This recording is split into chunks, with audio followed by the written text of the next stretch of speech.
The House will be in order. The chair lays before the House a communication from the Speaker. The Speaker's Rooms, Washington, D.C., January 25th, 2023. I hereby appoint the Honorable Claudia Tenney to act as Speaker pro tempore on this day. Signed, Kevin McCarthy, Speaker of the House of Representatives. Pursuant to the order of the House of January 9th, 2023, the chair will now recognize members from lists submitted by the majority and minority leaders for morning hour debate.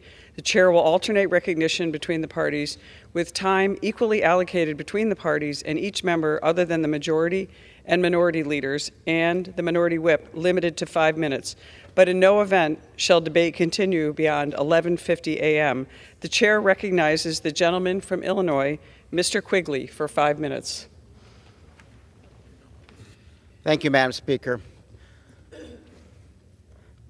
Madam Speaker, almost 11 years ago today, I spoke on the anniversary of two Chicago treasures, radio station WXRT and one of its beloved hosts, Lynn Bramer. This weekend, we lost Lynn at the age of 68 after a long battle with cancer. Lynn was a Chicago icon, a poet, a Renaissance man, and a friend. For my colleagues who have not lived in Chicago, let me explain. In the movie Almost Famous, there's a scene where the protagonist's oldest sister has left her record collection, and she tells him, "Look under your bed, it will set you free." That's what XRT did for us in Chicago, and that's what Lynn did for me and so many Chicagoans. Before XRT, AM radio, a dry, repetitive desert, was our only option for music. After XRT, we were transformed. It became a 24-hour station in 1976, demonstrating our city's unique commitment to independent thinking and an unbridled celebration of art and music. Like many others, XRT linked us to a new world. XRT encouraged me to leave my sterile environment and travel to the Earl of Old Town to see Steve Goodman, and my first concert at the Aragon Ballroom to see Mott the Hoople and the New York Dolls, not to mention other famous haunts like the Metro, the Vic, Checkerboard Lounge, to see greats like Iggy Pop, David Bowie, Muddy Waters, Frank Zappa, Roxy Music, and so many others. When Lynn became the music director at XRT in '84, he helped introduce us to new music, new genres, and new emotions. Today, when so much of music is driven by algorithms and data, it can be difficult to imagine a time when a station could often be steered by a single man's eclectic taste, but that's what Lynn did. He played what he wanted to hear, and somehow he always knew what the city needed to hear. He opened my eyes to the true power of music. He taught me that music can show you new worlds, can help you understand new perspectives. It can often soothe during difficult times and inspire you to explore where you have never considered exploring before. Lynn Bramer was my friend, but I recognize that I'm far from the only one who could claim that coveted title. He was born a New Yorker and began his radio career filling in his university student-run station during the summer. The first song he ever performed was the Beatles' Within and Without You. Later, he would explain that it chose it because I always felt that life flows within you, but most of all, without you. At Albany's WKBQ-FM, he became known as the Reverend of Rock and Roll for his penchant for reciting poetry during song introductions. He claimed he came to Chicago in 1984 to become the music director, and his taste left an indelible mark on the station and on the entire city. He hosted the Morning Drive for more than 30 years, talking to thousands of Chicagoans over the years on their daily commutes. He loved the Cubs, Chicago music, theater, and dining, and shared those loves with us. From when we learned about the best restaurants in the city, we shared in the Cubs' wins and often losses, and gained new perspectives from his essays. Lynn's been a rare combination of nostalgia, humor, empathy, kindness, and spirituality. I was honored to have lunch with Lynn at some of Chicago's most iconic locales like Manny's and Ann Sather's, and to have spent a memorable Cubs game at his side. As he himself described, he regularly went out in his eating pants, an outfit with enough give to accommodate another Chicago meal at places like the Wiener Circle. Last July, he shared with his listeners that he had been diagnosed with prostate cancer and began a leave of absence to undergo treatment. This November, I know I wasn't the only Chicagoan who was delighted when he briefly returned to the airwaves.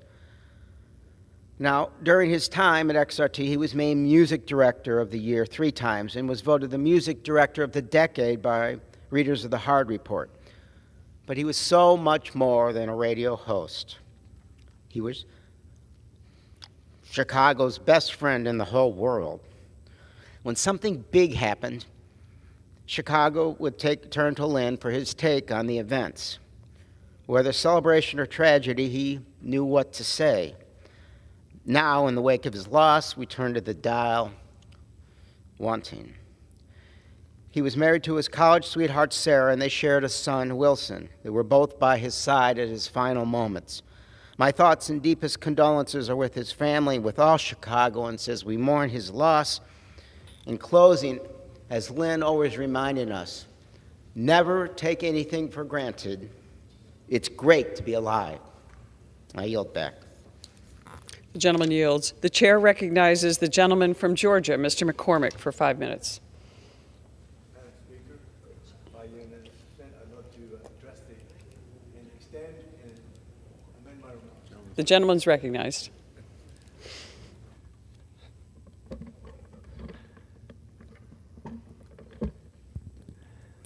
So today I'd like to address something that's near and dear to everyone's heart, and that is food security.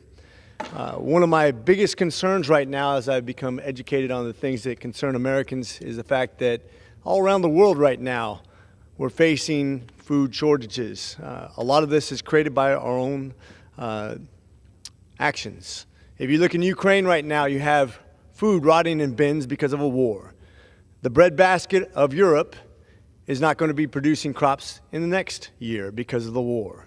In China, you have massive pollution, which is contaminating their agricultural output. Meanwhile, you have countries like India that are reliant on foreign fertilizer that are going to be choked off because of the environmental movement. You have the Netherlands and Germany reducing their nitrates and their fertilizers, which they haven't done since World War I, which created a famine back then. In the United States, we have a third of our chickens and our eggs that are being reduced because of avian flu. Meanwhile, we're allowing Chinese nationals and billionaires to buy up millions of acres of farmland. This is concerning for many reasons. If we thought that the pandemic was a reason for government to overreach, if we thought that that was going to be a crisis, imagine what it would be like if we ran out of food, if we have food shortages. When you realize that we had people panicking over toilet paper, imagine what they'll do when they panic when our cupboards are bare. This could be a worldwide reason for war. And it's also another reason for government to increase their control. There is always a reason for people to turn to the government to solve the problems that the government created. And that is my main concern today, to be something proactive rather than reactive. We see it coming. We can see that any foreign national country could come up with a virus to contaminate our livestock or even our crops. And yet we're doing nothing to proactively make sure that Chinese nationals can't buy farmland in America, that billionaires can't buy millions of acres of farmland and artificially increase prices during a food shortage. We as Congress need to be proactive. We need to reach out and make sure we're doing things to strategically protect our food resources both here and abroad. We need to fight back this idea that the environmental movement shouldn't use fertilizers, shouldn't produce agriculture, shouldn't be having foresight to protect human life over all else. And with that, I propose that Congress is realistic in the way we allow people to purchase. I'm all for free market. I'm all for allowing people to sell to who they want to, but always with the idea that America still comes first and Americans are protected in the process. That we don't turn to the government to solve the problem that we are creating, and that we don't allow foreign nationals to affect our food supply, because this would be catastrophic both here and abroad and would lead to wars, as we've seen over and over through the history of this world. And with that, I yield the remainder of my time, and thank you. The gentleman yields. The chair now recognizes the gentlewoman from Ohio, Ms. Kaptur, for 5 minutes.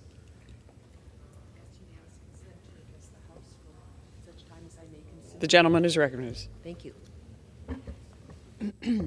Madam Speaker, I rise to support the delivery of Abrams tanks to our European allies, including Ukraine. Let us fulfill any backup supply to assure NATO can check aggression by Russia anywhere on that continent. Liberty for Ukraine needs no Neville Chamberlain moments. Delivering Abrams tanks will help Ukraine push toward victory sooner rather than later. Liberty's mission must be victory. Russia's cruel and unprovoked war on Ukraine has produced a nation soaked in blood from one end to the other. Putin views weakness and appeasement as a recipe for failure. Across Ohio, which I'm privileged to represent, in the Great Lakes region, our fellow citizens and families have survived and often, too often, have fled oppression in Central Europe at the hands of a predatory Russia. We know the price of liberty. Our patriotic men and women in the United Auto Workers proudly manufacture the Abrams tank in Lima, Ohio. They guard liberty every day. Our workers build the finest equipment in the world, so critical to victory. Americans know what brave Ukrainians are fighting for and against. Hasn't enough innocent blood been spilled already? Onward, Abrams. Thank you, and I yield back. The gentlewoman yields. The chair now recognizes the gentlewoman from North Carolina, Ms. Fox, for 5 minutes. Thank you, Madam Speaker. Madam Speaker, I was appalled to learn that multiple schools in Fairfax County, Virginia, withheld National Merit Scholarship Commendation Award letters from hundreds of students. This is a problem. When political ideology stands in the way of student success, it is a problem. When the pursuit of so-called equity starts harming students, it's a problem. When school bureaucrats hold students back to hide their own failures, it is a problem. The education bureaucracy failed these students. These students deserve to be rewarded for their hard work. And these students deserve an education system that will lift them up, not try to keep them down. These school administrators were trusted with the future of these students, and they broke that trust. Shame on them.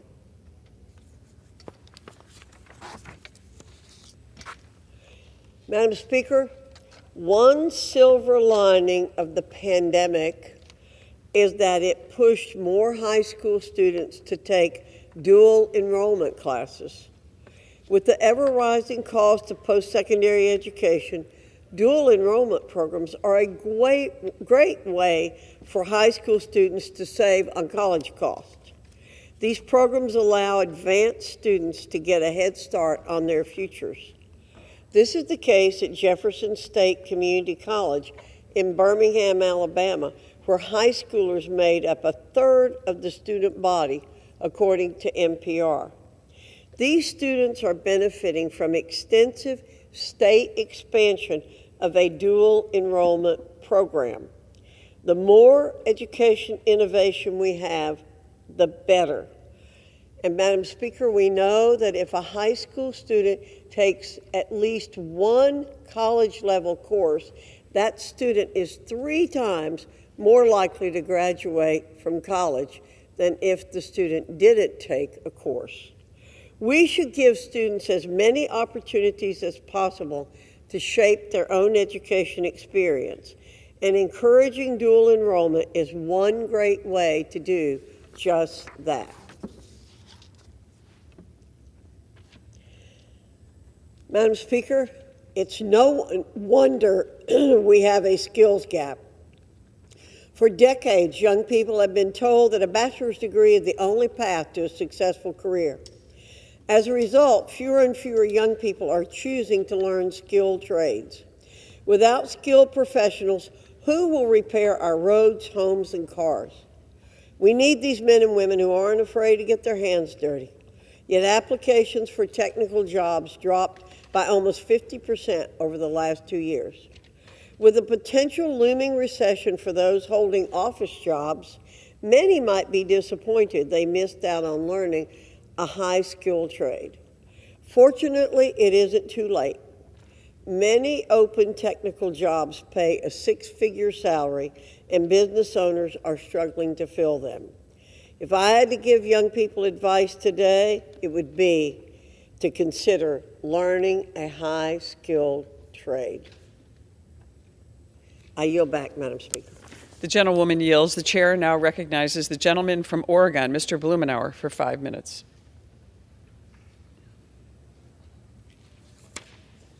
Thank you very much, Madam Speaker. I was very encouraged to today's reports that the Republican leadership is planning to teach their members about how the debt ceiling works.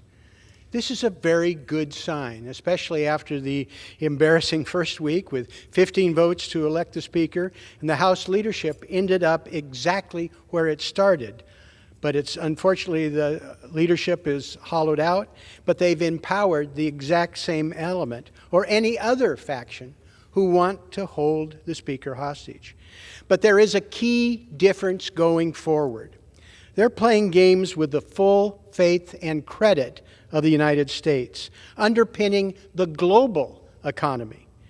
Note, the debt ceiling is not just a way station on the way to a full government shutdown. While government shutdowns have real costs and consequences, the debt ceiling has massive ramifications that you cannot unwind.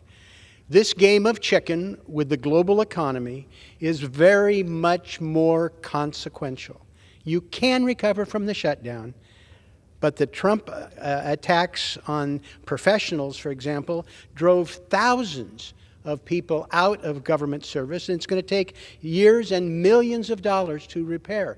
These implementation of political slogans have real consequences.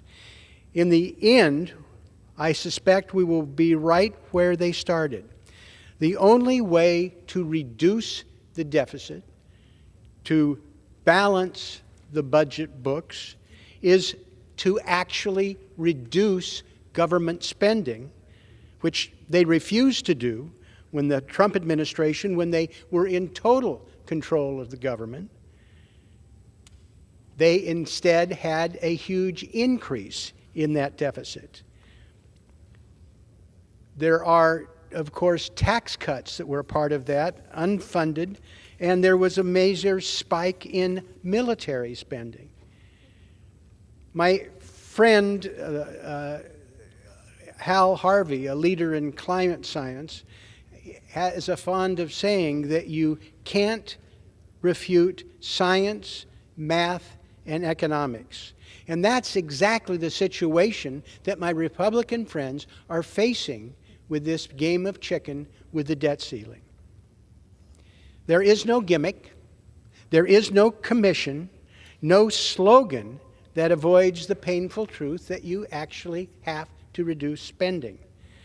There are real things we could do that I would suggest any member could avail themselves to a secret weapon that is in each and every one of our districts. There are amazing young people who are involved with civics, with leadership congresses, with the efforts to understand how government works. I think we ought to employ them. They understand the dynamic. Cut spending, raise taxes, or just collect the taxes that are due and owing, which would be hundreds of billions of dollars. And unless and until we do this, all the rest is simply meaningless slogans and posturing, unfortunately with real risks of threatening the full faith and credit of the United States. My friends have no alternative to the borrowing. And I'm afraid that we're going to end up going through this meaningless exercise, agitating ourselves, confusing the public, and losing an opportunity to make real progress, improving budgeting process and making the tax system more effective to just collect the taxes that are already due and owing, which we're ignoring. I strongly encourage the process that my Republican friends are involved with in terms of educating members about the impacts of the debt ceiling. And I hope that we're able to come together to deal with the realities of what that implies. Thank you very much, and I yield back. The gentleman yields. The chair now recognizes the gentleman from Georgia, Mr. Buddy Carter, for 5 minutes. Madam Speaker, I rise today to recognize the creation of a state-of-the-art poultry science building at my alma mater, the University of Georgia. In the state of Georgia, the poultry industry contributes an annual $21.5 billion to our state's economy. The industry also generates an annual $2.1 billion in federal tax revenue. The poultry industry is vital to not only the state of Georgia, but also the country. That's why I'm proud to recognize the University of Georgia for building a brand new poultry science building on their campus. This $54.1 million facility will feature new classrooms, research labs, and learning labs. These new labs will enhance traditional classroom experience by offering students opportunities to learn in a fieldwork setting. These facilities are vital for preparing students as they enter the poultry industry. I know this new project will serve the students of the university and the people of Georgia's 1st District well. Mr. Speaker, I rise today to recognize the state of Georgia for being a top 10 finisher in the country last year for leadership in energy and environmental design certified green buildings. The United States Green Building Council has been working hard to create a healthier, more sustainable, and resilient world through LEED. Its annual ranking is an opportunity to recognize everyone working toward that goal. Buildings that are LEED certified create healthier spaces for people, use fewer resources, reduce carbon emissions, and improve efficiency while providing operational cost savings. Georgia is a leader in green building and ranks 6th out of the top 10 states. 2022 saw growth in green building and sustainability, and I'm proud that Georgia is at the forefront of building a healthier, more sustainable future. Thank you to all the building professionals who helped our state achieve this ranking. Mr. Speaker, I rise today to recognize the Georgia Ports Authority for handling nearly 6 million 20-foot containers in 2022. In 2022 alone, the Georgia Ports Authority had a 5% increase in container handling. Collaborative effort across Georgia's supply chain ensured that cargo movement remained a top priority during a very challenging year. The Port of Savannah achieved 4 of its top 5 months for container volume in 2022, with trade volumes peaking in August at an all-time high of 575,500 20-foot containers. With the renovation of Berth 1 at Garden City Terminal, the 90-acre Garden City Terminal West expansion, and the transition of Ocean Terminal to an all-container facility, the Port of Savannah is set to increase annual capacity from 6 million to 7.5 million 20-foot containers. Congratulations on this wonderful accomplishment, GPA. Thank you, Madam Speaker, and I yield back. The gentleman yields. The chair recognizes the gentleman from California, Mr. Ruiz, for 5 minutes.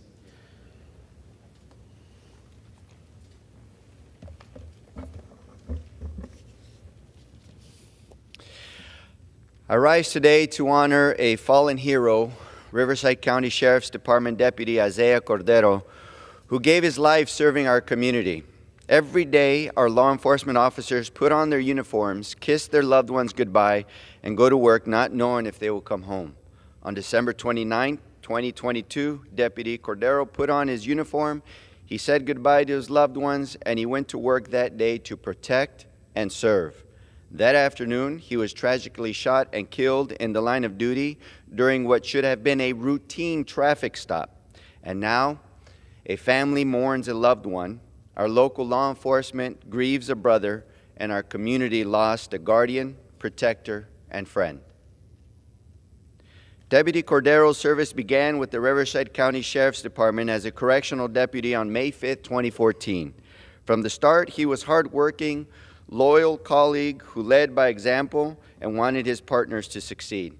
As a correctional deputy, he worked on cases at the Larry D. Smith Correctional Facility and the Indio Jail. Later, he was promoted to deputy sheriff after completing training with the 204th Basic Academy. When he was transferred to the Jurupa Valley Station, Deputy Cordero achieved his goal to serve as a motor deputy. He had served in his dream job for just 3 months before his death at just 32 years old. Our community will remember Deputy Cordero as a selfless public servant who gave his life for our safety. And his mother, Rebecca, father, Gilbert, stepbrother, loved ones, and friends will cherish his memory as a good man, devoted son, and loving uncle who brought a smile to everyone's face. And as a kind soul who was quiet, polite, and humble, a ray of sunshine who loved motorcycles, cars, and punk rock.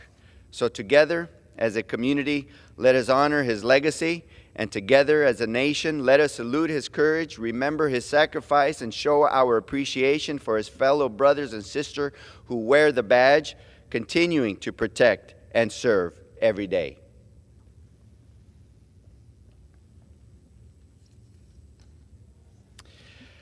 I rise to memorialize the life and legacy of Riverside County Sheriff's Department Deputy Darnell Calhoun. Our communities were shattered again by a tragic loss. On January 13, 2023, Deputy Calhoun was fatally shot while responding to a domestic violence incident in Lake Elsinore, California.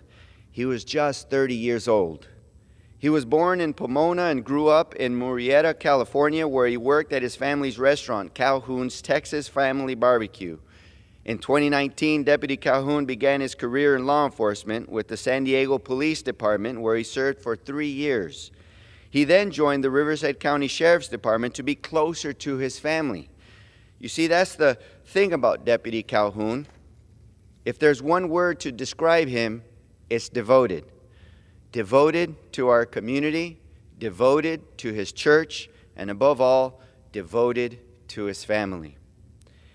He loved being a dad and raising his growing family with his wife, Vanessa. It's all he ever wanted. For his children, Russell, Troy, Malcolm, and who's on the way, your children, my children, and everyone's children, Deputy Calhoun worked every day to make the world a better and safer place for us all. A fixture in the community, Deputy Calhoun could often be found at Covenant Grace Church, serving brisket at his family's restaurant, or out with the people leading the way on community policing. He was an Eagles fan, a good man with a servant's heart who lived to serve, and a courageous deputy who put his life on the line for our safety. As the Calhoun family, fellow Riverside County Sheriff's Department officers, and our entire local law enforcement community carries the heavy burden of grief, anguish, and sorrow with Deputy Calhoun's passing, we must fulfill our solemn duty to honor and respect his service. Today, residents of Riverside County mourn the tragic loss of 2 fallen officers in the Sheriff County's department within 15 days of each other. I ask everyone present on the House floor today to join me in a moment of silence for Deputy Calhoun, Deputy Cordero, their families, and every fallen officer who has answered the call, put their lives on the line, and sacrificed themselves for our safety.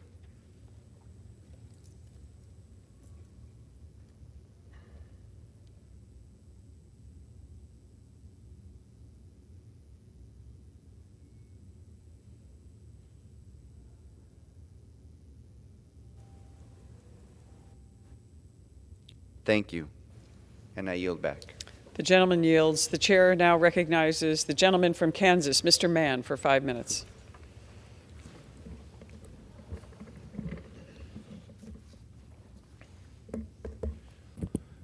Madam Speaker, I rise today to discuss my plans for representing the Big First District in the 118th Congress.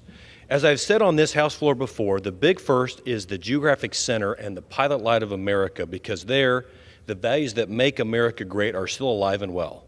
Faith, family, freedom, and personal responsibility. We're farmers, ranchers, feedlot managers, business owners, lenders, bankers, teachers, doctors, nurses, and parents.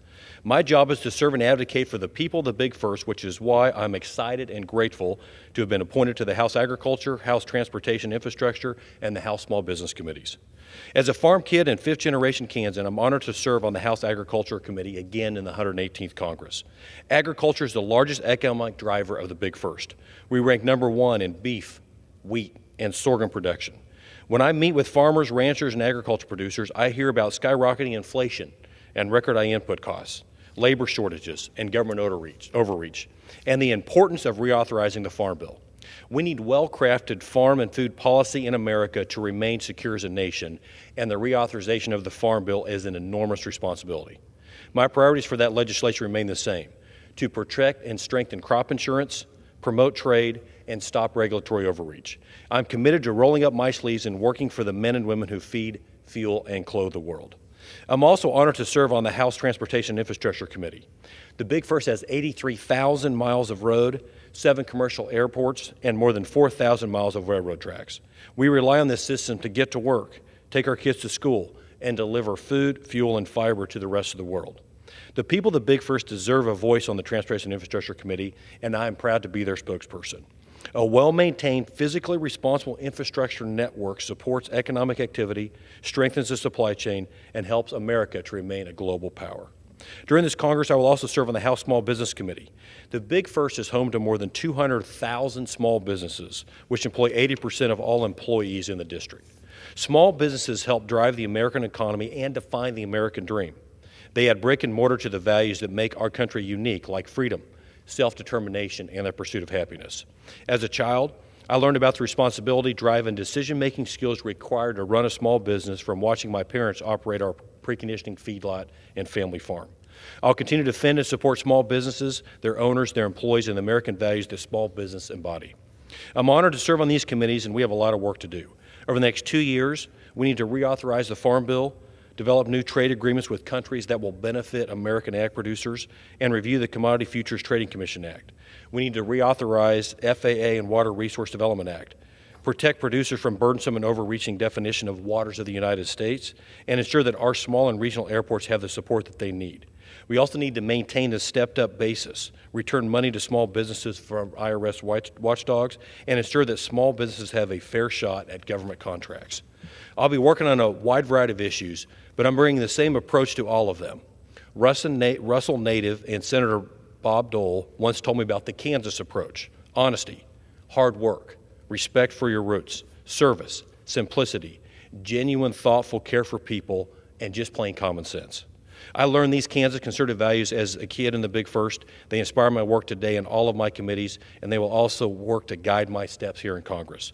Ultimately, I believe that with prayer and hard work, our brightest days are yet to come. And with that, Madam Speaker, I yield back. The gentleman yields. The chair recognizes the gentleman from New York, Mr. Espaillat, for 5 minutes.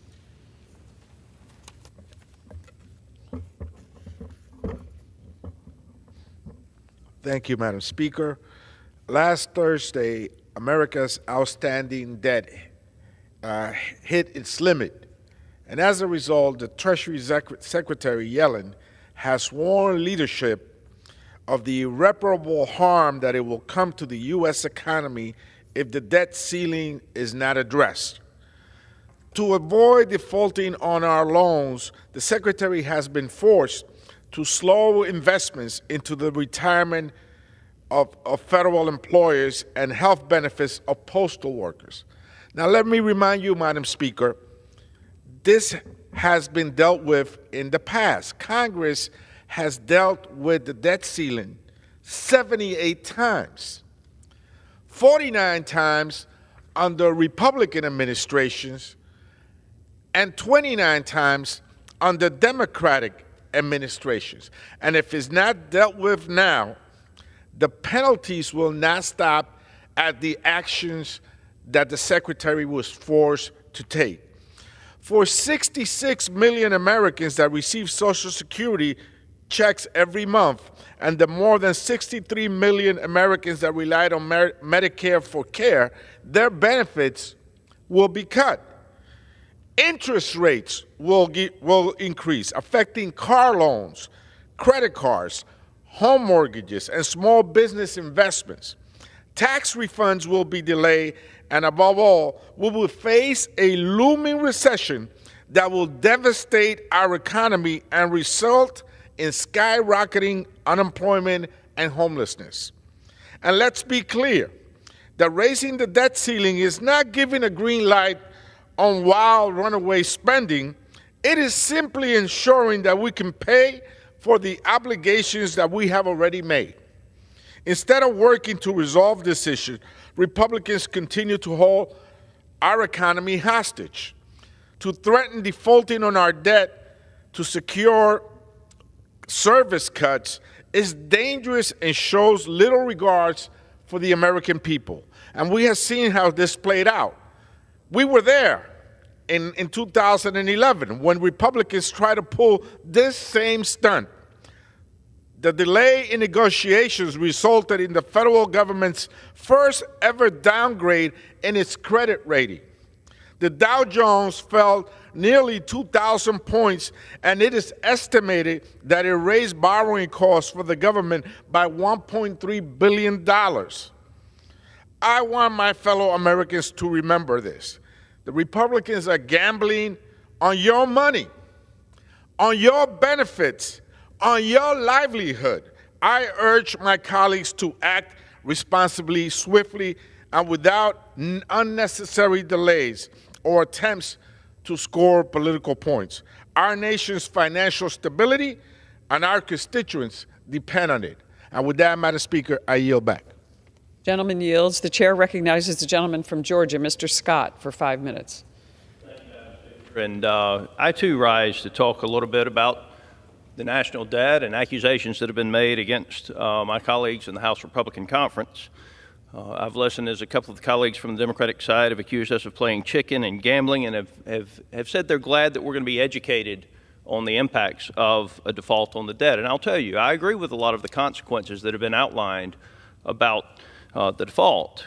What I want my colleagues to recognize on the other side of the aisle is that 2 days before Christmas, a bill passed this House, 4,126 pages.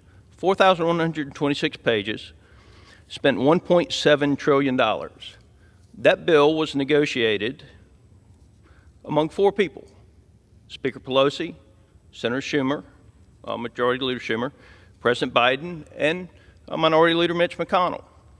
Now, when President Biden signed the bill on December the 30th, what I want my colleagues to know is that we had already hit the debt limit on December the 30th. I've got in my hand the daily Treasury report dated December 30th of 2022. The national debt, subject to the limit, $31,347 billion. $31,347 billion. The limit, $31,381 billion. Now, technically, we were 99.89% of the way to the debt limit. For all practical purposes, if you spent 99.89% of the limit on your credit card, you're there. Now, the 4 people who negotiated it had to know that we were less than 0.1% away from hitting the debt limit the day that piece of legislation was signed. And all they had to do in that 4,000-page omnibus bill was write one sentence to change the debt limit to what it would have taken to fund their omnibus bill. One sentence would have changed the debt limit in this country, and we wouldn't be having discussions we're having today about default. But they didn't do that. Now, on January the 19th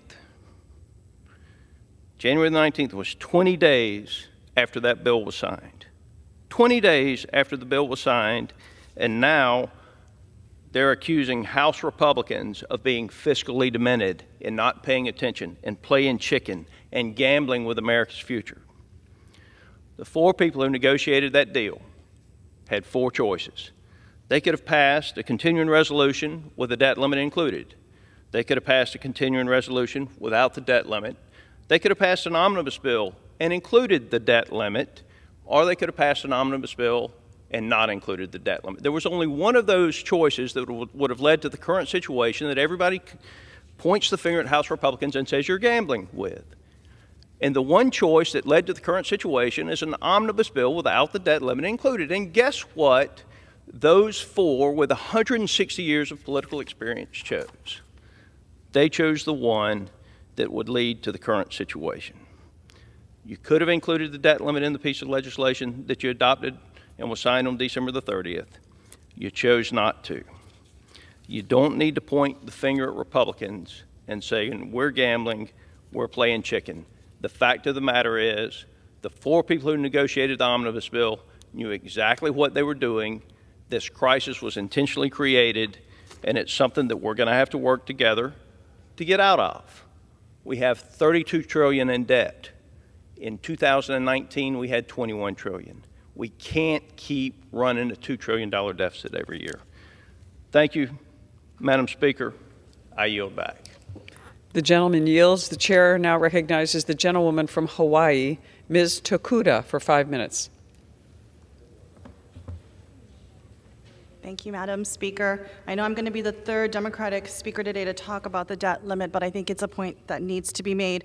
Madam Speaker, every single day, Americans across our country are forced to take extraordinary measures just to keep a roof over their head and food on the table. Now, because of the extremist agenda, yes, of some of our Republican colleagues, the Department of the Treasury has begun to do the same to avoid a default. The consequences of such a default could be catastrophic. The first real default in U.S. history could lead to a sudden jump in interest rates and raise mortgage, car, and credit card payments for our working families. As the federal government struggles to maintain its financial commitments, payments for Social Security, benefits for veterans, and paychecks for military service members could be delayed and suspended. By one estimate, a default could add $130,000 to the cost of an average 30-year mortgage, eliminate over 3 million jobs, and increase the national debt by an additional $850 billion. As much as $15 trillion in household wealth could be wiped out in the ensuing recession. And our competitors across the world, like China and Russia, would surely see this U.S. default as an indication of American decline and be further emboldened.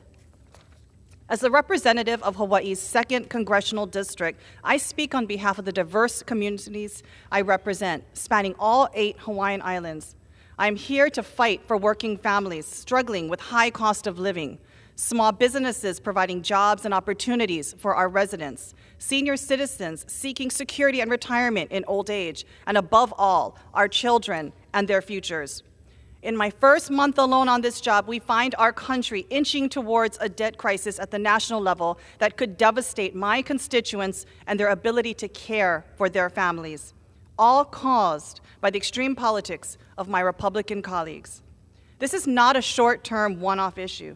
The implications for our economy, on our foreign policy, and on our communities are severe and long-term. When I sit down at my kitchen table every night and look across at my sons, I worry. Will they have their own kitchen table filled with family right here in Hawaii? If Republicans force our country into a default, their future will be even more challenging. To afford a home of their own, to be able to even rent one, to have a car to get to work, to save for their children's future.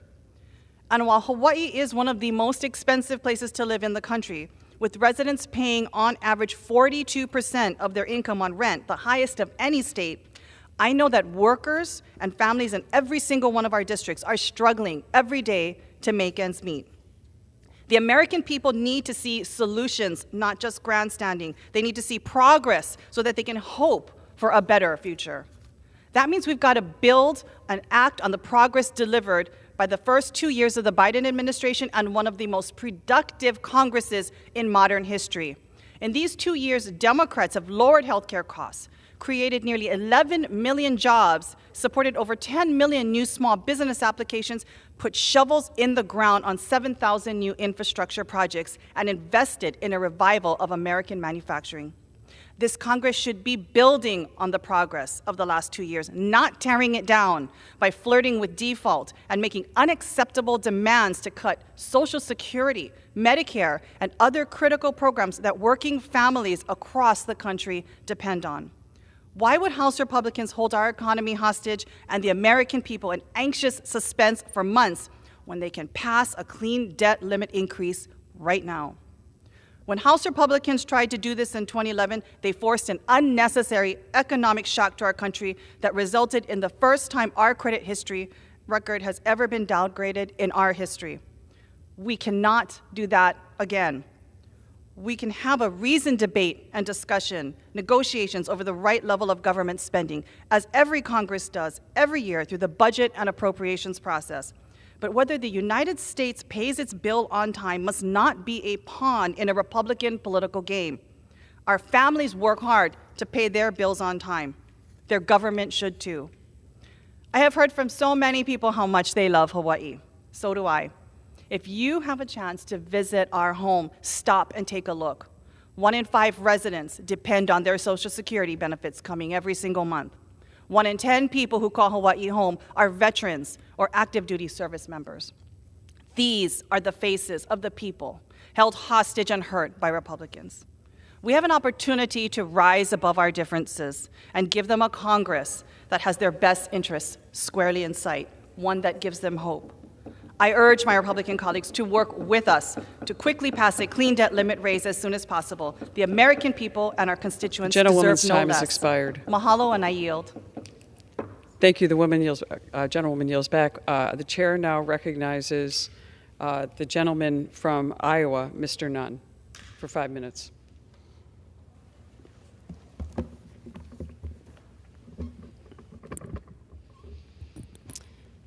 Thank you, Madam Speaker. It is an honor to join this House as the newest representative from the great state of Iowa.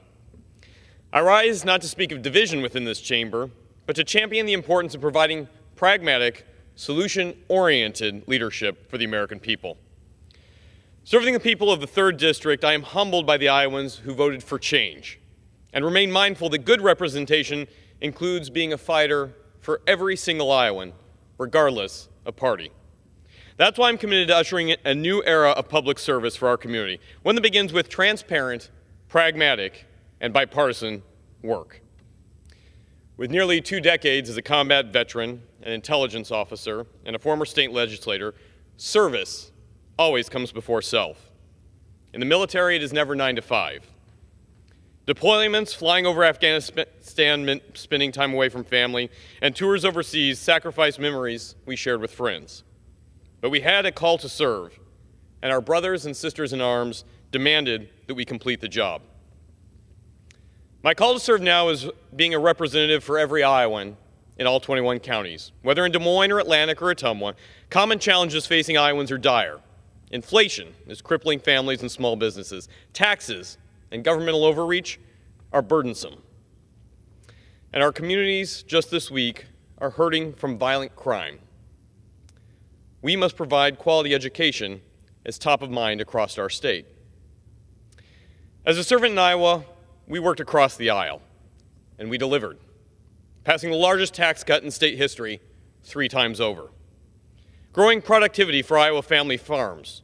We are now first in corn, first in soybean, first in hog, and first in high school graduation. Not to mention, we're still first in the GOP caucuses. In Iowa, small businesses kept going during the pandemic, and we ensured that Iowa's schools were open so students and parents could work with educators to teach the next generation of Iowa leaders. I'm a 6th-generation Iowan. I know the struggles we face. I come from a Century family farm. My mother was a nurse, my father a high school math teacher. They taught my brother and I to take responsibility, to serve with grace in our hearts. And our community helped raise all of us. In high school, I met my future wife, Kelly, and we are blessed with 4 kids and 2 foster children. Our hope for them is that we can offer what our parents provided for us. And in times of tragedy, we are reminded that family always comes first. This week, we were saddened to lose my father-in-law, Kelly's dad, Jim. He was a union electrician and he only voted once for a Republican. Thank you, Jim. He was the best grandpa to our kids, the best dad, the best husband. He was a man who lived his life to the fullest with the ones he loved, which is what the world needs more of today. The importance of family is something every Iowan can agree on. In Congress, I would like to see more of this realized, that there are more things that can be done to achieve the 80% of priorities that we all agree on. Americans would rather spend time seeing us work together than in partisan dogfights. In 2023, we entered a period of divided government, but this is no excuse for gridlock or inaction. The American people demand and deserve leaders who are willing to work for meaningful policies to address the challenges that we all face. High inflation, educating our kids, protecting our communities, and energy independence that serves both our national security and protects our national resources. There is always more that can be accomplished when we work together than when we are alone. Together, we can ensure that a prosperous American future for the next generation by making our country safer, stronger, and more accountable. With that goal in mind, I am honored to bring Iowa's influential voice to the Agricultural House Committee and bring Des Moines' expertise in the insurance industry to serve on the Financial Services Committee. We have the opportunities to bring homegrown Iowa values and priorities to the nation's capital. And as a DC outsider and citizen legislator, I plan to take full advantage of these opportunities to make what works in Iowa an opportunity for the entire country. Most importantly, I will strive every single day to be a servant to my fellow Iowans. I will also work to be the best father and husband to my family, and this means being present right in my hometown, back in Iowa, where together we all work and live. I'll be traveling across the district nonstop to hear from all Iowans in all 21 counties, both urban, suburban, and rural, in the new 3rd District. And I look forward to delivering pragmatic solutions for Iowans and helping DC along the way to operate a little bit more like we do in Iowa. Family, neighbors first, common sense, hard work, and as always, a little bit of Iowa nice. Thank you, Madam Speaker. I yield back. The gentleman yields. The chair now recognizes the gentlewoman from Florida, Ms. Sherphyllis McCormick. Madam Speaker, I ask for unanimous consent to address the House for 5 minutes. The gentlewoman is recognized. In what seems to be a concession to the most far-right members of the Republican Party, the Republican leadership has scheduled a vote on the alleged Fair Tax Act that would completely overhaul the tax system to blatantly favor the rich. The proposed legislation would abolish the Internal Revenue Service and eliminate all federal taxes, including estate taxes and corporate income taxes. In place of federal taxes, the bill would impose an effective 30% national sales tax across the board. The working class would face substantially higher tax burdens as a result. The richest Americans would receive a sizable cash reward. It is difficult to overestimate how regressive this tax would be, and according to the tax expert, it would have a wide range of detrimental effects, not just on income taxes, but also on items like the Affordable Care Act premiums and the child tax credit. The Republicans claim that they are a party of the working people, but it appears to be that they're trying to make it seem that they're absolutely not that. Some of the wealthiest people in our country can pay exceptionally low tax rates, avoid paying taxes on their largest assets, and pass their fortunes on to their children tax-free because of the many ways the tax system is set up to enable corporate taxpayers to avoid paying taxes. The conservatives have spent decades creating this kind of tax emancipation for rich while waging a fierce battle against the attempts to reinstate tax enforcements against the 1%. This just further advances the wealthy by giving them more opportunities to take advantage of the working class. In Florida's 20th district, where the median household income is under $55,000 a year, and families already struggle to make ends meet, the Fair Tax Act will put the constituents at a unique disadvantage. There's nothing fair about the Fair Tax Act. This is a handout to the rich. Americans will feel the weight of this 30% sales tax on necessities like food and gas. I urge my colleagues to reconsider this legislation and work with House Democrats on most pressing issues that face our country. Madam Speaker, I yield back. The gentlewoman yields. The chair now recognizes the gentleman from Tennessee, Mr. Burchett, for 5 minutes. Thank you, Chair Lady. And I remind members there are a few more seats down front if you can't find any place in the back there. And I seek unanimous consent to address the House for 5 minutes and to revise and extend my mark. The gentleman's recognized. Thank you, ma'am. Madam Speaker, I rise to honor Colonel Jason M. Brock, who served 32 years in the Tennessee Air National Guard. Colonel Brock began his military career as an enlisted member in 1991 and worked hard during his service to earn a bachelor's degree in science, Bachelor of Science degree, from the University of Tennessee in 1994. In 1998, he was commissioned as a second lieutenant. Since then, Colonel Brock has served in a variety of assignments as logistics readiness officer and a maintenance officer and has deployed numerous times in support of multiple operations, including Enduring Freedom, Iraqi Freedom, Southern and Northern Watch, Joint Guard, and Noble Guard. During his assignment as Director of Staff for the state of Tennessee Air, he also supported many domestic operations, including Tennessee's military response to the COVID-19 pandemic. Colonel Brock plans to retire this year, and it is well-earned retirement, Madam Speaker. He plans to spend more time with his wife, his 2 sons, on family outings to the lake and camping. He's also a private pilot, and he has his license. He looks forward to enjoying more time in the sky. Our country's heroes are the men and women of our armed services, like Colonel Brock, who served and sacrificed for our freedom. It is my honor to recognize Colonel Jason Brock as the Tennessee 2nd District's January 2023 Veteran of the Month. Madam Speaker, I rise to congratulate Joe and Dale Longmire on selling the Midway IGA and retiring from the grocery business. Claude and Ruby Longmire started Longmire Grocery in Carrington in 1947. They raised Joe and Dale in the grocery business, and they've worked very hard in this their entire lives. In 1988, Joe and Dale bought the Midway IGA right there on Tazewell Pike, as you well know. Joe and Dale say the community has been very good to the Longmires, and the Midway IGA has been very good to the community, and they've been great friends of mine. When you go in there, Madam Speaker, local kids work there. They work the counters. They work everywhere, and they have some of the best fried chicken. I believe it's actually called roasted fried chicken that I've ever had, except, of course, my wife and my sweet mama used to make. Of course, my family and I, we trade at the IGA on a regular basis, and the Longmire supported me when I first ran for mayor, and they were some of the first people that came out in support of me. They had a fundraiser for me at their house, and they live on Emory Road, the same road I live on now, and Emory Road is a very long road, Madam Speaker, and I actually went to the wrong end of Emory Road, and I was 1 hour late to my own fundraiser, but it just, as you know, it increased the anticipation of my arrival. The Longmire brothers have said nothing. Have said nothing about the store will change, which I'm very glad to hear. Midway IGA has been great to our community, and I hope we don't lose that. I wish their sister Lisa the best as she sticks around the store as their scanning manager. I wish Joe and his wonderful wife Becky, who's been a dear friend to me and my girls for a long time, and Dale and his wife Ellen, the best in their retirement.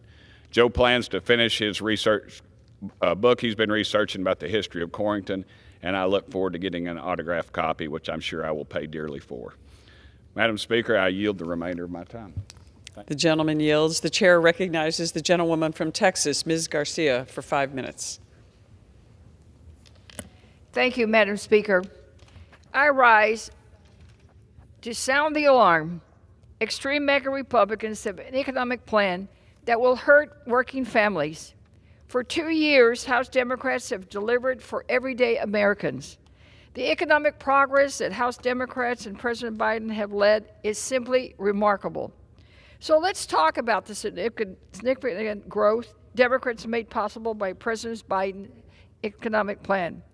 We created 11 million jobs. Under Trump, we lost 2.9 million jobs.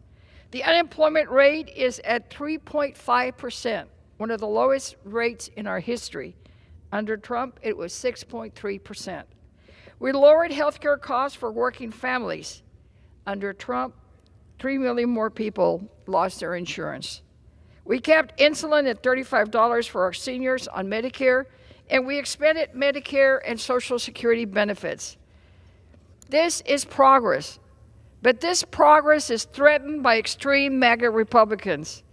While most Americans are worried about post-COVID prices at the grocery store, The extreme MAGA Republicans in charge of the House GOP want to increase the average family's cost for groceries and everyday essentials by hundreds of dollars every month.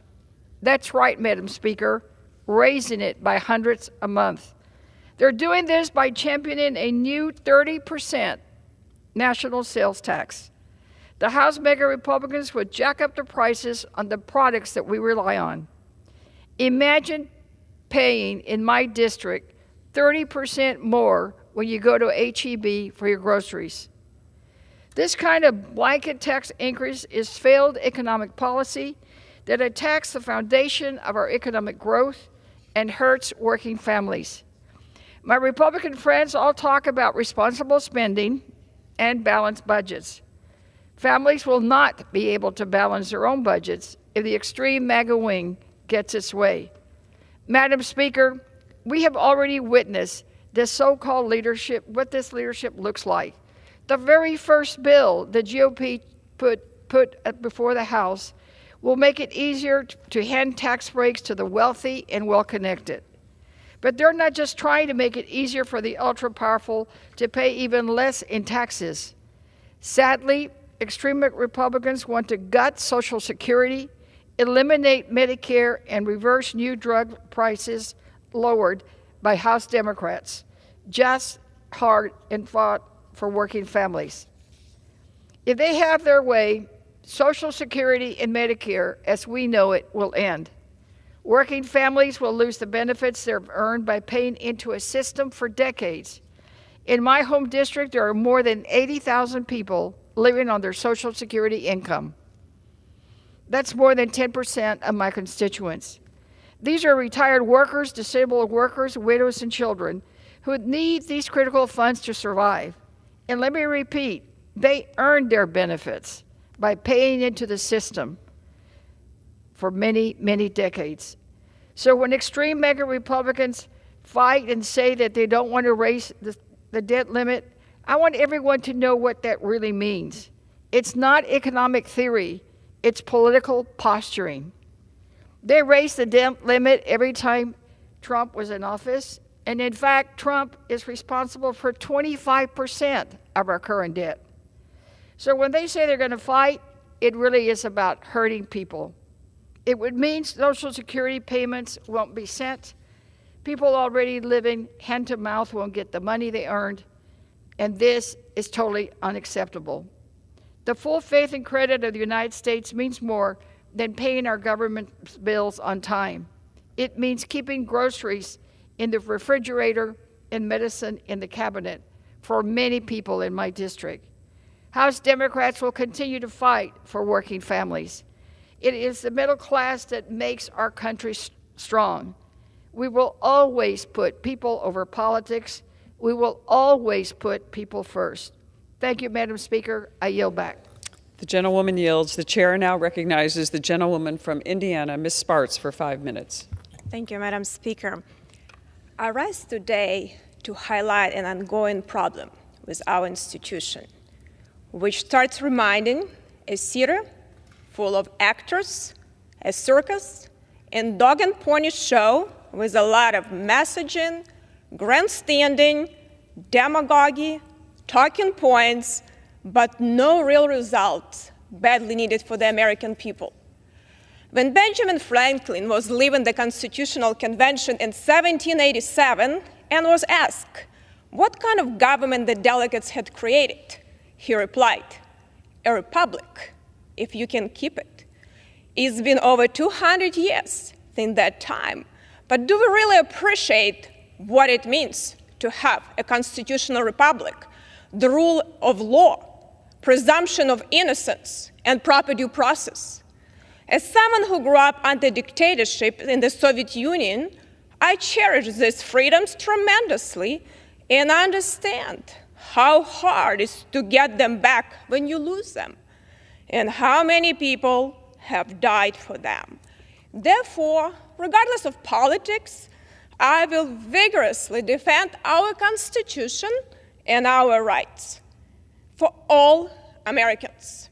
Congress is not a kangaroo court and has proper committees like ethics or judiciary, to provide proper due processes to all individuals, whether it's President Trump and Representative Green or President Biden or Representative Omar.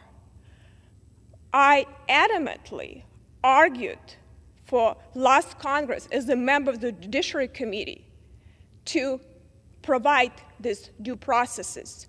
So I am not planning to become a hypocrite now and lose this credibility. We have to become adults in the room and stop this bread and circuses in Congress. No one is above the law, but no one is below the law. I yield back. Yields. The chair now recognizes the gentlewoman from Washington, Ms. Strickland, for 5 minutes.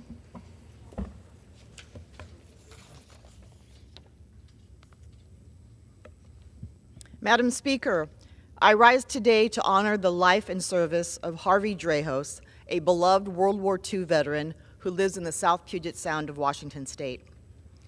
A member of America's greatest generation, he joined the military in 1943 and rose to the rank of technician 5th grade. Like many of our World War II heroes, Mr. Dreyhus was wounded on the front lines. And as the Battle of Okinawa went on, he made a promise.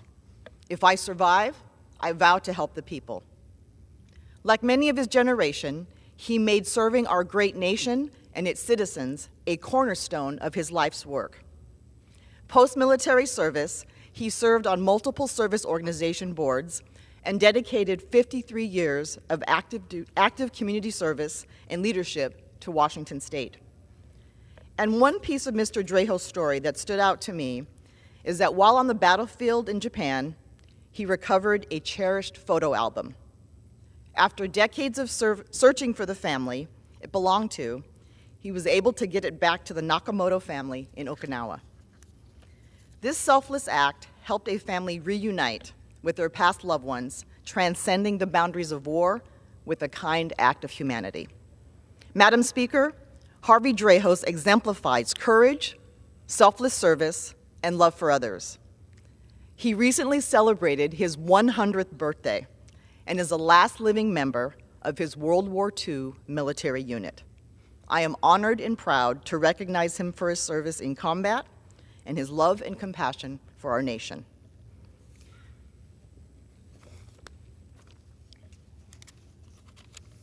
Madam Speaker, I would also like to recognize today and honor Lourdes Alfie Alvarados Ramos, who will retire at the end of this month as Director of the Washington State Department of Veterans Affairs.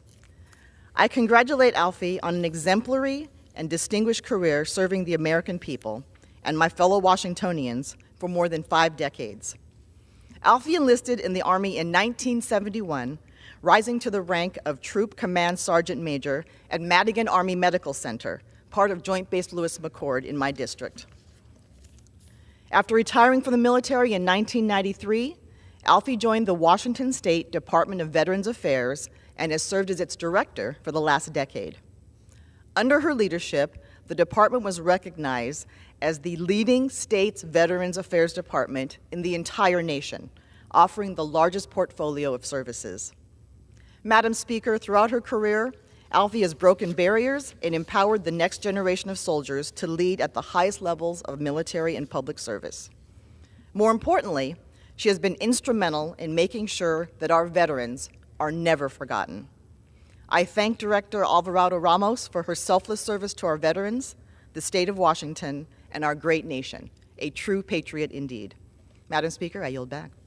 The gentlewoman yields back. The chair now recognizes the gentleman from Florida, Mr. Bean, for 5 minutes. Madam Speaker, I seek unanimous consent to address this body from the well. The gentleman is recognized. Thank you very much, Madam Speaker. I rise today to wish you and all Americans a happy Celebrate Literacy Week.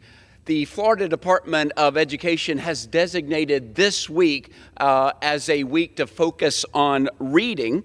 and to make, but you don't have to be from Florida to celebrate reading. All Americans can make our students and focus on our students and families to make reading a part of their daily routines and install a lifelong learning of reading. This year's theme is take a deep dive into literacy, splash into new worlds. So fitting with the theme, I was honored and proud to read Pirate Pete, Talk Like a Pirate to the 4th grade classes at Yulee Elementary School in Northeast Florida. Yulee Elementary School is a outstanding rated A school based on the Florida School Accountability Reports. This school is led by Principal Bryce Cubble and Assistant Principal Tara Libby. These educators are to be commended for the fantastic they're doing for our students. Madam Speaker, they say reading is fundamental, but I will say that it's only fundamental if we encourage reading. So I want to encourage everybody, if you get a chance to read to a young person, do it. It will be good for them and for you. Madam Speaker, I yield back time. Yields. The chair now recognizes the gentleman from Texas, Mr. Luttrell, for 5 minutes. Madam Chair, I ask for unanimous consent to address the House. The gentleman's recognized. I rise today to discuss H.R. 26, the Born Alive Survivor Protection Act that passed out of the House last week, unanimously on one side but divided on the other, except for one vote from a colleague from Texas. And I understand that the nation is divided on the topic of abortion, but that's not what this bill is. This bill is to protect a living soul that survived a traumatic event. And this is one that I've been losing sleep over, and I wanted to add perspective, my perspective, from someone who fought in 2 wars.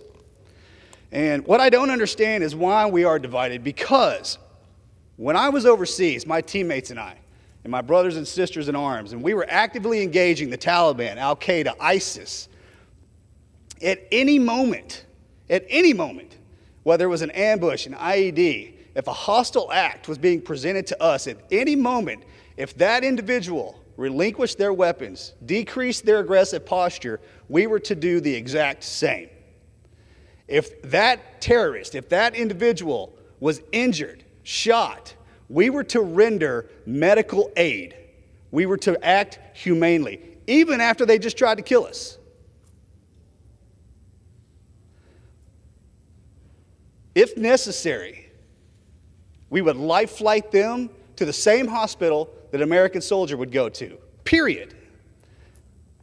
That rule of law was passed out of this body unanimously. Every member in this House demanded that American soldiers treated every human humanely, period.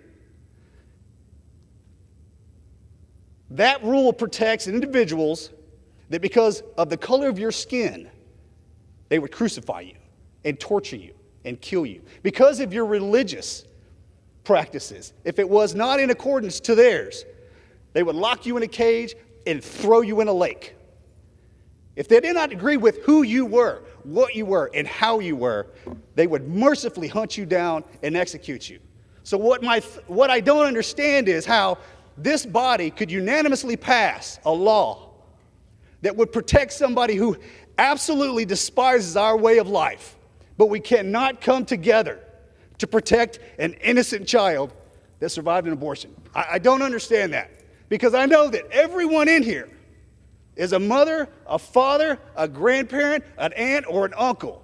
And at any moment, walking down the street, if there was a child in duress, you would kill yourself to get to him and save him. But because this child survived abortion, you're going to turn your back and vote not to give them medical care. If this ever presents itself back to this body, I humbly take a knee and ask that you change your vote and vote yes to protect these children. I yield back. The gentleman yields back. The member is reminded to address your remarks to the chair. Pursuant to Clause 12A of Rule 1, the Chair declares the House in recess until noon today.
The House will be in order. The prayer will be offered by Chaplain Kibben. Would you pray with me? O Lord God of peace, we pray this day for the peace found only in you, not as the world gives, for that which is found there is fleeting and flawed. Reveal yourself in this world which rages with hostilities, where there are wars and rumors of wars as far-flung as Ukraine is from Taiwan, where violence threatens to be the only answer to discord. Reveal yourself and grant us your peace. Lord, how long? How long will aggressors take it upon themselves to usurp not just the sovereignty of a nation, but basic human rights? Lord, put an end to the senseless shedding of blood, the indiscriminate targeting of innocents. Then may those who have suffered in ways we cannot imagine emerge from the ashes of their shattered lives and be raised up as a testimony to their enduring faith in your redeeming grace. May the religious resolve of the persecuted in Ukraine, the endangered believers in Nigeria, the repressed Uyghurs in Xinjiang, shine as a light in our darkness and show us what it means to believe in the hope of your salvation. Turn our hearts to receive your mercy and transform our lives to reflect your peace. For it is in your sovereign name we pray. Amen. The Chair has examined the journal of the last day's proceedings and announces to the House the approval thereof. Pursuant to Clause 1 of Rule 1, the journal stands approved. The Pledge of Allegiance will be led by the gentleman from Massachusetts, Mr. Auchincloss. The flag of the United States of America, and to the republic for which it stands, one nation, under God, indivisible, with liberty and justice for all.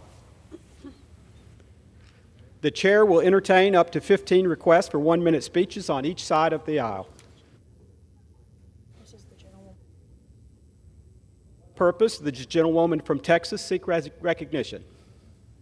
Mr. Speaker, I ask unanimous consent to address the House for 1 minute and to revise and extend my remarks. Without objection, the gentlewoman is recognized for 1 minute. Mr. Speaker, I rise today to let the American people know their access to conservative programming on one of our nation's largest satellite TV providers is at risk. DirecTV, one of my district's largest satellite providers, has threatened to remove Newsmax from its lineup. Why?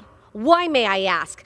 Newsmax simply asked to receive equal compensation for DirecTV carrying its channel through carriage fees.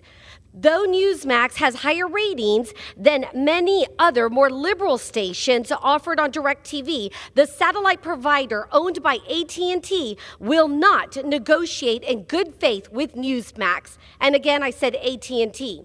The threat of conservatives losing independent media outlet is and should DirecTV not agree to a new carriage agreement with Newsmax. This appears to be another victory in the woke left's efforts to cancel conservatives and limit free speech.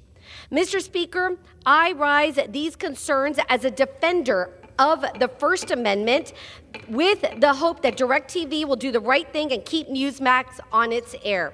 I yield back. Gentlewoman's time has expired. For what purpose does the gentleman from the state of New York seek recognition? Without objection, the gentleman is recognized for 1 minute. Mr. Speaker, on January 11th, the failure of the Notice to Air Mission system grounded thousands of flights across America. This malfunction created air travel chaos for days. The system is essential to safe flight operations and needs to be reformed. The Notice to Air Missions Improvement Act takes a proactive approach to make much-needed upgrades. Many of the airline safety measures implemented over the past 15 years were born out of the lessons we learned following the crash of Flight 3407 outside of Buffalo. We must not wait for another tragedy to make the necessary steps to protect the flying public. I support this bipartisan bill, and I urge my colleagues to do the same. I yield back. For what purpose does the gentleman from South Carolina seek recognition? Without objection, the gentleman is recognized for 1 minute. Thank you, Mr. Speaker. Since Biden took office, there have been nearly 5 million crossings of illegal aliens from over 100 countries, a direct result of his failed policies and those of the Democrat-led Congress. Biden and Democrats shamefully support what they expect as low-information voters, ignoring the immediate threat of terrorists. According to Customs and Border Protection, last month there was the 10th consecutive month of more than 200,000 illegal crossings. Federal seizures have also resulted in fentanyl rising over 50% from November to December 2022, murdering young Americans. The House Republican majority will deliver common-sense solutions to stop identified terrorists who are threats to American families at greater risk of mass murder than ever before. House Republicans are holding the government accountable and will not stop until the American people are protected with a wall and fences, as Donald Trump attempted to achieve. In conclusion, God bless our troops who successfully protected America for 20 years as the global war on terrorism continues, moving from the Afghanistan safe haven to America. For what purpose does the gentleman from Massachusetts seek recognition? Mr. Speaker, I ask unanimous consent to address the House for 1 minute and rise and extend my remarks. Without objection, the gentleman is recognized for 1 minute. Mr. Speaker, I stand here today because I am planning to reintroduce the United States-Israel Artificial Intelligence Center Act, a bipartisan piece of legislation that will cement a mutually beneficial partnership between the United States and Israel on artificial intelligence research. This is a critical step forward in an era where AI and its implications are taking center stage in public discourse. We must collaborate with international partners like the Israeli government to ensure that the United States maintains a leadership role in AI research and development and responsibly explores the many possibilities evolving technologies provide. The United States-Israel Artificial Intelligence Center Act will allow us to tap into the expertise of both countries and draw upon each other's resources to explore and develop cutting-edge AI advancements. I yield back. For what purpose does the gentleman from Ohio seek recognition?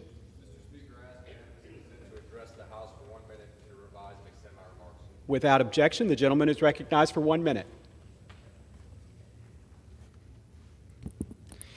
Thank you, Mr. Speaker. I rise today to recognize one of the many leaders of industry in Ohio's 7th Congressional District, Momentive Technologies. Headquartered in Strongsville, Ohio, Momentive Technologies is a global leader in quartz ceramic materials for semiconductors and one of the largest producers of boron nitride in the world.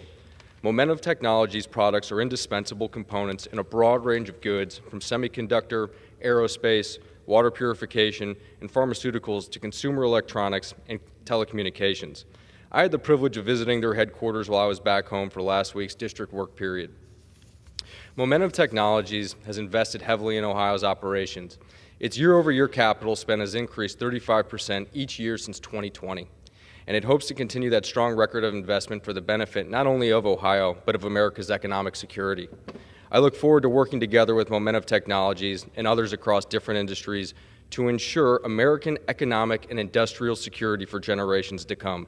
Thank you, and I yield back. Purpose does the gentleman from Arizona seek recognition?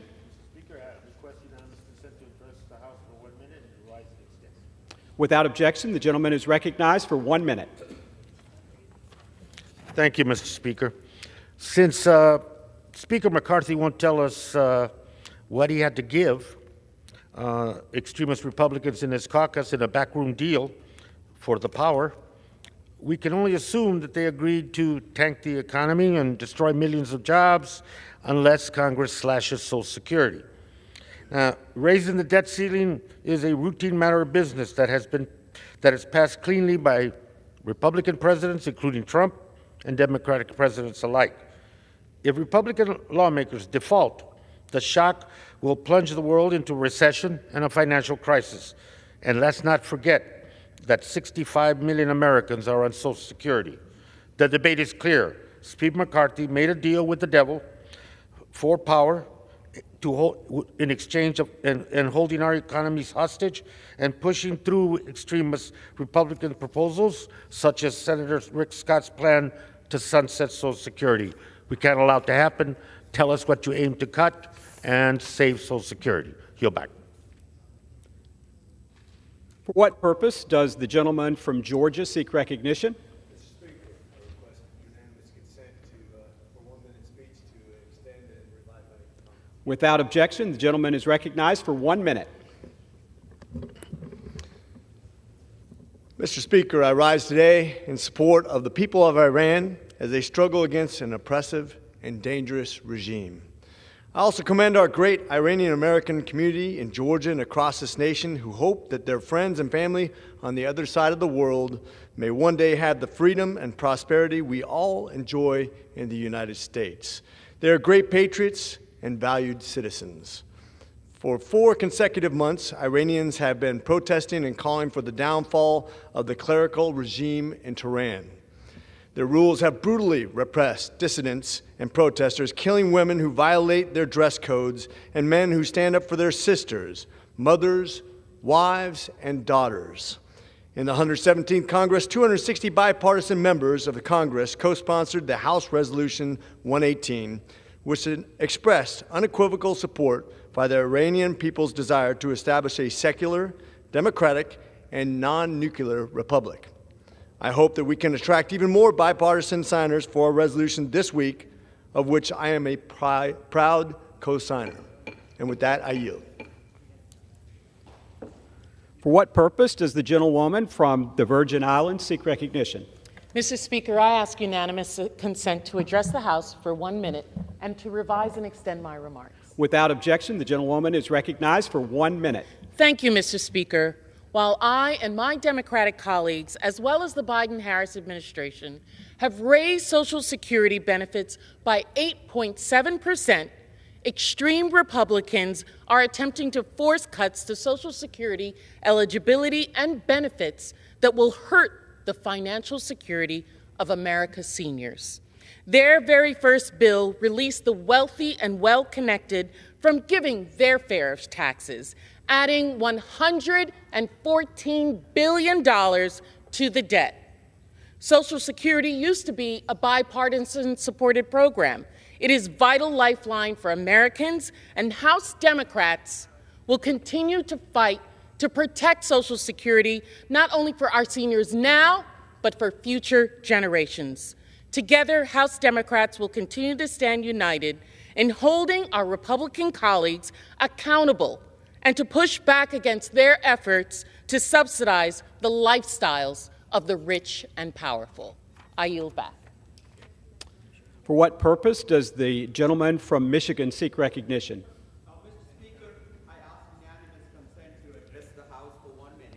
Without objection, the gentleman is recognized for 1 minute. Detroit is city of first, likely the site of first urban freeway built in the U.S., where Henry Ford manufactured his first car and the birthplace of the U.S. auto industry. Yes, this city bleeds authentic Americana and yearns for a renaissance. However, my district is at a crossroad. In the 13th congressional district, businesses are beginning to hire more people, which means more traffic on the road and more people using our public transportation system.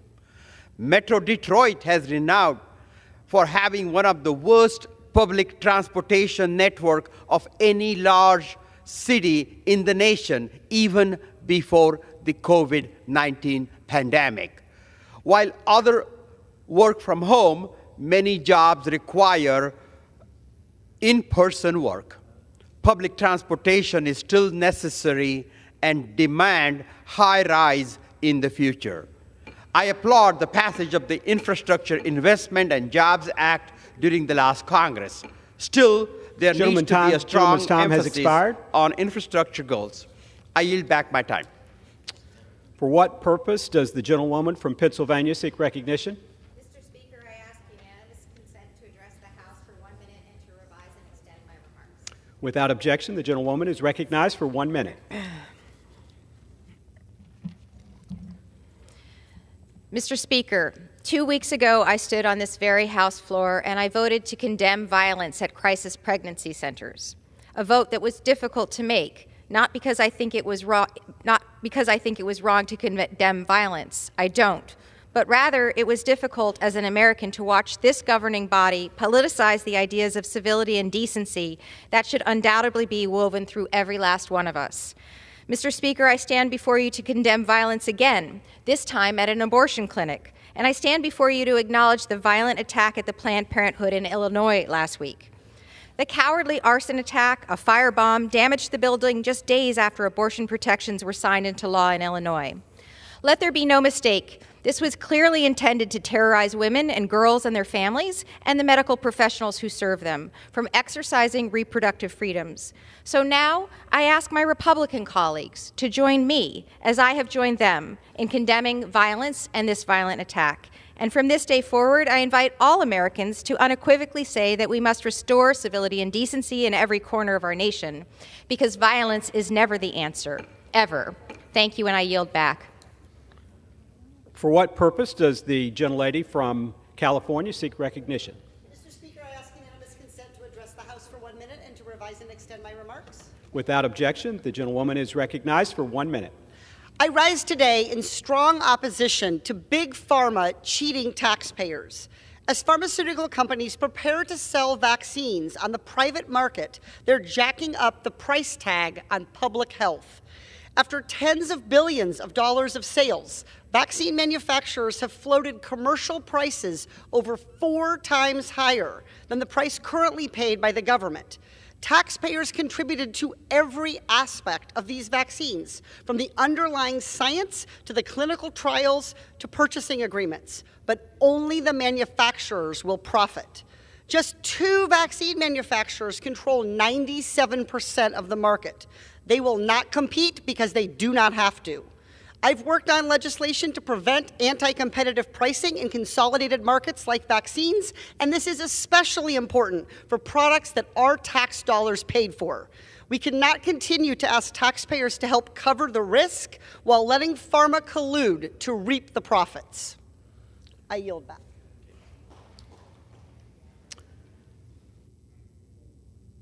Purpose, does the gentleman from Louisiana seek recognition?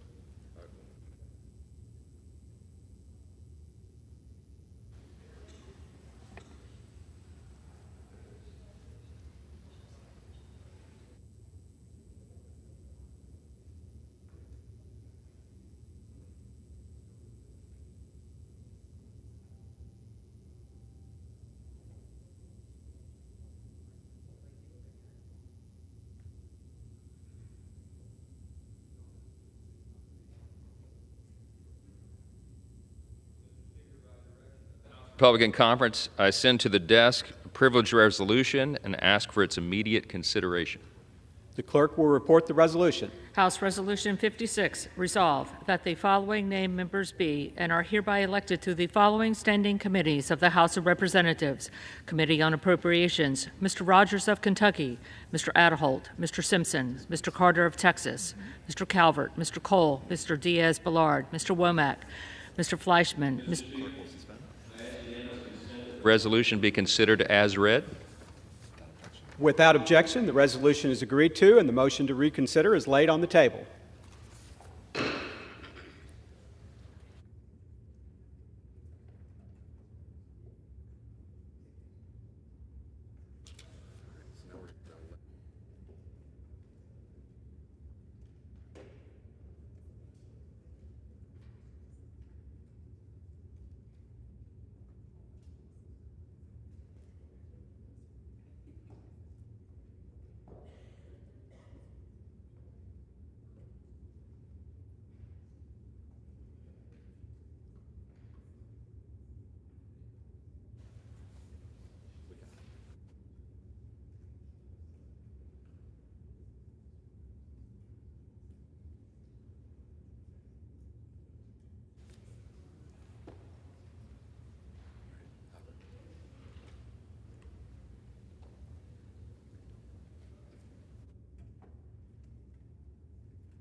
Pursuant to Clause 8 of Rule 20, the Chair will postpone further proceedings today on motions to suspend the rules on which a recorded vote or the yeas and nays are ordered or votes objected to under Clause 6 of Rule 20. The House will resume proceedings on postponed questions at a later time.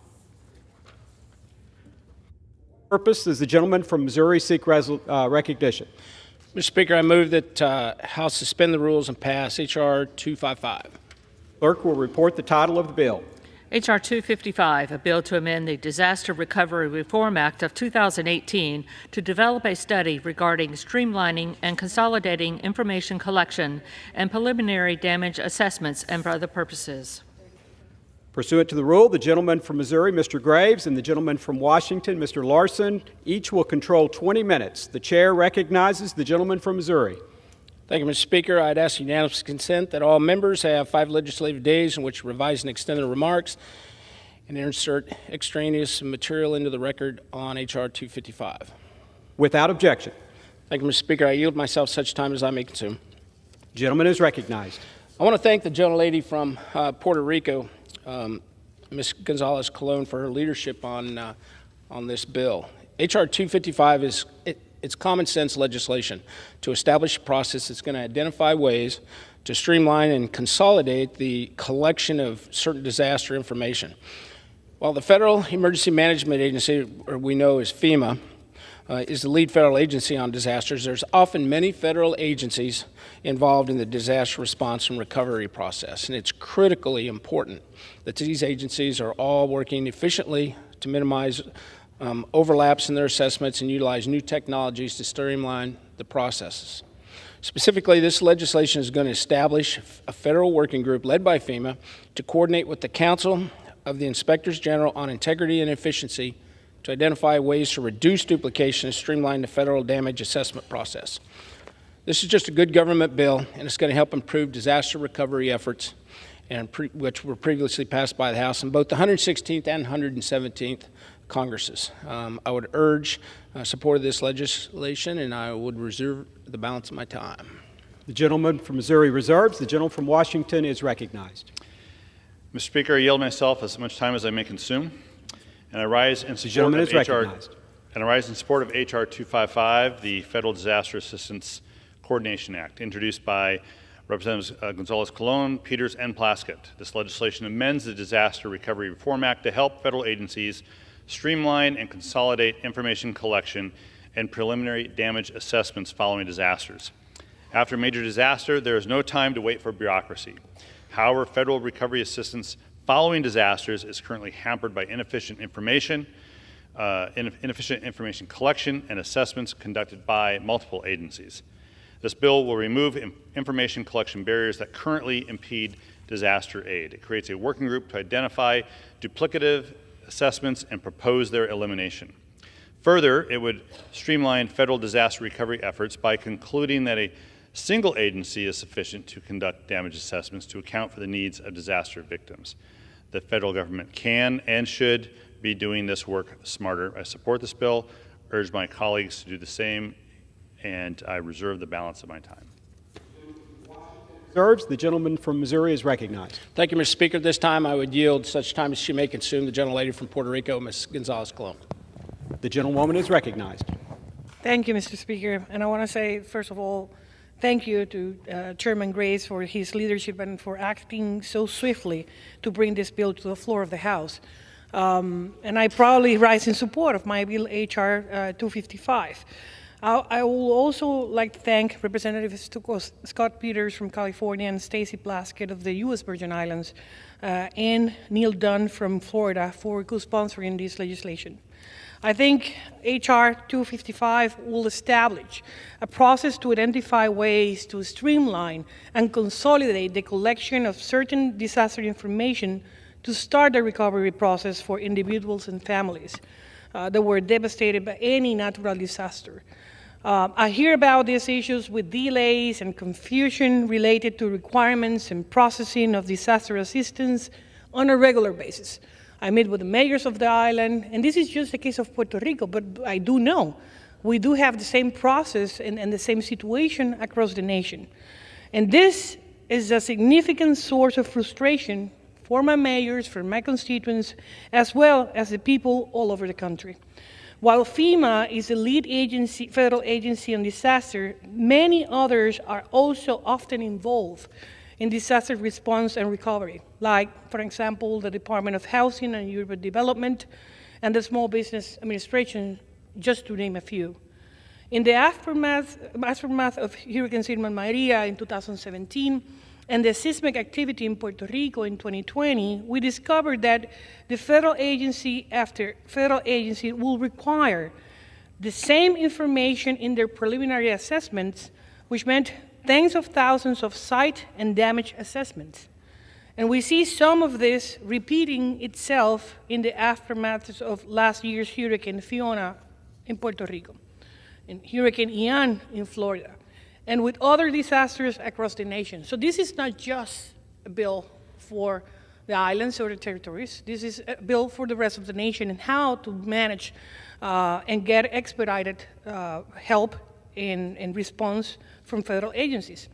Currently, there is no process to share this assessment among federal agencies, which ultimately causes significant delays for immediate relief and prolongs recovery.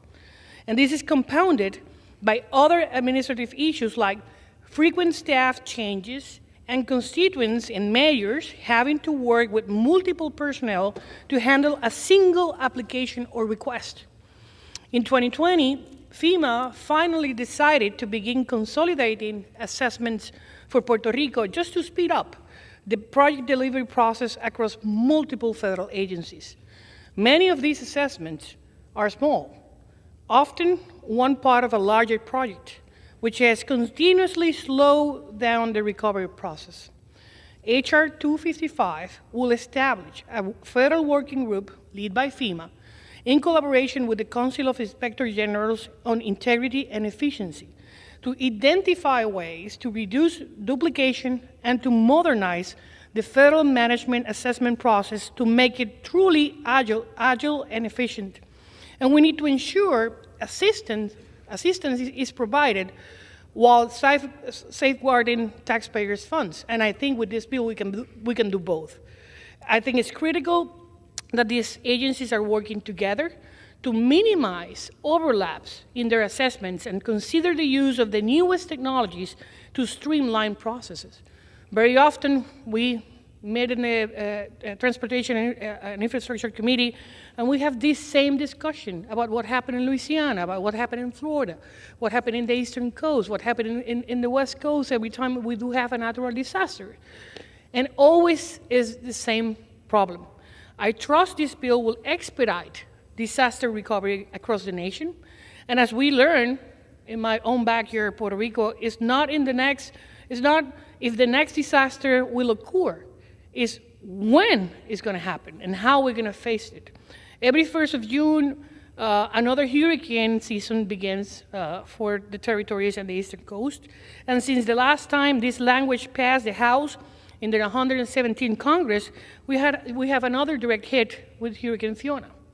I am pleased that we are considering this bill so early in this 118th Congress, and that's the reason I thank our chairman for his marvelous job bringing this bill to the floor. And I can therefore work quickly to make this proposal the law of the land as part of our efforts to better prepare for a disaster response. I encourage my colleagues to support this bipartisan legislation. Thank you, and I yield back. Gentleman from Missouri reserves. The gentleman from Washington is recognized. Mr. Speaker, I have no further requests for time and prepared to close. I just to inquire of my colleague if there are any remaining speakers on his side. I don't have any other speakers. And with that, Mr. Speaker, Gentleman is recognized. I'll close. This bipartisan bill passed the House on suspension in the 116th and 117th Congresses. It will help disaster survivors by taking a step towards streamlining the federal government's fragmented approach to disaster assistance, and I urge my colleagues to support it and yield back the balance of my time. The gentleman yields back. The gentleman from Missouri is recognized. Thank you, Mr. Speaker. In closing, H.R. 255 it's just good government legislation that's going to help streamline disaster recovery efforts by improving the coordination and efficiency of federal agencies involved in disaster assistance. I urge support of the bill, and with that, yield back the balance of my time. The gentleman yields back. The question is, will the House suspend the rules and pass Bill H.R. 255? Those in favor say aye. Aye. Those opposed, no. In the opinion of Chair, 2/3 being in the affirmative, the rules are suspended. The bill is passed, and without objection, the motion to reconsider is laid on the table.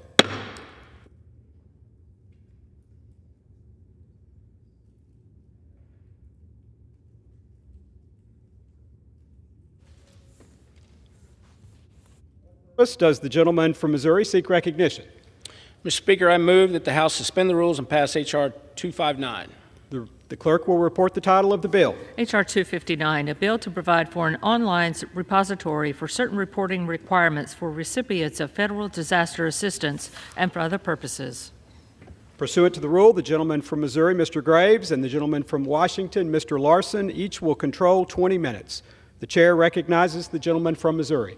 Thank you, Mr. Speaker. I ask unanimous consent that all members have 5 legislative days in which to revise and extend their remarks and insert extraneous material into the record on H.R. 259. Without objection. Thank you, Mr. Speaker. I would yield myself such time as I may consume. The gentleman is recognized. H.R. 259, the Post-Disaster Assistance Online Accountability Act, introduced by our Republican colleague from Puerto Rico, Ms. Gonzalez-Colon, is going to increase transparency for post-disaster federal assistance. H.R. 259 requires agencies that provide federal disaster assistance to update a central website quarterly with information on their disaster assistance programs. The increased transparency is going to allow the American taxpayers to see where their hard-earned dollars are going and in which areas are receiving the most federal assistance for post-disaster recovery. The Post-Disaster Assistance Online Accountability Act passed the House last Congress overwhelmingly by a vote of 412 to 2 nays. 412 yeas to 2 nays. And I hope we can repeat this very strong showing this Congress. I would urge support of this legislation, and with that, reserve the balance of my time. The gentleman from Missouri reserves. The gentleman from Washington is recognized. Mr. Speaker, I yield myself as such time as I may consume. Speaker, I rise in support of H.R. 259. This bill, introduced by Representatives Gonzalez, Colon, and Plaskett, would create a new online system for tracking federal disaster projects and assistance. People should know how and where the disaster funds are being spent without wading through reams of governmental paperwork. This legislation simplifies the data collection process for the federal disaster recovery projects. To increase transparency, the bill also creates a page on usaspending.gov where everyone can track agency disaster recovery activities and the amount of assistance expended by an agency on a quarterly basis. Federal agencies need to be accountable to the victims of disasters and allow them peace of mind when they are at their most vulnerable. So I urge my colleagues on both sides to join with me and to support this legislation. And with that, I reserve the balance of my time. The gentleman from Washington reserves. The gentleman from Missouri is recognized. Thank you, Mr. Speaker. At this time, I yield such time as she may consume. The gentlelady from Puerto Rico. The gentlewoman is recognized. Thank you, Mr. Speaker. And I rise in support of H.R. 259, the Post-Disaster Assistance Online Accountability Act. And again, I need to thank my chairman for making this possible so early in this Congress and allowing this bipartisan initiative to be considered today. I also want to thank my sister from the Virgin Islands, Stacey Plaskett, as well as Representatives Malliotakis and Cleaver for their support and as co-sponsors of this legislation. H.R. 259 will provide an innovative and comprehensive approach to tracking federal disaster projects and assistance, and as well as the funds. It established a single online repository to report information about federal disaster assistance to provide transparency to the American taxpayer. This proposal, developed in collaboration with the Project of Government Oversight, will establish a subpage for transparency of disaster assistance on the usaspending.gov website to better inform the public about the status of the use of disaster funding. And believe me, every time I go back to the district every weekend, this is the first question I receive from my constituents. What happened with the funds to the bridge? What happened with the funds to the school? What happened with the funds to the roads that are still damaged 5 years after the hurricane? And this question, many people ask themselves, where is the federal funding that has been approved by Congress? Where is the money that is being allocated for the federal agencies? Did a contractor have it? Is the local government spending the money well? Those are general questions that everybody, at least in Puerto Rico, are asking.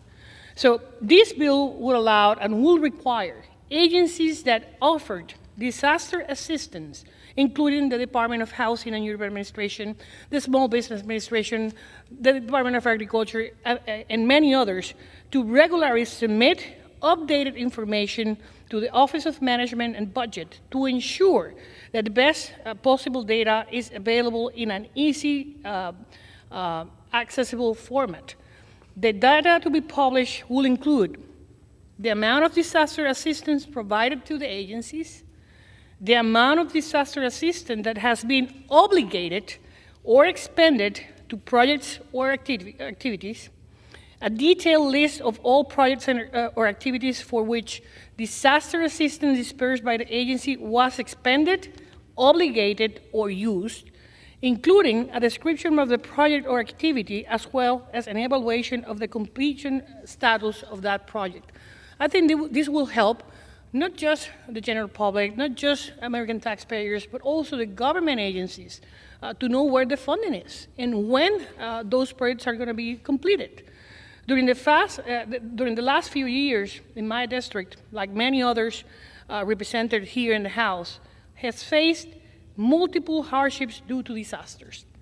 In our case in Puerto Rico, we're still working through the aftermaths of Hurricane Maria in 2017, the earthquakes of 2020, and last year's Hurricane Fiona.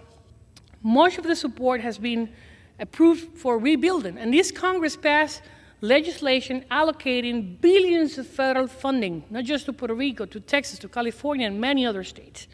And of course, we need better accountability and oversight to ensure this funding is being used as intended by Congress. H.R. 259 will foster accessibility and transparency of information to track federal funding and its status.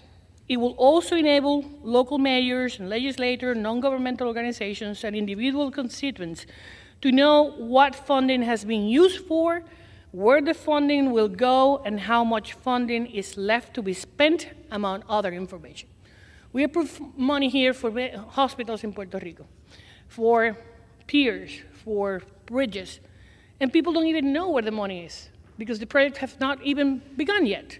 This kind of information will help not just federal and local agencies, but mostly the American taxpayers. This will allow better awareness of progress and utilization of resources, and to ensure that streams of available funding are not overlooked or underutilized. The transparency provided with this bill will be essential for better congressional oversight of disaster recovery in all the states and communities where it has been received, so agencies can account for how effectively it's being used, and if it's getting to the hands of the individuals and community that it was needed or intended to. Mr. Speaker, passing this legislation will assist our efforts to improve federal disaster response and make it more accountable and effective. And I urge my colleagues to vote for the passage of H.R. 259, the Post-Disaster Assistance Online Accountability Act, and I yield back. The gentleman from Missouri reserves. The gentleman from Washington is recognized. Mr. Speaker, I have no further requests for time and prepared to close. I'd inquire my colleague if he has any remaining speakers on his side. No more speakers. The gentleman from Washington is recognized. Mr. Speaker, the House passed this bipartisan bill on suspension as well in the past two Congresses, and I look forward to passing this common sense transparency measure again today, and I urge my colleagues to support it. And with that, I yield back the balance of my time. The gentleman yields. The gentleman from Missouri is recognized. Thank you, Mr. Speaker. Mr. Speaker, I ask unanimous consent to enter into the record a letter from the chairman of the Small Business Committee agreeing to waive consideration of H.R. 259, as well as my response expressing appreciation for his willingness to work cooperatively on this legislation. Without objection. Thank you, Mr. Speaker. I'd also ask unanimous consent to enter into the record a letter from the chairman of the Financial Services Committee agreeing to waive consideration of H.R. 259, as well as my response expressing appreciation for his willingness to work cooperatively in on this legislation. Without objection. Thank you, Mr. Speaker. In closing, this common sense accountability measure is going to enable taxpayers to get a greater sense of where their money is going and allow agencies to see where they can coordinate post-disaster recovery efforts. Mr. Speaker, I'd urge support of this legislation. With that, yield back the balance of my time. The gentleman yields. The question is, will the House suspend the rules and pass the bill, H.R. 259? Those in favor say aye. Aye. Those opposed, no. In the opinion of the chair, 2/3 being in the affirmative, the rules are suspended and the bill is passed, and without objection, the motion to reconsider is laid on the table. For what purpose does the gentleman from Missouri seek recognition? Mr. Speaker, I'd move that the House suspend the rules and pass H.R. 388. The clerk will report the title of the bill. H.R. 388, a bill to amend Title 40 United States Code to eliminate the leasing authority of the Securities and Exchange Commission and for other purposes. Pursuant to the rule, the gentleman from Missouri, Mr. Graves, and the gentleman from Washington, Mr. Larson, each will control 20 minutes. The chair recognizes the gentleman from Missouri. Thank you, Mr. Speaker. I ask unanimous consent that all members have 5 legislative days in which to revise and extend their remarks and insert extraneous material into the record on H.R. 388. Without objection. Thank you, Mr. Speaker. I yield myself such time as I may consume. The gentleman is recognized. H.R. 388 revokes the Securities and Exchange Commission, or the SEC's leasing authority for general office space and brings them in line with current leasing practices through the General Services Administration, or the GSA. In 2012, the SEC violated federal law by signing a lease for 1.4 million square feet that cost taxpayers over $566 million. This resulted in an investigation by the Transportation and Infrastructure Committee and the SEC's Inspector General. The conclusions of these investigations indicated that not only did the SEC exceed its authority with this lease, but also that the SEC had a history of mismanaging its leasing authority. Recent actions by the SEC during GSA's procurement of lease space for the SEC seem to indicate that the agency may be turning back to its old ways. This bill ensures that the SEC, like other federal agencies, continues to use the GSA for its space needs and provides more safeguards for the taxpayers' money. I'd urge support of the legislation and reserve the balance of my time. The gentleman from Missouri yields. The gentleman from Washington is recognized. Mr. Speaker, I yield myself as... Reserves, I'm sorry. Gentleman from Washington is recognized. Thank you. Mr. Speaker, I yield myself as much time as I may consume. Mr. Speaker, I rise today in support of H.R. 388, the Securities and Exchange Commission Real Estate Leasing Authority Revocation Act.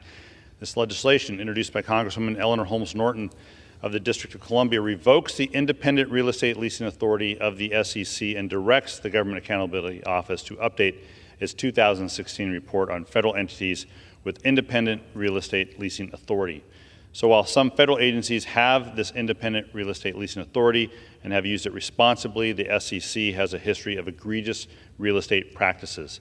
Congress granted this independent leasing authority to the SEC in 1990, which means the SEC does not need to use the General Services Administration for its real estate needs, like other government agencies do. But in 2010, anticipating the agency would expand in response to the Dodd-Frank Wall Street Reform and Consumer Protection Act, the SEC leased 900,000 square feet of space in the Constitution Center building in Washington, D.C. Then, a year later, the SEC's Office of Inspector General issued a report which found the SEC Office of Administrative Services conducted a flawed analysis to justify the need for this leased space and potentially committed Anti-Deficiency Act violations.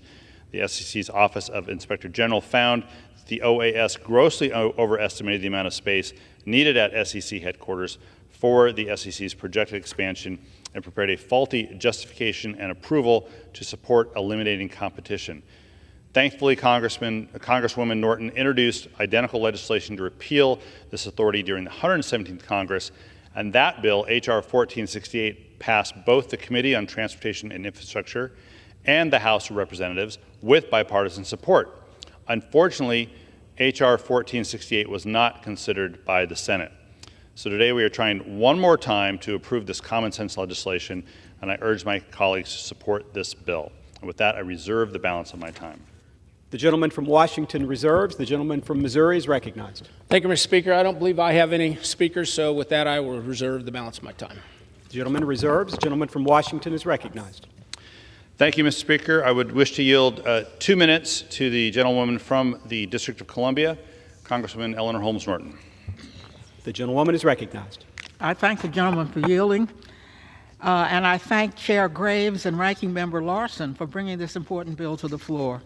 This bill would revoke the independent real estate leasing authority of the Securities and Exchange Commission to direct the Government Accounting Office to update its 2016 report on independent real estate leasing authority in the federal government. The House passed this bill last Congress. While a number of federal agencies have independent real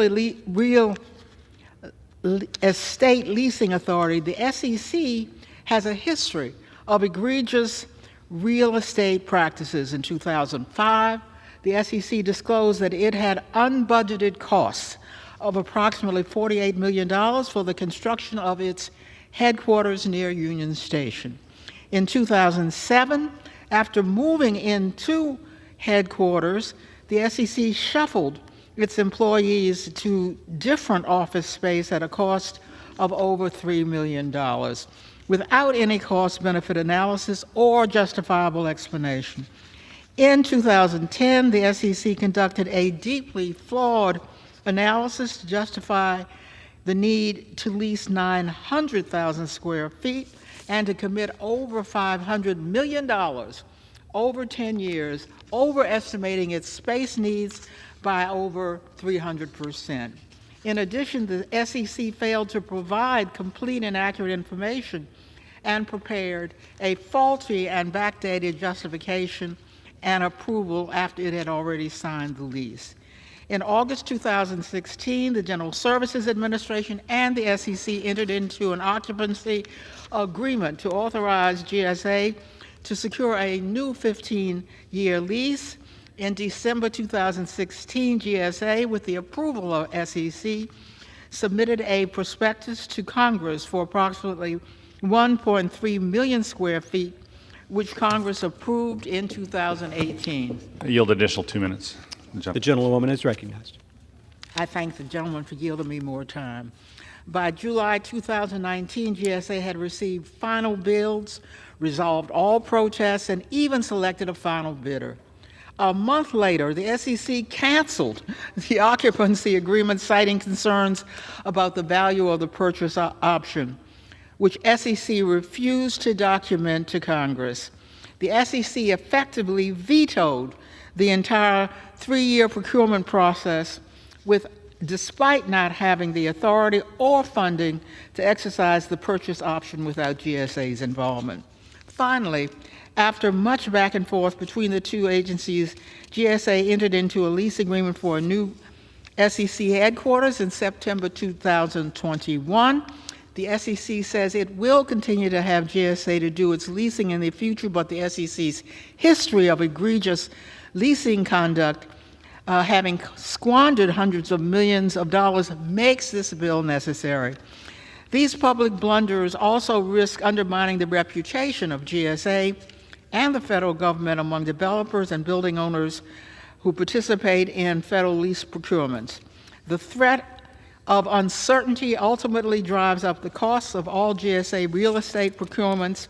It's time for Congress to return the SEC's leasing authority to GSA, the federal government's civilian real estate arm.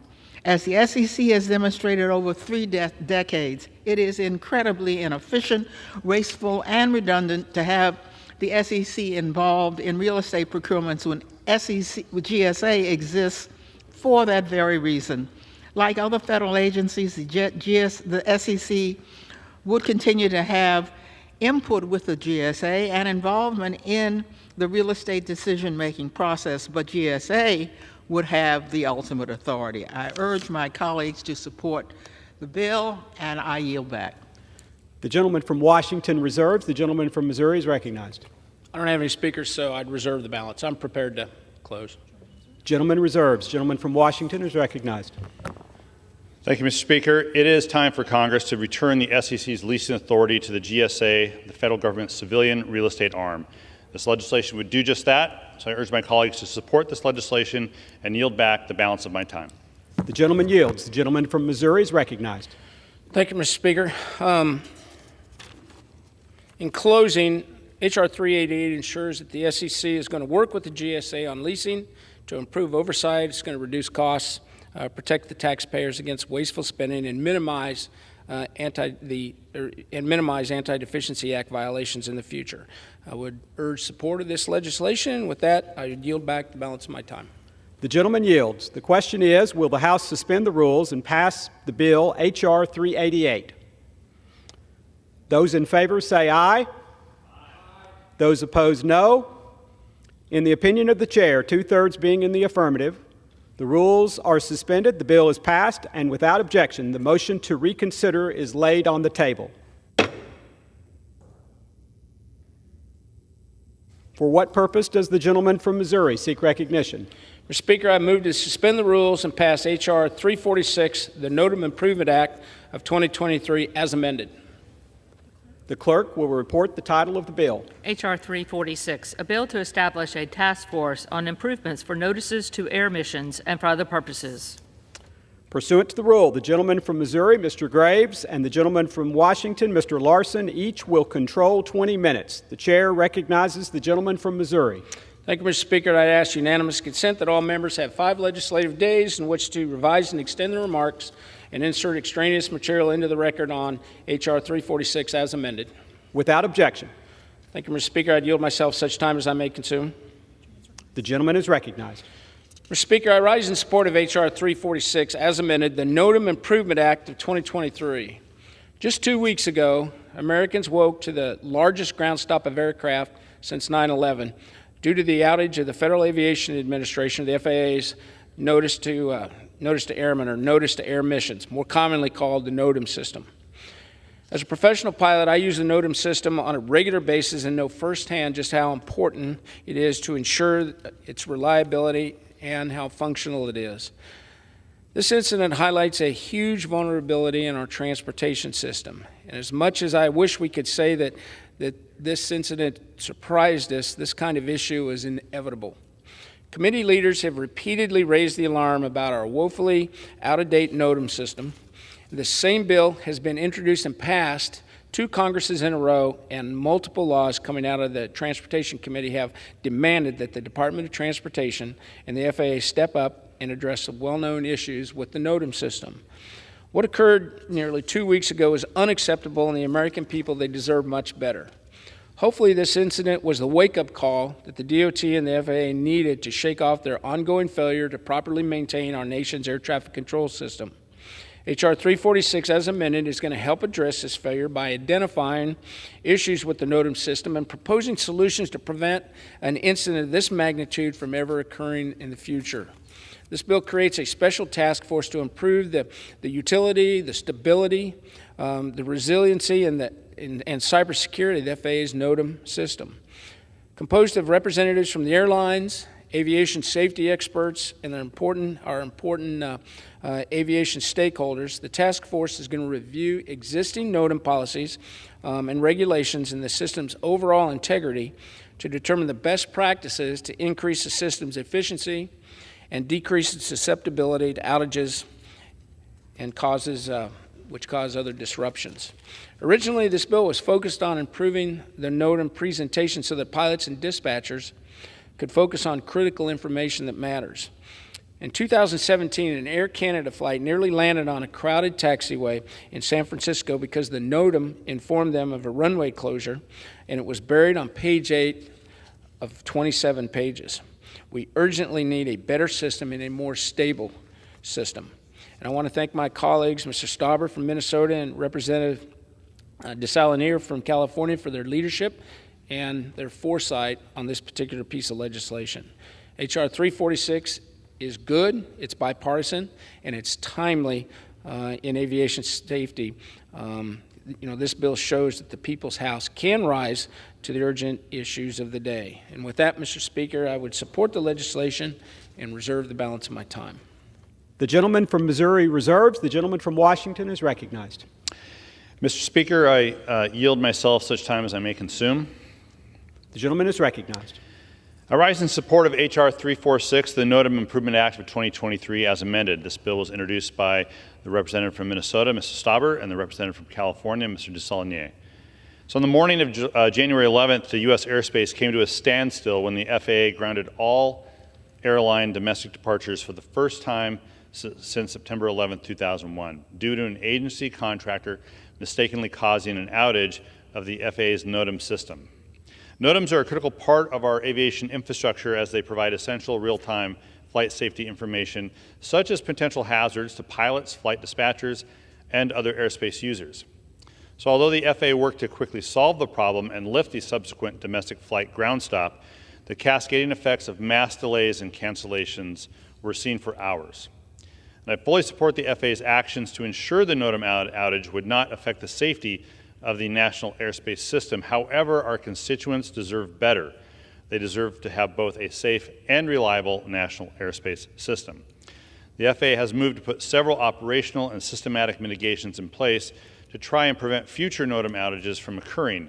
However, the recent NOTAM system outage shows a clear need to re-examine and modernize the safety-critical systems and legacy infrastructure that flight crews and airline passengers depend upon. To help strengthen the integrity of the system, this bipartisan bill directs the FAA to create a task force on NOTAM improvement to review existing methods for the content and presentation of NOTAMs to pilots, determine best practices to prioritize and disseminate critical flight information to pilots in a way that optimizes review and retention, and develop recommendations to ensure stability, resiliency, and the cybersecurity of the NOTAM system. This task force will be comprised of key aviation stakeholders, including airline pilots, air traffic controllers, air carriers, and aviation safety and computer system experts, among others. And this bill is an important step in a series of efforts Congress and the FAA will undergo to modernize the NOTAM system. And later this week, the Chair and I and other members of this body will be briefed by the FAA Acting Administrator on the status of their preliminary investigation into the NOTAM outage, how the FAA is responding to the incident, and issues that Congress should be considering to further strengthen the NOTAM system. Now, fortunately, we're due for an FAA reauthorization bill this year, giving us an opportunity to build upon the 2018 law and further implement any necessary improvements to safeguard the NAS from similar system outages. The task force created under this bill will play an important role in the FAA's ongoing NOTAM modernization initiative to ensure pilots, flight crews, and other airspace users receive NOTAMs that are timely, relevant, and accurate. There can be no compromises when it comes to safety in the national airspace. As demand for air travel begins to meet and even exceed pre-pandemic levels, this bill will help the FAA and the U.S. aviation industry implement the best practices to improve the safety of the traveling public and the U.S. aviation workforce. So I support this legislation and urge my colleagues to do the same, and with that, reserve the balance of my time. The gentleman from Washington reserves. The gentleman from Missouri is recognized. Thank you, Mr. Speaker. At this time, I'd yield such time as he may consume the bill's sponsor, the gentleman from Minnesota, Mr. Stauber. The gentleman is recognized. Thank you, Mr. Speaker. I am pleased to rise in support of my bipartisan legislation that improves the safety of air travel. I would also like to thank my colleague, Mr. DeSaulnier, for his support and leadership on this legislation as well. In 2022, the United States was home to 8 of the top 10 busiest airports in the world. This means that as Americans, we have no room for error when it comes to aviation safety. Although aviation is the safest form of travel, we must always strive to be better. This is why we must address the Notice to Air Missions, or NOTAM systems. NOTAMs provide current, up-to-the-minute data to pilots on any aspect of their flight. Unfortunately, NOTAMs are often buried in lengthy reports, conflating important safety information with more common alerts. These inefficiencies have the potential to create life-threatening situations, which have just been mentioned. Then on January 11th, 2023, this year, all U.S. domestic flights were grounded for the first time since 9/11. The latest reports from the FAA suggest that the unintentional deletion of files caused this chaos. No one person or one file should be able to take down our whole flight safety system. But the NOTAM system is old and antiquated, so it comes as no real surprise. Unfortunately, leadership at the Department of Transportation is more concerned with woke politics and changing the name of the system rather than appropriate upgrades for aviation safety. Mr. Speaker, I've been advocating for the NOTAM upgrades for 4 years now. My legislation, which creates a task force at the FAA with important input from safety experts and industry professionals to address both efficiency and resiliency of the NOTAM system. And that passed out of the House both in the 116th Congress and in the 117th Congress in a bipartisan fashion, only to die in the Senate. I encourage my colleagues in both the House and the Senate to pass my legislation before another failure of the NOTAM system occurs.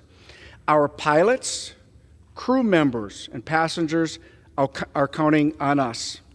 And Mr. Chair, we do have a change in the 118th Congress. The Transportation and Safety Committee is being led by 2 of my friends. Chairman Sam Graves is ready, able, and willing to change how the committee works and actually put legislation that is good for the American people and good for our transportation. And I had full faith in my good friend, Ranking Member Mr. Larson, to do the same. We worked together in the past, and I see this committee succeeding with the leadership that I have previously seen by the chair and the ranking member. And I yield back. The gentleman from Missouri reserves. The gentleman from Washington is recognized.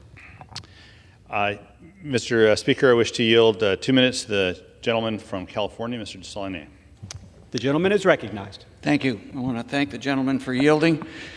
I also want to thank my partner in this and Chairman Graves for his positive comments. And as he mentioned, in 2017, an Air Canada plane at San Francisco International Airport got within 59 feet of crashing into 4 planes loaded with passengers, putting the lives of more than 1,000 people at risk, which would have been the greatest aviation disaster in American history. When the National Transportation Safety Board investigated, they found that the outdated NOTAM system was the largest part of the near disaster. Since then, I know others have been working with the aviation industry, the FAA, the NTSB, and the Transportation Infrastructure Committee to address the critical issues with NOTAMs. Updating them and making them more accessible to the people who use them is essential to the safety of the flying public and the confidence of the users. Early this month, we learned what happens when there is outage in the system, chaos and grounded flights. In response to the Air Canada incident, I authored the Safe Landings Act, which would work to improve many aspects of aviation safety technology, including this system. And with members of both parties and the ranking member, we have worked over the years, and the chair, to continue to hold the FAA accountable for the safety of passengers, crew, and aircraft.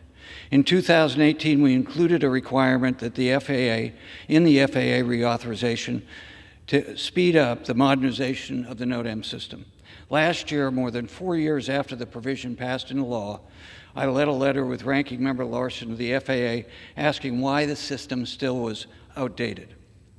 The mass flight cancellations that resulted from the outage further emphasized the need to make rigorous and immediate updates to this system and brought public awareness to this critical system. I'm proud to have worked with my colleague and friend from Minnesota on this bill in a bipartisan manner and look forward to protecting the safety of the flying public. With the creation of this task force, this will be accomplished. Thank you, Mr. Chairman. I yield back.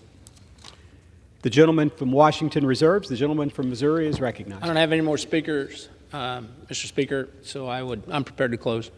The gentleman reserves. The gentleman from Washington is recognized.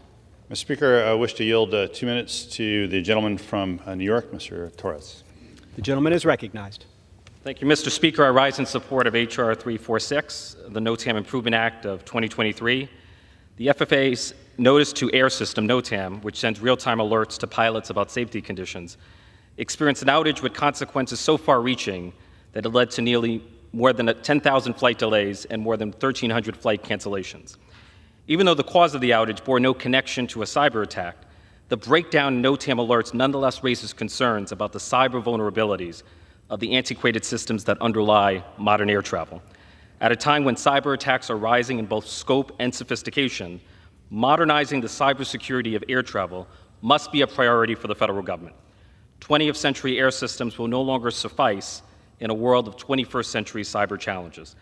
That is why I've written a letter calling on both CISA and DOT to conduct a joint review of the cyber vulnerabilities of all aviation systems, including NOTAM, and that is why I will proudly vote for bipartisan legislation requiring the FAA to establish a task force on NOTAM improvement. With that said, I yield back. Gentleman from Washington reserves. The gentleman from Missouri is recognized. I reserve the balance. The gentleman reserves. The gentleman from Washington is recognized. Mr. Speaker, as a ranking member of the House Transportation and Infrastructure Committee, I believe we have to do everything that we can to ensure the U.S. remains the gold standard in aviation safety, and that's why I support H.R. 346 as amended and urge my colleagues to do the same. And with that, I yield back the balance of my time. The gentleman yields. The gentleman from Missouri is recognized. Thank you, Mr. Speaker. In closing, H.R. 346, as amended, it takes a very important step in ensuring that America's national airspace is going to remain intact, remain operational, and remain safe for the American people. And I again want to thank Mr. Stauber and Mr. DeSaulnier for their work on this legislation. It's a good bill, and I'd urge all members to support it. And with that, I yield back the balance of my time. The gentleman from Missouri yields. The question is, will the House suspend the rules and pass the bill H.R. 346 as amended? Those in favor say aye. Aye. Those opposed, no. In the opinion of the chair, 2/3.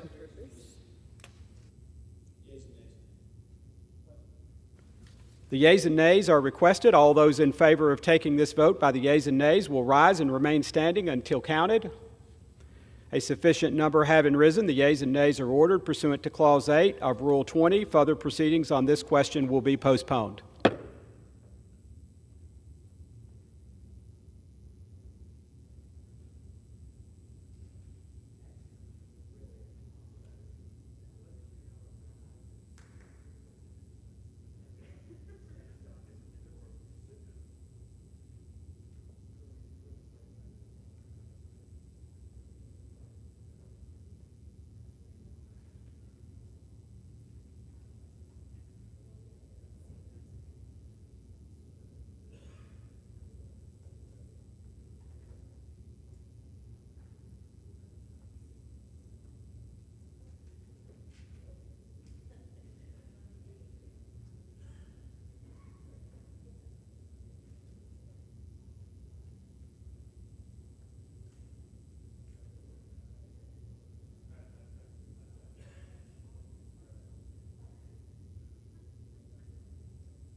For what purpose does the gentleman from Texas seek recognition? I move that the House suspend the rules and pass H.R. 399. The clerk will report the title of the bill. H.R. 399, a bill to clarify the primary functions and duties of the Office of the Advocacy of the Small Business Administration and for other purposes. Pursuant to the rule, the gentleman from Texas, Mr. Williams, and the gentlewoman from New York, Ms. Velasquez, will control 20 minutes. The chair recognizes the gentleman from Texas. Mr. Speaker, I yield myself as much time as I may consume. The gentleman is recognized. I rise in support of H.R. 399, better known as the Small Business Advocacy Improvement Act. The SBA Office of Advocacy is charged with looking out for the interest of small business across the entirety of the federal government. In many cases, this means calling out the negative impacts of regulations that are hurting small business or looking for inefficient rules that are preventing small businesses from competing for government contracts. This legislation expands the SBA Office of Advocacy mission to include advocating for small businesses on international trade issues. As our economy has become more and more intertwined with the rest of the world, overseas markets have become more accessible for small businesses. However, when various regulations come out setting the rules of the road for trade agreements, small business voices can easily be drowned out. This bill solves this problem and ensures that Main Street America has someone fighting for their interest in international trade regulations, and they are being created. I want to thank my friend from Missouri for introducing this bill again in the 118th Congress and for always being a fierce advocate for our nation's job creators. And additionally, I hope that as this Congress progresses, we can continue to look for bipartisan ways to make the SBA Office of Advocacy more effective in helping our small businesses across the country. With that, I reserve the balance of my time. The gentleman from Texas reserves. The gentlewoman from New York is recognized. Thank you, Mr. Speaker. I yield myself such time as I may consume. The gentlewoman is recognized. I rise in support of H.R. 399, the Small Business Advocacy Improvements Act of 2023. Let me begin by welcoming the new chairman of the Small Business Committee, Mr. Williams. The committee has a long tradition of setting partisan differences aside and working together on behalf of America's small businesses. And I'm glad we are off to a good start in the 118th Congress. Today, we are considering 3 bills that overwhelmingly passed the House in the last Congress. As the chairwoman of the House Small Business Committee in the 117th Congress, I work closely with my colleagues on the committee and stakeholders to craft dozens of bills that will increase access to capital, expand opportunities for free and low-cost counseling, and boost entrepreneurship. The 3 bills we are considering today are a product of that hard work, and I'm hopeful that we will continue in the spirit of bipartisanship and focus on the areas of agreement throughout the 118th Congress. Turning to our first bill, the Office of Advocacy was established in 1976 to be an independent voice for small businesses within the federal government, and is tasked with representing the views of small businesses before Congress, the White House, and other federal agencies. To that end, the office has regional advocates on the ground that provide outreach to small businesses, local chambers of commerce, and other associations to hear firsthand the concerns of small businesses. The office works closely with federal agencies to elevate these concerns throughout the rulemaking process. Over the years, their hard work has saved small businesses billions of dollars in regulatory costs while still accomplishing the important goals of their regulations. However, their charter does not specifically state that they have the authority to represent the views and interests of small businesses before foreign governments and international entities. H.R. 399 will simply clarify that the Office of Advocacy has the authority to examine international economic data and represent small businesses in international discussions, particularly in trade negotiations. I want to thank Chairman Williams, Mr. Lukemeyer, Mr. Carter, Mr. Mfume for their bipartisan work on this bill.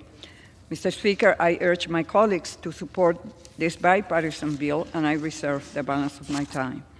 The gentlewoman from New York reserves. The gentleman from Texas is recognized. Thank you, Mr. Speaker. And I, too, want to just briefly say I look forward to working with the ranking member to get some really good things done. At this time, I'd like to yield as much time as may consume to my dear friend, a great patriot from Missouri, Mr. Lukemeyer. The gentleman is recognized. Thank you, Mr. Speaker. I rise in support of my bill, H.R. 399, the Small Business Advocacy Improvements Act of 2023. America's regulatory environment plays a huge role in the way small businesses operate.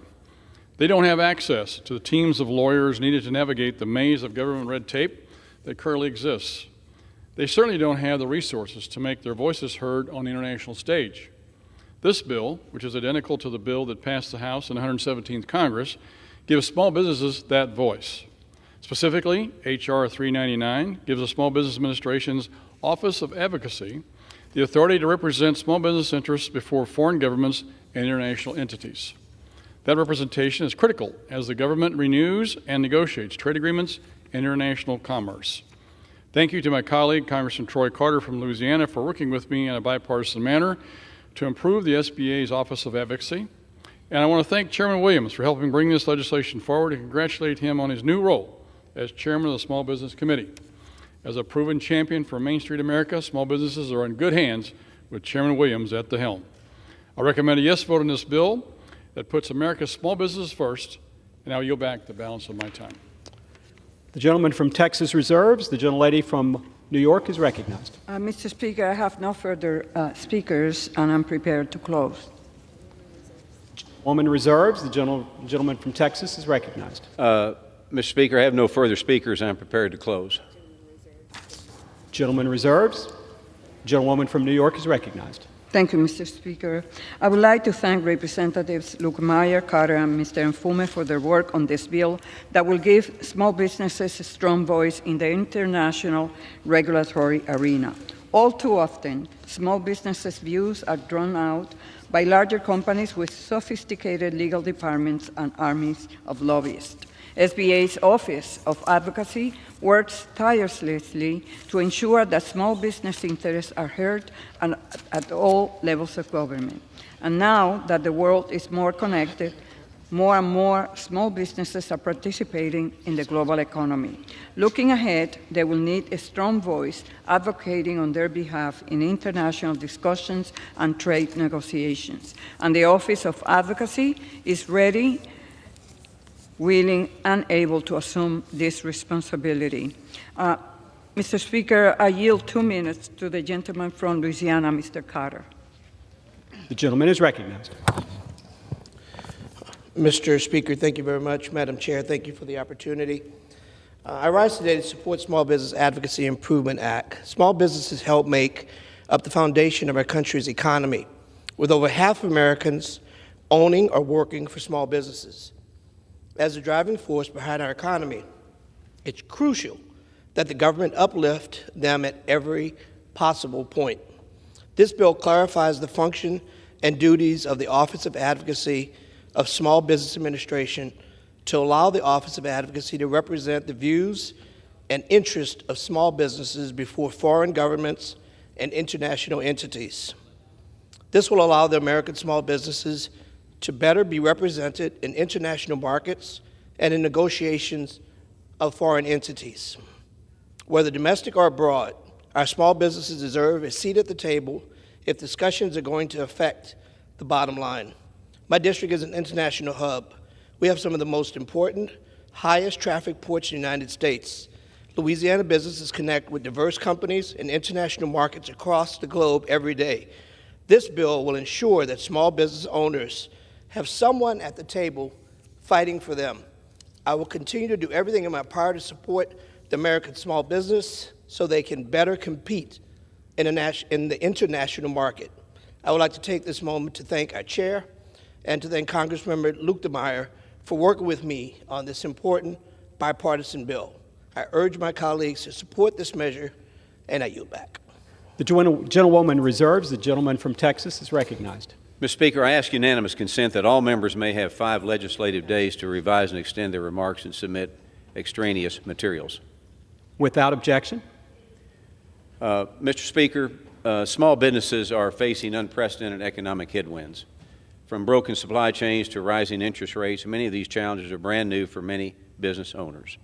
I hope that we will be taking up meaningful legislation to help alleviate some of these large challenges, but in the meantime, we need to ensure small businesses have as many people fighting for them in Washington as possible. H.R. 399 will allow Main Street to have one more voice looking out for their interests as trade regulations are being developed. This was the potential to open up new markets and expand their reach into the global economy. And I urge all my colleagues to support this legislation. I yield back the balance of my time. The gentleman yields. The gentlewoman from New York is recognized. I yield back the balance. The gentlewoman yields. The question is, will the House suspend the rules and pass the bill H.R. 399? Those in favor say aye. Those opposed, no. In the opinion of the chair, 2/3 being in the affirmative, the rules are suspended, the bill is passed, and without objection, the motion to reconsider is laid on the table. Does the gentleman from Texas seek recognition? Mr. Speaker, I move that the House suspend the rules and pass H.R. 400. Or 499. 449, I'm sorry. 449. The clerk will report the title of the bill. H.R. 449, a bill to amend the Small Business Act to increase transparency and for other purposes. Pursuant to the rule, the gentleman from Texas, Mr. Williams, and the gentlewoman from New York, Ms. Velazquez, will each control 20 minutes. The chair recognizes the gentleman from Texas.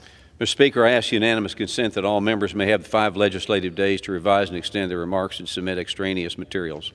Without objection. Mr. Speaker, I yield myself as much time as I may consume. The gentleman is recognized. I rise in support of H.R. 449, the Microloan Transparency and Improvement Act.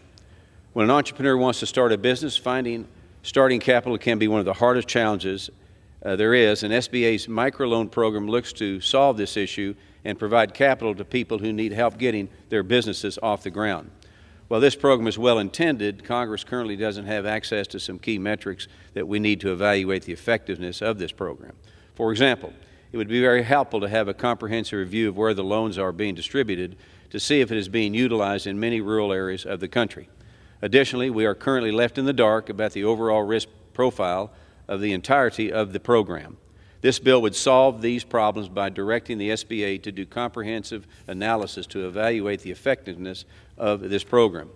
The Microloan Transparency and Improvement Act will provide Congress with the much-needed insight to make determinations on how to better optimize this program to assist small businesses.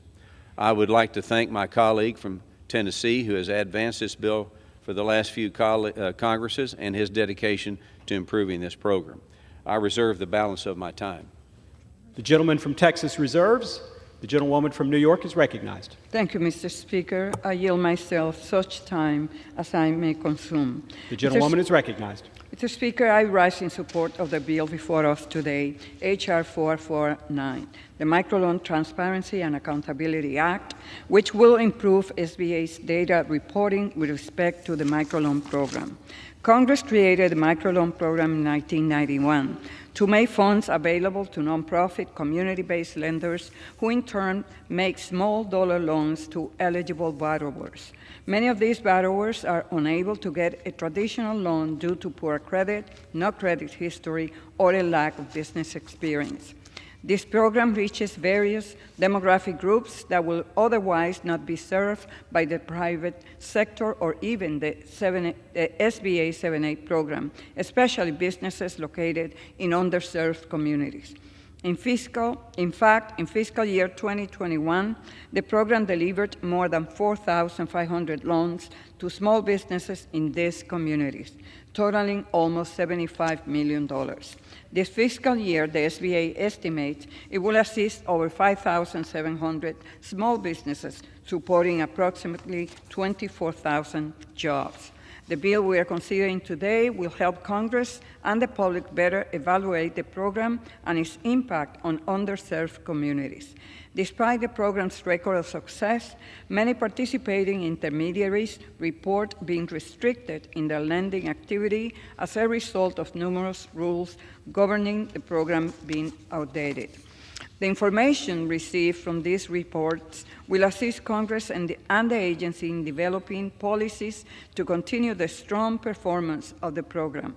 I applaud the bipartisanship shown by Mr. Burchett and Mr. Kim, the sponsors of this bill.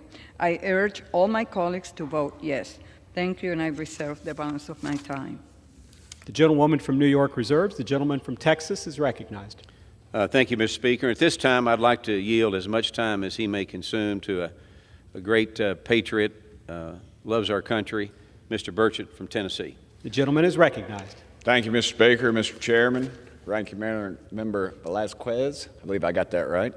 I've been working on it for about 5 years, so it's a pleasure being here with y'all. And Mr. Chairman, I appreciate the great work you do. There's nobody, I think, better at the helm of the Small Business Committee than somebody who's actually taken a business and made it into something, and that's very American and very cool.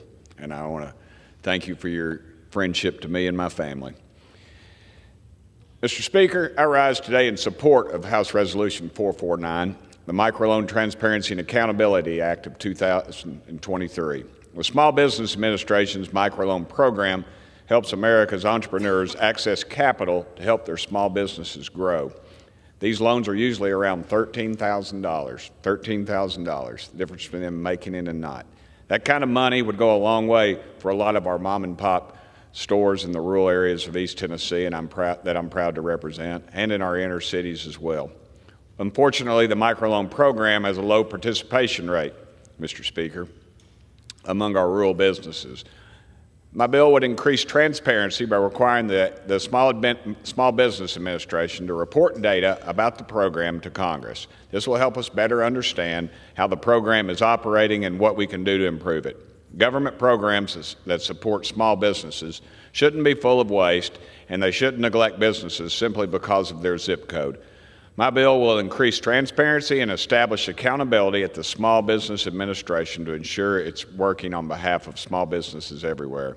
I want to thank my colleagues, especially my sponsor across the aisle, who's been my friend for a few years here, for their support on this bipartisan common sense bill, which passed the House in the 116th, 117th Congresses. And I look forward to seeing the Microloan Transparency and Accountability Act pass the House again today.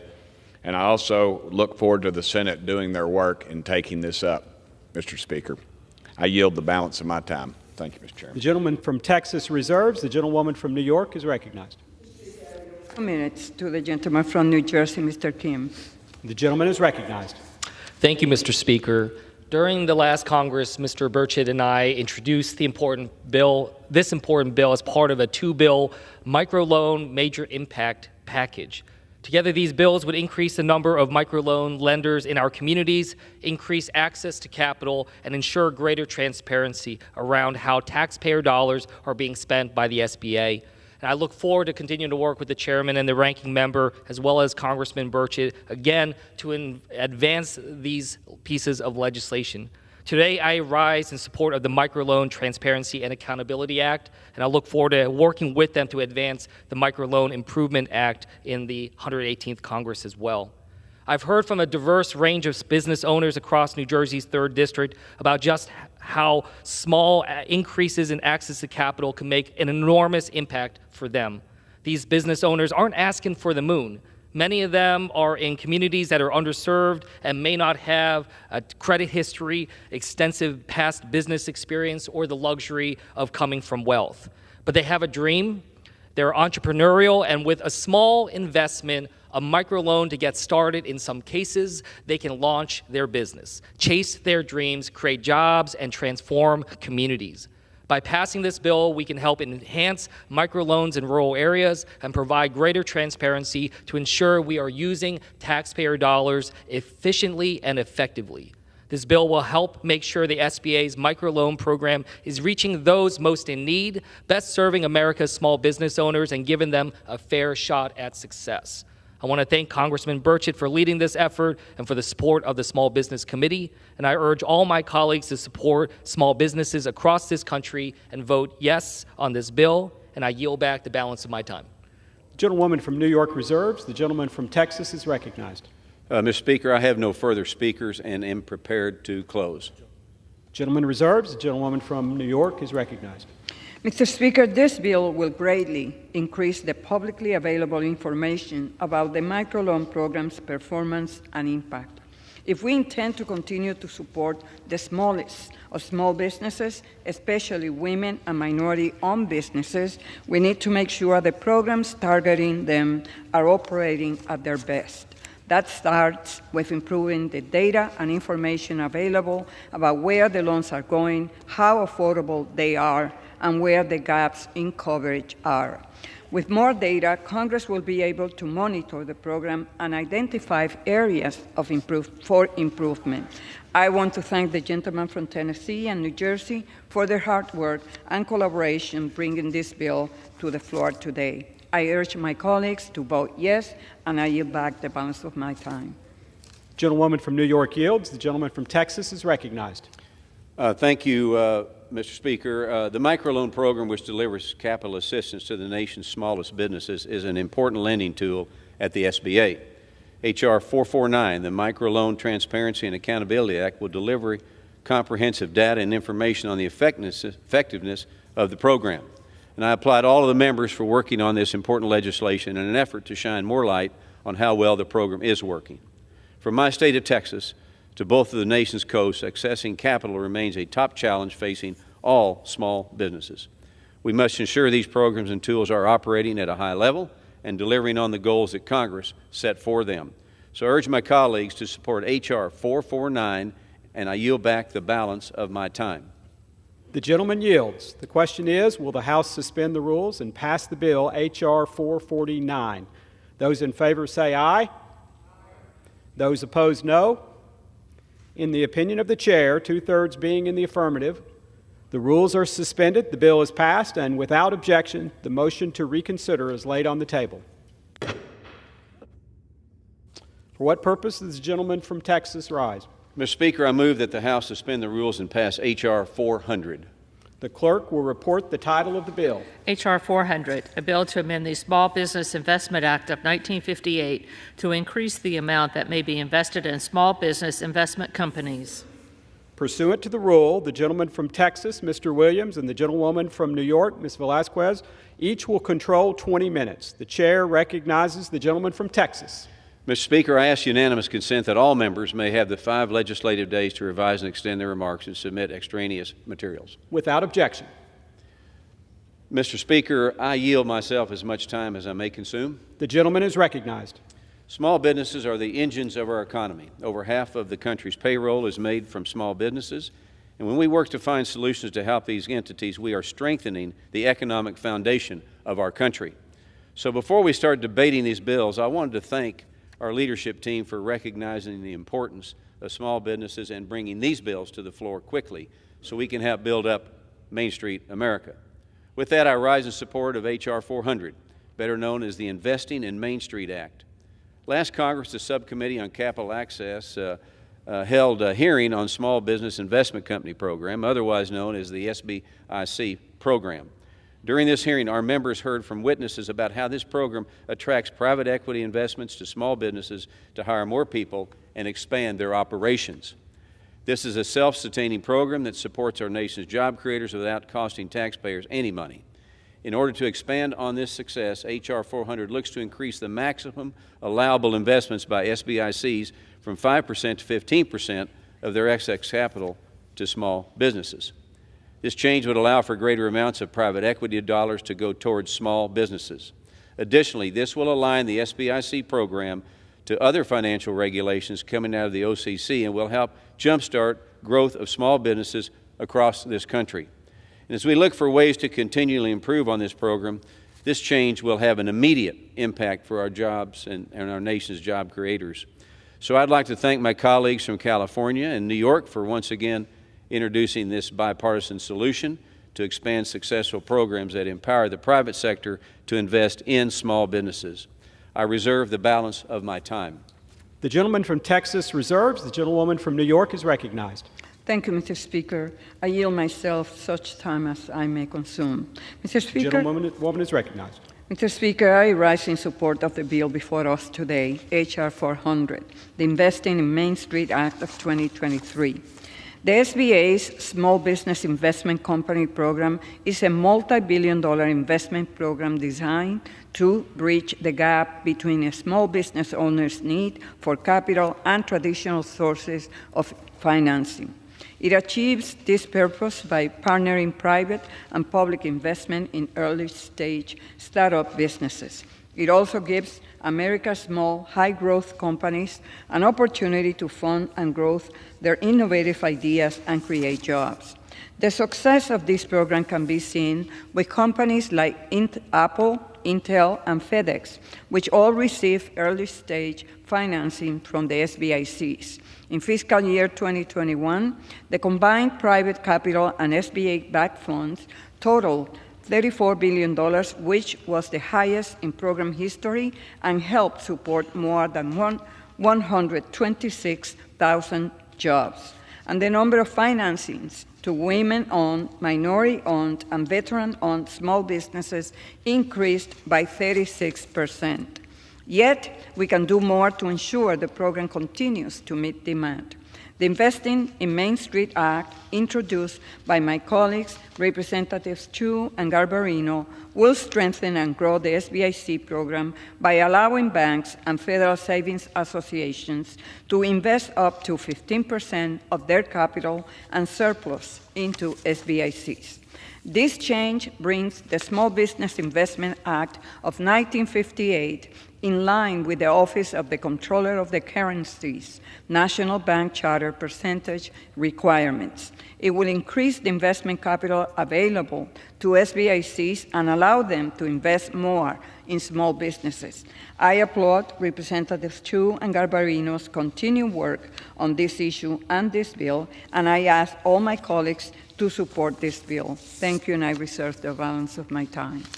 The gentlewoman reserves. The gentleman from Texas is recognized. Thank you, Mr. Speaker. And at this time, I'd like to yield as much time to a person who loves this country, who understands Main Street America and small businesses, Mr. Garbarino from New York. The gentleman is recognized. Thank you, Mr. Speaker. I am pleased to rise today to share my support for H.R. 400, the Investing in Main Street Act of 2023, a bill which I am proud to co-lead with Congresswoman Judy Chu. I also want to thank the chairman and the ranking member for bringing this up today. We often talk about small businesses being the backbone of the U.S. economy. This is not just a talking point, but a statement of fact. Small businesses are major contributors to our nation's overall prosperity. And in my district on Long Island, small businesses are what fuels local economic growth. As we face economic uncertainty due to inflation, labor shortages, and other ongoing challenges, we look to our small businesses to be leaders in the private sector and to help revitalize our communities. For over 60 years, the SBIC program has injected capital into small businesses by allowing financial institutions or federal savings associations to invest in SBICs up to 5%. But times change, programs need updating, and now more than ever, small businesses need access to additional capital. The increase from 5% to 15% investment stipulated in this bill is a necessary reform that will help small businesses get back on their feet. I want to thank my colleague, Congresswoman Chu, for her leadership on this issue, and I urge my colleagues to vote yes on this bill. Thank you, Mr. Speaker. I yield back. The gentleman from Texas reserves. The gentlewoman from New York is recognized. Mr. Speaker, I yield 2 minutes to the gentlelady from California, Ms. Chu. The gentlewoman is recognized. I rise in strong support of my bill, H.R. 400, the Investing in Main Street Act, which would make common sense changes to the small business investing laws to maximize the amount that banks may invest in SBA-certified small business investment companies, or SBICs. Even though banking rules allow financial institutions to invest up to 15% of their capital and surplus in SBICs, small business investing rules cap these same investments far lower at just 5%. The Investing in Main Street Act simply fixes this outdated inconsistency to allow banks to invest the full 15% in SBICs. Raising this cap will dramatically increase the amount of investment capital available to our country's small businesses, for whom even small investments can mean so much. Already, SBICs have helped companies like Costco, Apple, and Intel get off the ground back when they were just starting out.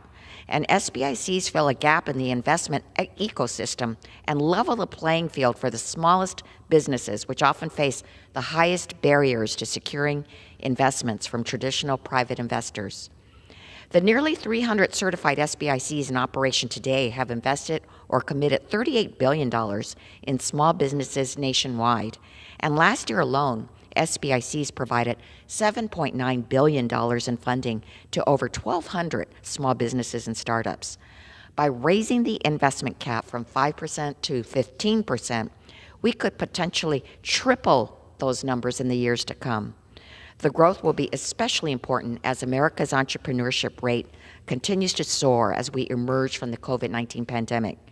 I want to thank Representative Garbarino for his partnership on this legislation, and Chairman Williams and Ranking Member Velasquez for their strong support. I urge a yes vote on this bill, and I yield back. The gentlewoman from New York reserves. The gentleman from Texas is recognized. Mr. Speaker, I have no further speakers and am prepared to close. The gentleman reserves. The gentlewoman from New York is recognized. She's here. Okay. Mr. Speaker, I yield 2 minutes to the gentlewoman from Texas, Ms. Jackson Lee. Gentlewoman is recognized. I'd like to thank the ranking member of the Small Business Committee for astute work on issues dealing with small businesses, Manager Mr. Williams, colleague from Texas, and the sponsors of this legislation, the bipartisan sponsors of this legislation. I have always said that small businesses are the backbone of the economic engine of America. So I rise in support of H.R. 400, Investing in Main Street Act of 2023, for the wiseness of providing more investment into small businesses. As a strong supporter of small businesses, I believe that this bill will improve the livelihood of many small businesses that have continuously been impacted by the COVID-19 pandemic. The bill is designed to release more capital investment into small businesses in America. If you've interacted with your small business community, that is one of the #1 issues that they raise consistently. The bill would allow certain banks and savings associations to invest more into small business investment companies by increasing the statutory cap from 5% to 15%. I can't even imagine the number 5%. And the growing amount of small businesses and the ones that really stayed the course in desperate times, which was COVID-19. According to the U.S. Bureau of Labor Statistics, 2020 had the highest total of number of applications for new businesses by far compared to all other years. From 2019 to 2021, there are a 20% increase in the number of small businesses. And the Kauffman Foundation says that the highest amount was among blacks, Latinos, and immigrants. People know that small businesses allow them to create jobs in their own neighborhoods and to build future conglomerates. But obviously they had negative impact due to COVID. It's important for this bill to become law immediately. Pass it in the Senate and ensure that we have the opportunity to keep our small businesses from closing. When small businesses have ideas, we need to be able to give them the investment to focus on. The Biden-Harris administration has laid the foundation, has helped create the conditions of businesses and job creation. We've had increasing job creation every month, but we do know that cities like New Orleans and Honolulu have seen highest rate of small business closures, other cities right behind. The fact that we can have a small business administration that reforms and works with the Paycheck Protection Program to improve that, if we have another circumstance like that that held up some of our small businesses, this investment is going to be a lifeline. I'm delighted to rise to support this legislation because, again, as I open my remarks, small businesses are the economic engine of America, gives women and minorities and others the opportunity to build an economic engine. I yield back. The gentlewoman from New York reserves. The gentleman from Texas is recognized. Mr. Speaker, I have no further speakers and am prepared to close. The gentleman from Texas reserves. The gentlewoman from New York is recognized. Mr. Speaker, the SBIC program fills the gap between the availability of venture and private equity capital and the needs of small businesses in startup and growth situations. For decades, this program has channeled patient capital to leading-edge, high-growth companies. Without it, some of the nation's most successful corporations will not be the companies they are today. H.R. 400 raises the investment cap for banks and federal savings associations from 5% to 15%. This will lead to significant small business investment by SBICs, which will result in economic growth in our local communities and job creation.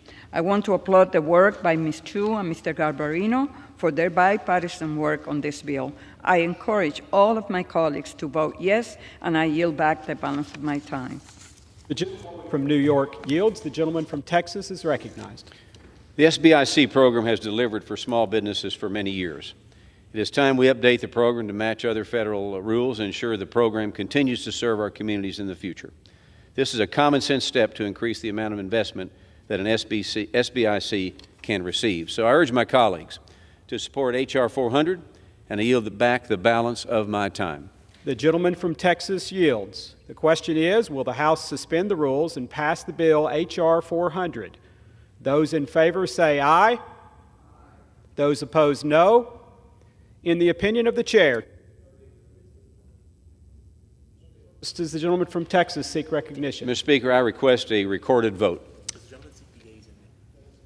Seek the yeas and nays? Yes.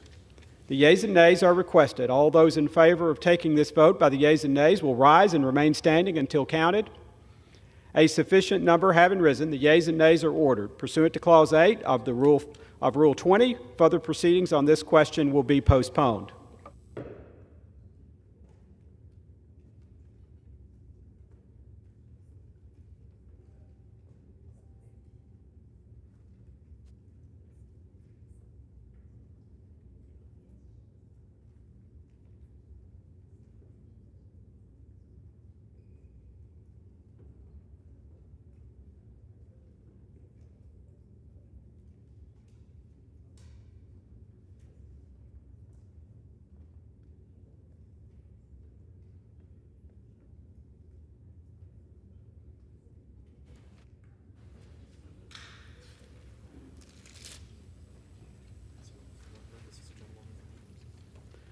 For what purpose does the gentlewoman from New York seek recognition? Mr. Speaker, I move that the House suspend the rules and pass House Concurrent Resolution 7 as amended. The clerk will report the title of the concurrent resolution. House Concurrent Resolution 7, concurrent resolution commending the bravery, courage, and resolve of the women and men of Iran, demonstrating in more than 133 cities and risking their safety to speak out against the Iranian regime's human rights abuses.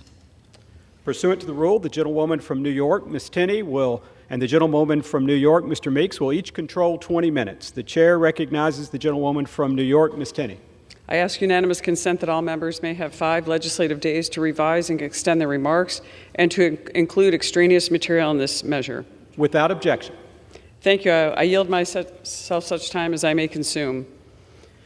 Mr. The Speaker, gentlewoman's recognized. Thank you, Mr. Speaker. Today we consider an urgent bipartisan concurrent resolution condemning the Iranian regime for its gross human rights abuses against protesters in Iran, who are bravely speaking out and standing up to this terrorist regime after being brutally silenced for 2 generations. I want to thank my Democratic colleague, Mr. Gottheimer, and House Foreign Affairs Chair McCall for their support of this resolution. While I was disappointed we were not able to get this resolution to the floor last Congress, and I partnered with former Congressman Malinowski, I'm grateful that this resolution is now being brought up for a vote so quickly in our new Congress and with such broad bipartisan support. Whether it be China, Iran, or Russia, this new House Republican majority is ready and willing to stand up to our adversaries and protect America's vitally important national security interests. Since the death of 22-year-old Mahsa Amini, while in the custody of Iran's regime police in September of last year, the Iranian people have boldly taken to the streets to demand justice. Now, almost 4.5 months later, Iranian men and women and children continue to protest the regime and its cruelty despite the immense risk to themselves and their families. They are literally risking their lives for a just cause greater than themselves. These demonstrations are the most significant popular protest against the brutal regime's authoritarian rule since it came to power in 1979. And the response from the regime has been vicious, violent, and vindictive, not surprisingly. Hundreds of protesters have been murdered by regime security forces. Thousands more have been detained on trumped-up charges, and many of those in custody, especially women, have been subject to cruel and inhumane torture. The regime has unjustly executed Iranian protesters in sham trials that lack any modicum of due process. Many dozens more face the imminent possibility of execution. But the brave Iranian people are not backing down. In fact, they are more resolved than ever. They're demanding a government that respects their rights at home, stops funding terrorism abroad, and makes peace with its neighbors. They are demanding a future built on freedom, justice, the rule of law, and a chance at prosperity. It is vital that we in the U.S. representatives, a body that is among the greatest symbols of freedom and democracy around the world, stand with one voice to affirm our support for the brave Iranian people. The resolution we are considering today does just this. It reaffirms our resounding support for the brave Iranians who continue to put their lives on the line to secure their fundamental rights and freedoms.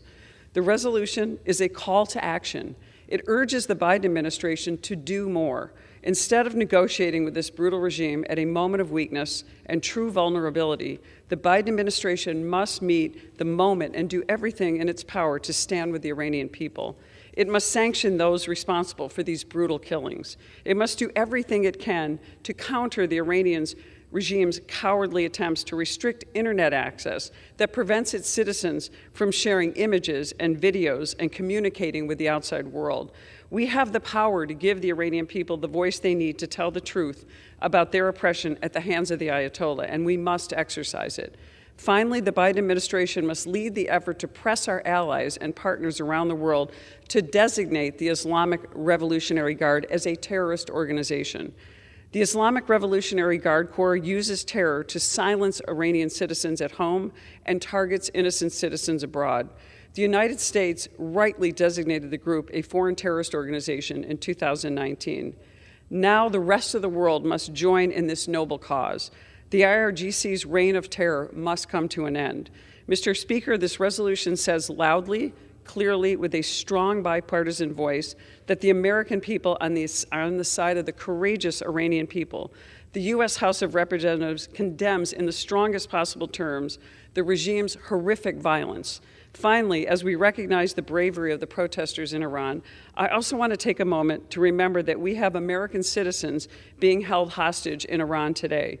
These innocent American citizens have endured years of false allegations, wretched conditions, and separation from their loved ones simply because they're Americans. They must all be released. No American can be left behind. I thank the 60 members who have co-sponsored this resolution and urge the entire House to support its passage. I reserve my time. The gentlewoman from New York reserves. The gentleman from New York is recognized. Thank you, Mr. Speaker. I rise in strong support of this resolution, and I yield myself as much time as I may consume. Mr. Speaker, let me first thank Representative Tenney and former Representative Malinowski for their hard work on this bill. We wanted so much to get it done in the last Congress, but it is important that it's one of the first things that we get done in the 118th Congress. Mr. Speaker, last year the world held their breath as Iranian women took to the streets protesting the devastating murder of 22-year-old Mahsa Amini, who was detained for allegedly violating the Islamic Republic's strict dress code. The world thought maybe, just maybe, the regime would be ushered by their own people into the dustbin of history. The protests quickly escalated into calls for the overflow of Iran's theocracy and posed one of the most serious challenges to the ruling clerics since the 1979 revolution that brought them to power. Although today the protests have slowed some and the regime remains firmly in place, something has changed. The Iranian people have a new understanding of their power. Despite bullets, despite arrests, and the threat of execution, they persisted. Cracks have been formed within the Iranian leadership elite. The regime is not willing to meet the people's demands, and the people are not willing to accept the status quo forever. This is going to be a long, drawn-out domestic conflict. The supreme leader is a corrupt old man who has stolen from and killed his own people for decades. The Iranian people know it. The Iranian president has not delivered on any of his promises and left the Iranian economy in tatters through mismanagement, corruption, and international pressure. And guess what?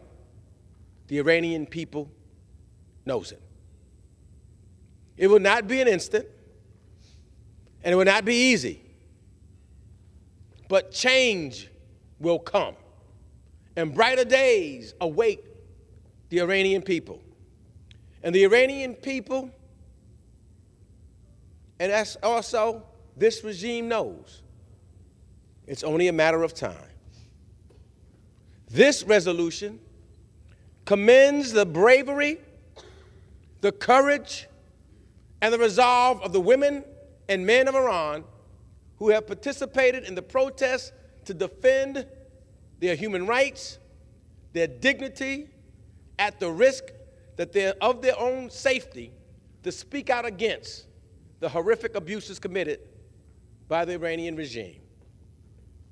It asks the Biden administration to continue its important work to support the people of Iran, as well as encourages the private sector to do even more to help Iranians communicate with one another in a safe manner.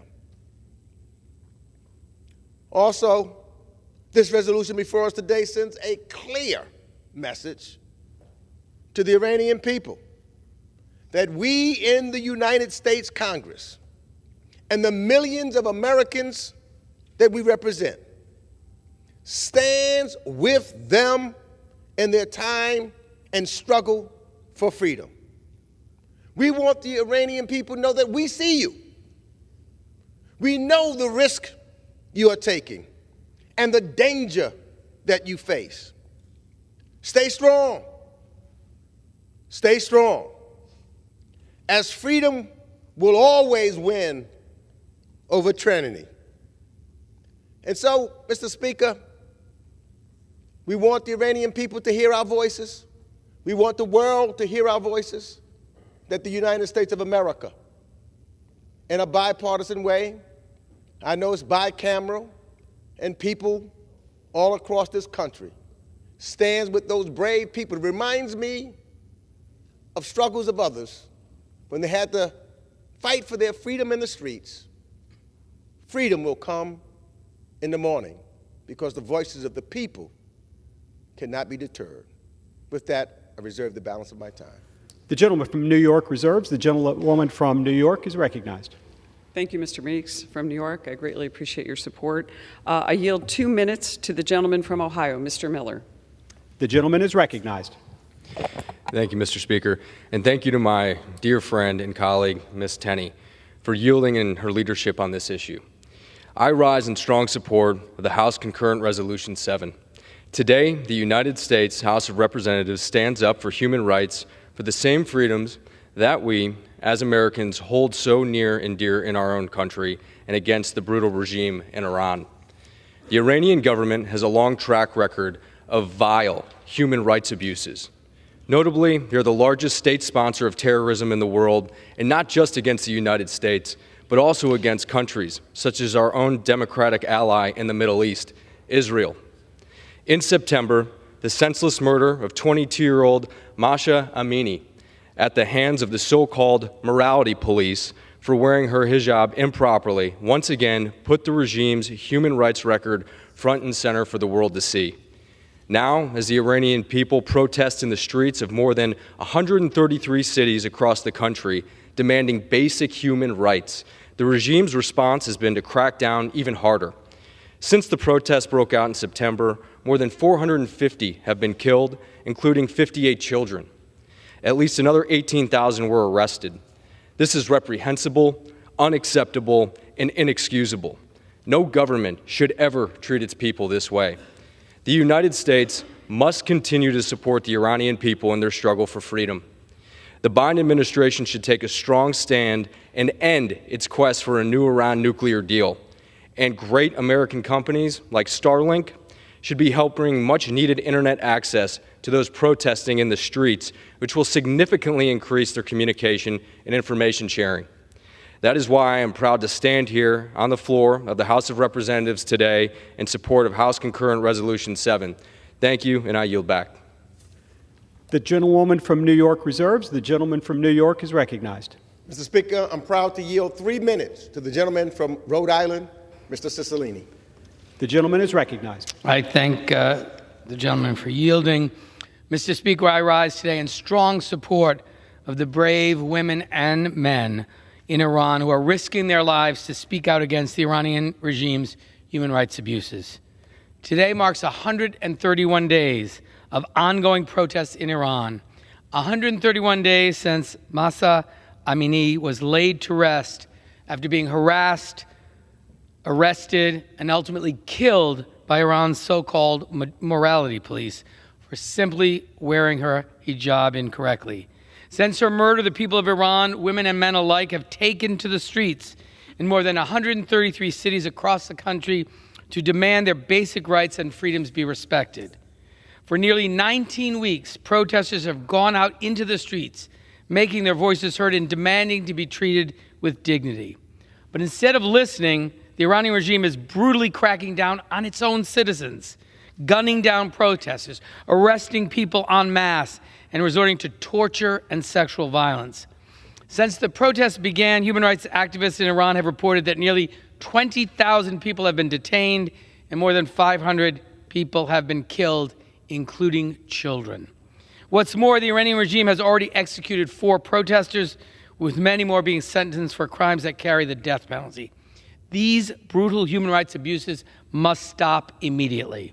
The international community must stand with the Iranian people and against this violent suppression. The Iranian regime must stop supporting Russia's brutal invasion of Ukraine, stop spreading terror across the region, and start listening to its own people. Today, the House is coming together to condemn unequivocally the Iranian regime's brutality and to express support for the Iranian people. Their bravery in the face of suffocating repression and increased impunity is inspiring the world and deserves our respect and strong support. They must know America stands with them.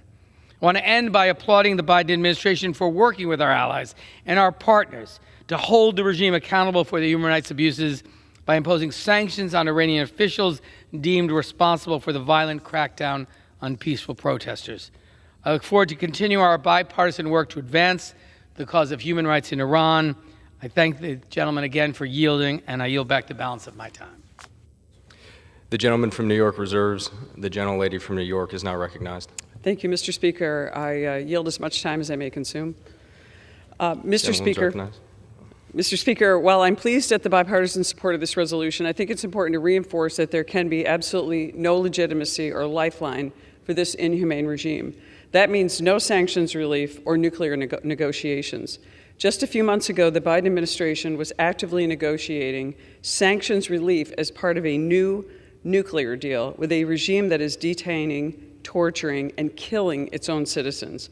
Let me be clear, Iran did not comply with the last nuclear deal. Why would they comply with a new deal? The only thing a new nuclear deal can accomplish is giving the autocratic regime more resources to attack its own people.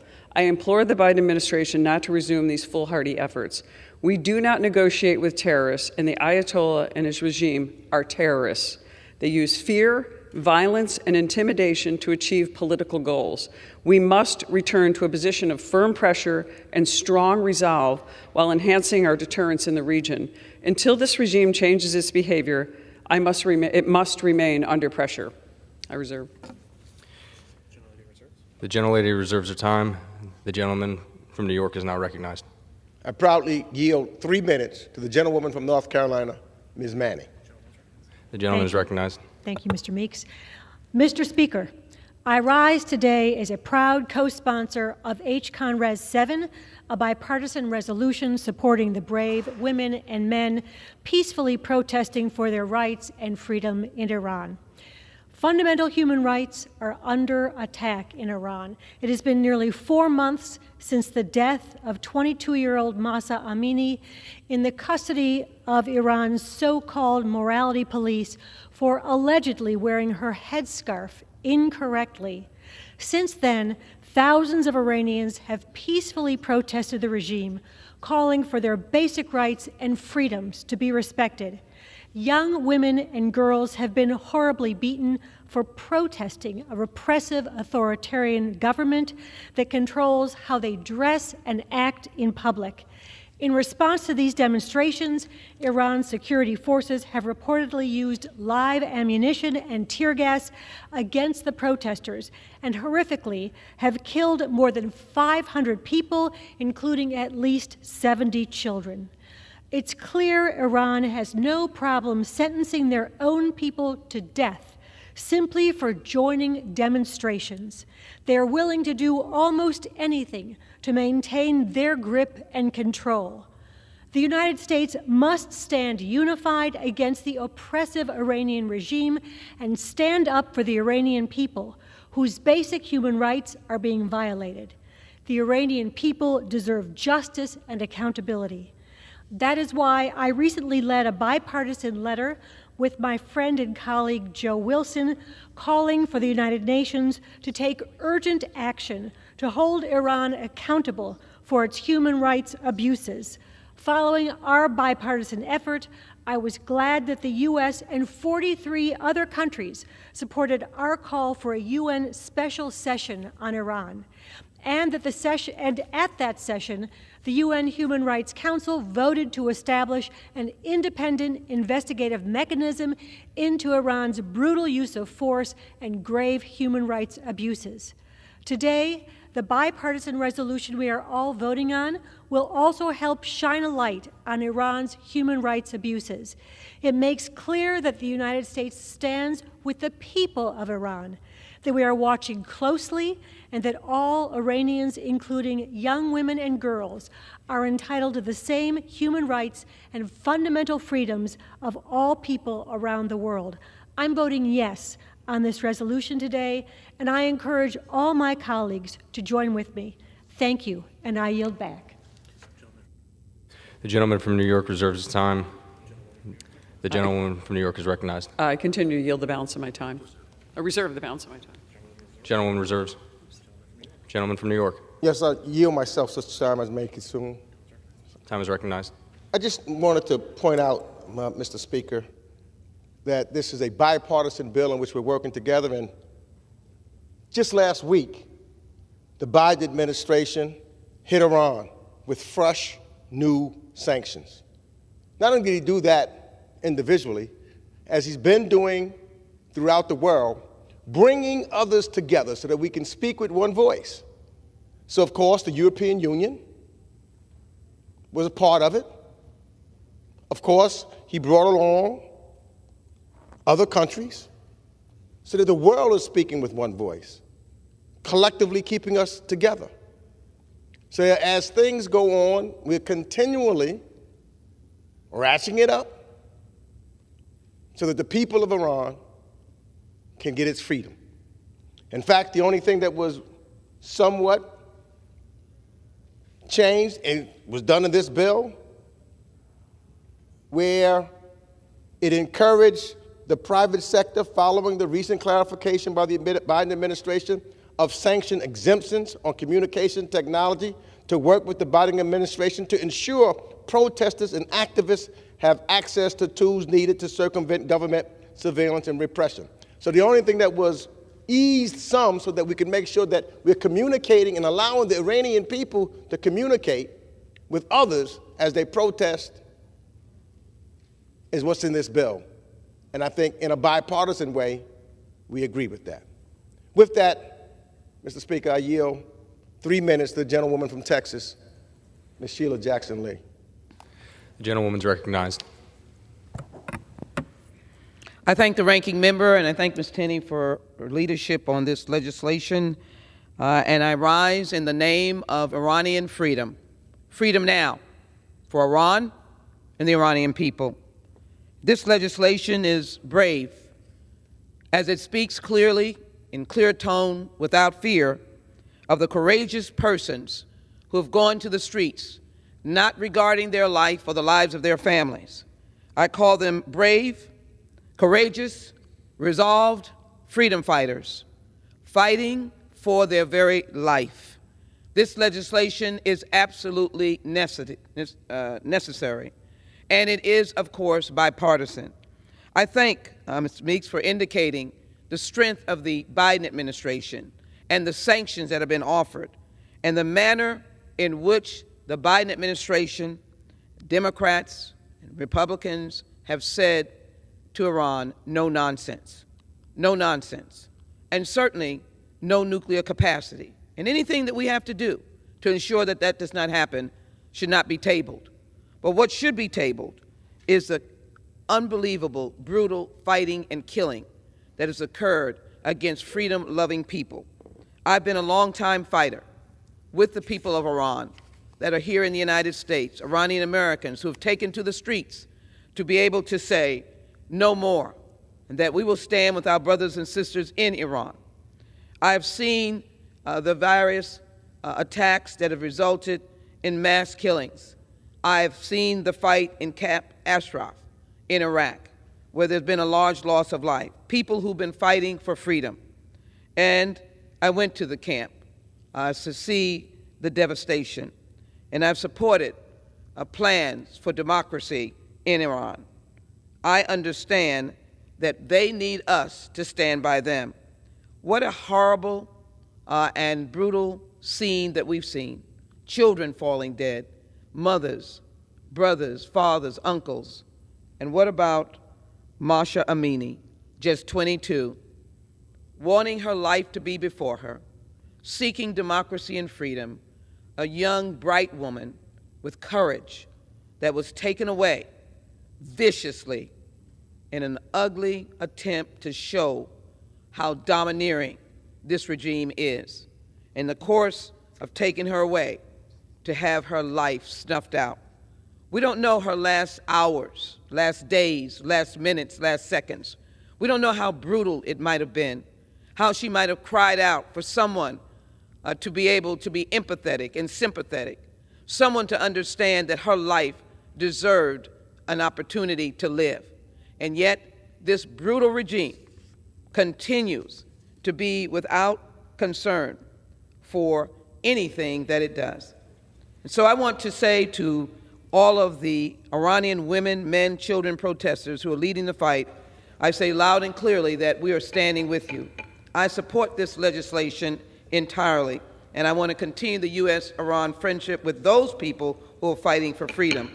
Let me conclude my remarks by saying I look forward to establishing Gentlelady's time has expired. Women's struggle against dictators. Thank you.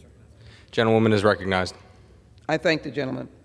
Let me continue to say that I want this relationship between the U.S. and Iran to continue with the Iranian people who are fighting for democracy. And I believe it is important that this legislation pass to show that America is a champion for global democracy.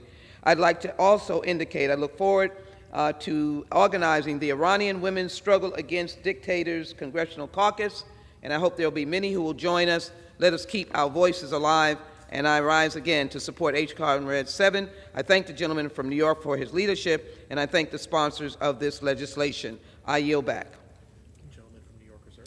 The gentleman from New York reserves. The gentlelady from New York is recognized. Mr. Speaker, I thank the gentlelady from Texas for her strong compassion for these horrific situation in Iran and for the women of Iran, and I continue to reserve the balance of my time.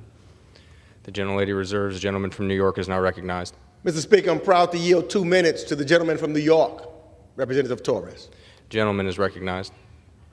Thank you, Mr. Speaker. I rise in support of the resolution. Iran is the leading aggressor in the Middle East, the leading state sponsor of terrorism in the world, and a longstanding oppressor of its own people.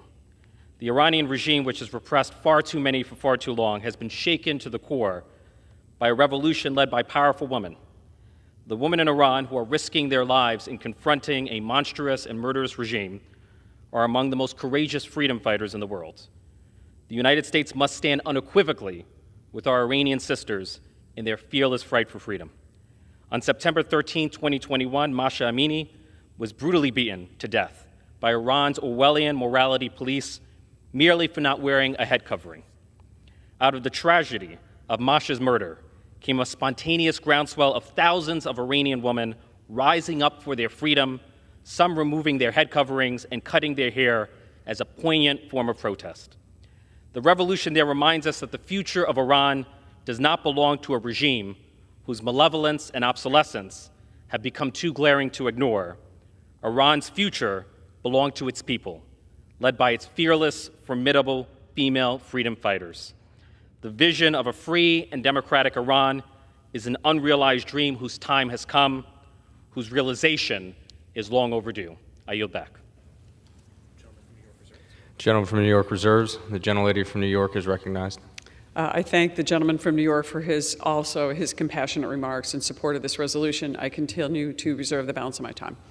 The gentlelady reserves. The gentleman from New York is recognized. Mr. Speaker, I yield myself as much time as I may consume for the purposes of closing. Gentleman is recognized. Mr. Speaker, H-Con Res 7 commends the brave people, the brave Iranian freedom fighters for their fight against the brutal Iranian regime and demonstrates that the United States commitment is with them, standing with the men and women of Iran. In the face of so many human rights abuses, the Iranian people have remained strong. Though change, and I say this to our Iranian friends, though change won't happen overnight, continue to stand strong, because the time of this regime will soon be up. The international community recognizes, and that's us pulling together, all the people of the United States and the international community around the world recognizes the bravery and the strength of the Iranian people in the fight for their human rights, for their freedom from tyranny, and for a better tomorrow. You know, we've got to keep our voices. Dr. King once said, injustice anywhere is a threat to justice everywhere. And we've got to stand together, and that's what this resolution does. It puts the regime on notice that its people are on the march, because freedom cannot be denied. So, Mr. Speaker, it is my hope, and I'm sure that there will be a resounding voice by this United States Congress by passing this bill to say to the Iranian people who put everything on the line, we hear you, we see you, we stand with you until you get your freedom. And with that, Mr. Speaker, I yield the balance of my time. The gentleman yields back. The gentlewoman from New York is recognized. Thank you, Mr. Speaker. I yield myself the balance of my time. I want to thank Speaker McCarthy, Majority Leader Scalise, Whip Emmer, and the new chairman of the House Foreign Affairs Committee, Mr. McCall, for prioritizing this important resolution to the floor.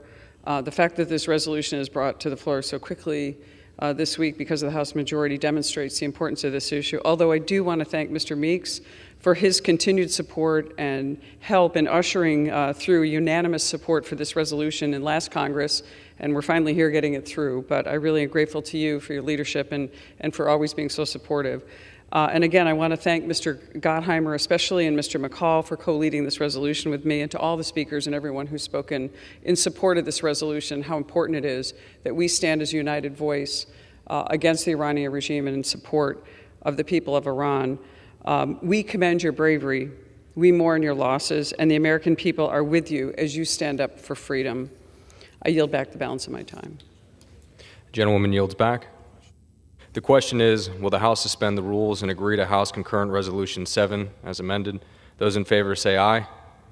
Those opposed, nay. In the opinion of the chair, 2/3 being in the affirmative. Mr. Does the gentleman from New York? Mr. Speaker, I request the yeas and nays. The yeas and nays are requested. All those in favor of taking this vote by the yeas and nays will rise and remain standing until counted. A sufficient number having risen, the yeas and nays are ordered. Pursuant to Clause 8 of Rule 20, further proceedings on the question will be postponed.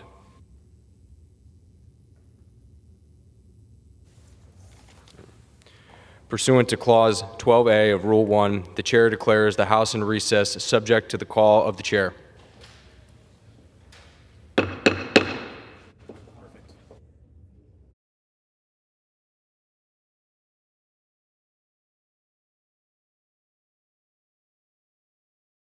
Meetings will resume on questions previously postponed. Votes will be taken in the following order. Motions to suspend the rules with respect to the following measures: H.R. 346, H.R. 400, and House Concurrent Resolution 7.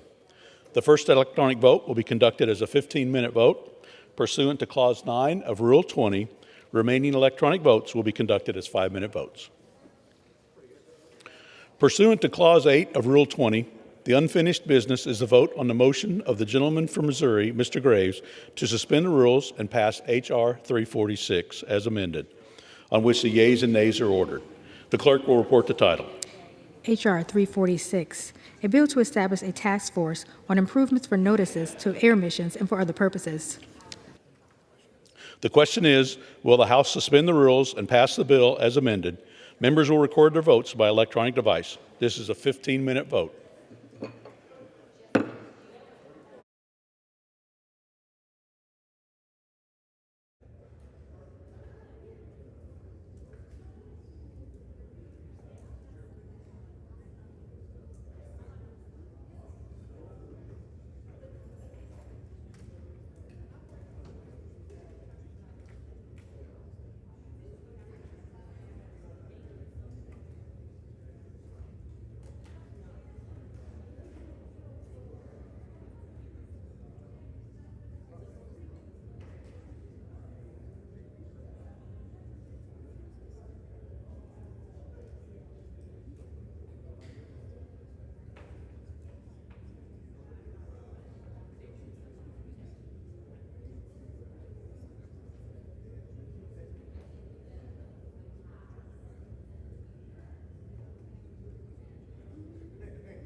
Do I ask a vote?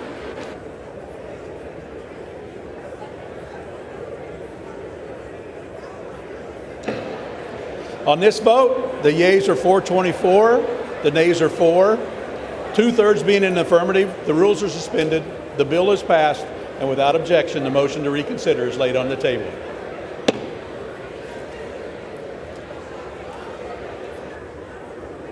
Pursuant to Clause 8 of Rule 20, the unfinished business is the vote of the motion of the gentleman from Texas, Mr. Williams, to suspend the rules and pass H.R. 400, on which the yeas and nays are ordered. The clerk will report the title. H.R. 400, a bill to amend the Small Business Investment Act of 1958 to increase the amount that may be invested in small business investment companies.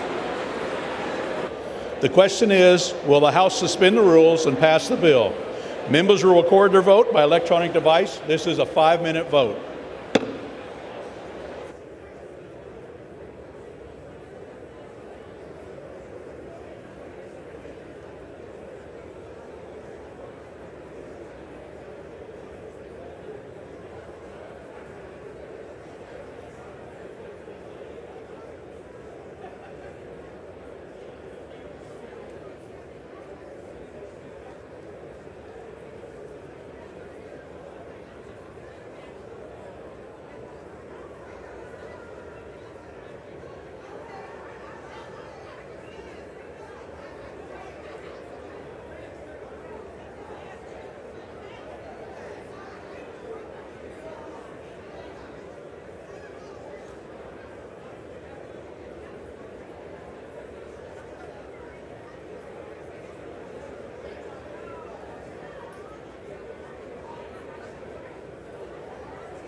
On this vote, the yeas are 411, the nays are 13, 2/3 being in affirmative. The rules are suspended, the bill is passed, and without objection, the motion to reconsider is laid on the table.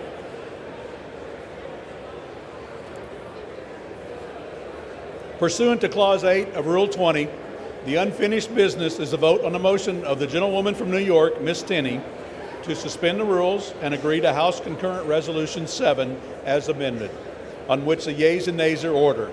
The clerk will report the title. House Concurrent Resolution 7. Concurrent resolution commending the bravery, courage, and resolve of the women and men of Iran, demonstrating in more than 133 cities and risking their safety to speak out against the Iranian regime's human rights abuses. The question is, will the House suspend the rules and agree to the concurrent resolution as amended? Members will record their votes by electronic device. This is a 5-minute vote.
On this vote, the yeas are 420, the nays are 1.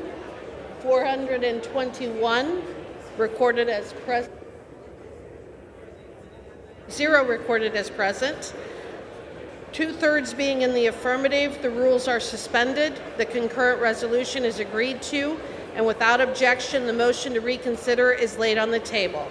Without objection, the title is amended.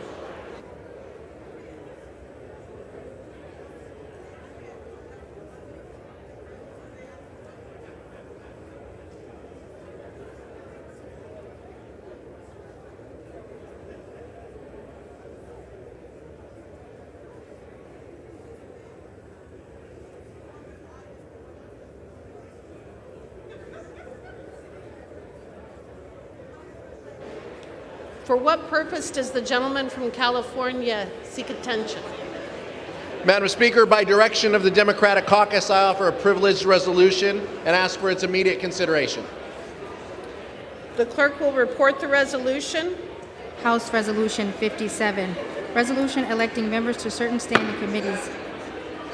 I ask for unanimous consent that the resolution be considered as read. Without objection, the reading is dispensed with.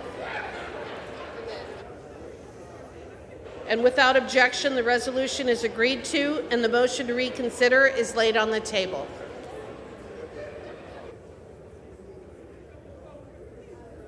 The House will be in order.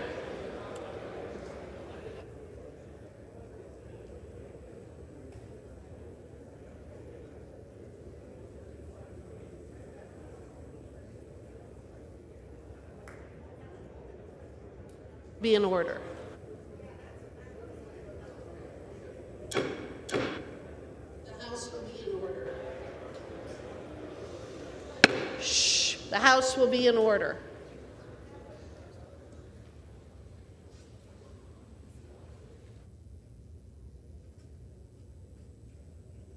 For what purpose does the gentlewoman from California seek recognition?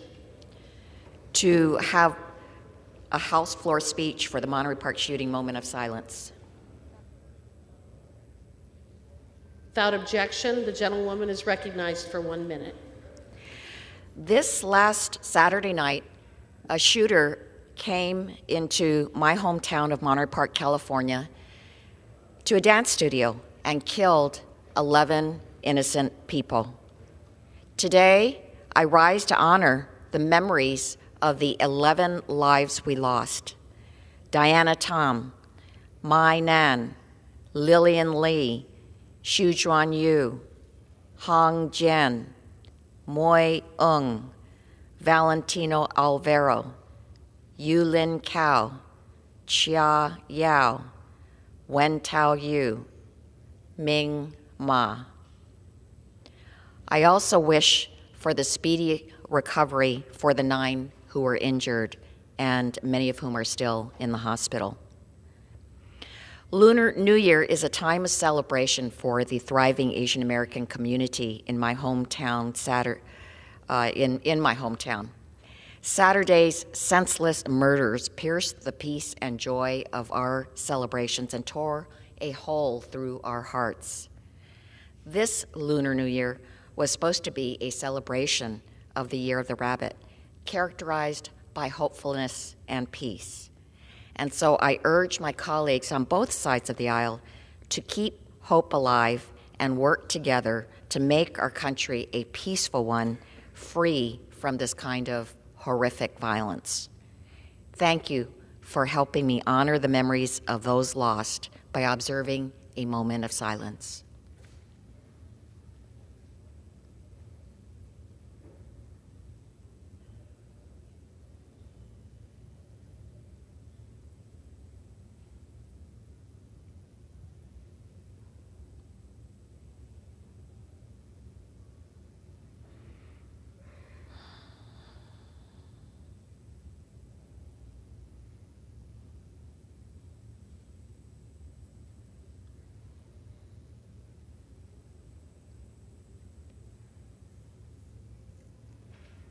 Thank you. Oh.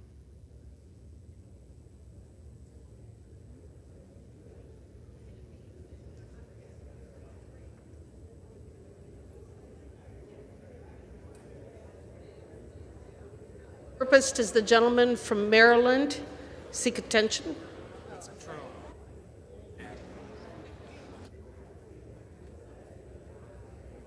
For what purpose does the gentleman from Maryland seek recognition? I ask unanimous consent to be moved as a co-sponsor from H.R. 212, the Protecting Our Land Act.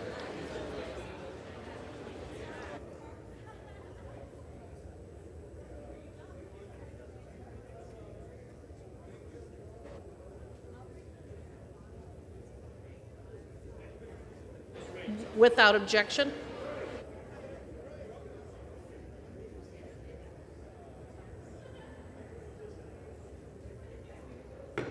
In the House?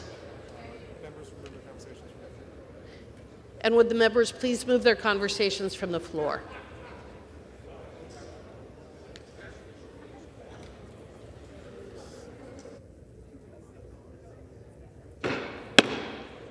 Would everyone please move their conversations off the floor?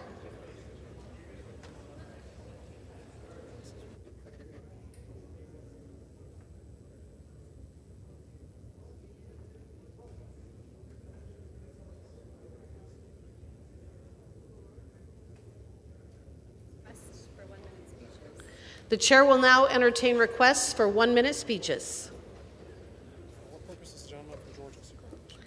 For what purpose is the gentleman from Georgia seek recognition? To address the House for 1 minute, to revise and extend my remarks. If you would please move your conversations from the floor.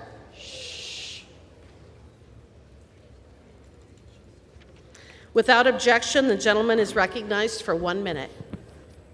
Madam Speaker, I rise today to recognize and congratulate the record-breaking completion rates at the University of Georgia.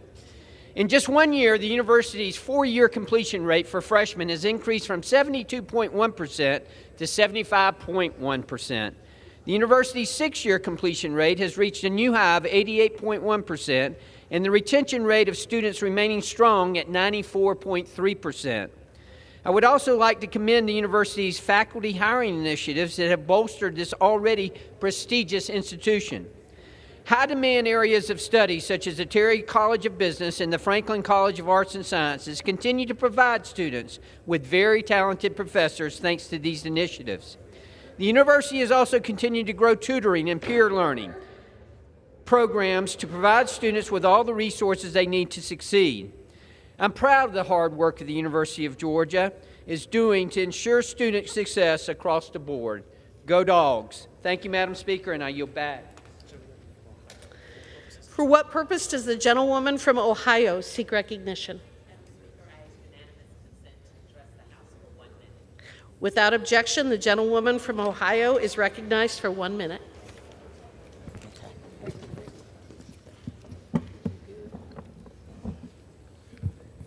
Madam Speaker, I rise today early to kick off Black History Month.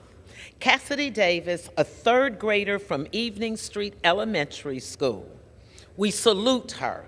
She is the daughter of Mackenzie and Shauna Davis. She enjoys soccer, swimming, reading, and spending time with her sister, Collins. Students had the opportunity to select past and present day leaders for their Black History Showcase. I am honored that Cassidy chose me as her modern day leader. I commend the work of America's educators who are instilling in our students the importance of Black history, which is American history, and empowering young girls like Cassidy to become the nation's next generation of leaders. So to all listening, today we salute a 9-year-old Cassidy Davis. Thank you, Madam Speaker, and I yield back. Thank you. For what purpose does the gentleman from Pennsylvania seek recognition? Madam Speaker, I consent to address the House for 1 minute to revise and extend my remarks. Without objection, the gentleman is recognized for 1 minute. Thank you, Madam Speaker. Madam Speaker, I proudly rise today to represent Pennsylvania's 15th Congressional District. 15th Congressional District encompasses 18 counties in the Commonwealth of Pennsylvania, nearly 1/3 of the land mass. It includes all of Armstrong, Cameron, Center, including my hometown of Howard, Clarion, Clearfield, Clinton, Elk Forest, Jefferson, McKean, Potter, Snyder, Tioga, Union, and Warren counties. It also includes parts of Indiana, Lycoming, and Venango counties. Madam Speaker, I take great pride in my service to the people of the 15th Congressional District, and I'll work hard to earn their trust, help solve their problems, and be a diligent representative. While I'm not here in Washington, I spend my days on the road in the district, traveling to meetings and events, and I work to connect with my constituents and truly be a voice for each community I serve. Madam Speaker, I appreciate the opportunity to speak here, as I gave 144 one-minute speeches in the 117th Congress, and to be a strong voice for the citizens of the 15th District. The challenges before us remain great, but it is my hope that we will tackle these challenges head on. It's the American way. Thank you, Madam Speaker, and I yield back the balance of my time. Thank you. For what purpose does the gentleman from New Jersey seek recognition?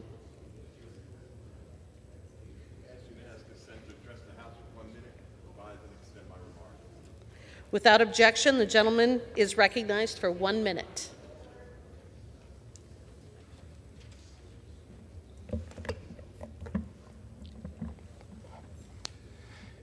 Madam Speaker, I rise today to address the recent attacks on African American culture in Florida. Recently, Governor Ron DeSantis blocked a new advanced placement course on African American studies. The course was inclusive of study of African American culture that included literature, the arts, politics, science, and even geography. In addition, it included discussions about the Black struggle in modern America. Governor DeSantis said that the class lacks educational value because it includes other subjects and the theory of slave reparations. Clearly, Governor DeSantis believes education should reject any content that allows students to think for themselves. And he wants Americans to think about nothing bad ever happened in American history. That does not sound like education to me. It sounds like indoctrination. And it should not be welcome anywhere in America. Wokeness on the Republican side has become a new word, a code word. The gentleman's time has expired. Let's eradicate that position, and I yield back. Thank you. For what purpose does the gentleman from New York seek recognition? Madam Speaker, I request unanimous consent to address the House floor for 1 minute and extend my remarks. Without objection, the gentleman is recognized for 1 minute. Madam Speaker, today I rise in support of the brave Iranian protesters who are fighting against barbaric forces of immorality. During his 1967 inaugural address as governor of California, Ronald Reagan said that freedom is a fragile thing, and it is never more than one generation away from extinction. Iranian protesters have based this revolution on 3 principles: women, life, and freedom, all of which America has rightfully championed. With a considerable population of Iranian Americans in New York's 3rd Congressional District, let America serve as a democratic beacon of light for the Iranian men and women who are fighting abroad. I would like to acknowledge Representative Tenney, who introduced a House concurrent resolution commending the bravery of the men and women of Iran. I declare with every bullet and with every act of violence imposed by the Iranian government comes a call for us to condemn their actions and urge the Biden administration to take far greater actions than mere sanctions to address the countless murders and examples of senseless brutality. I yield back my time. Thank you. For what purpose does the gentleman from California seek recognition? I ask unanimous consent to address the House and revise my comments. Without objection, the gentleman is recognized for 1 minute. Thank you, Madam Speaker.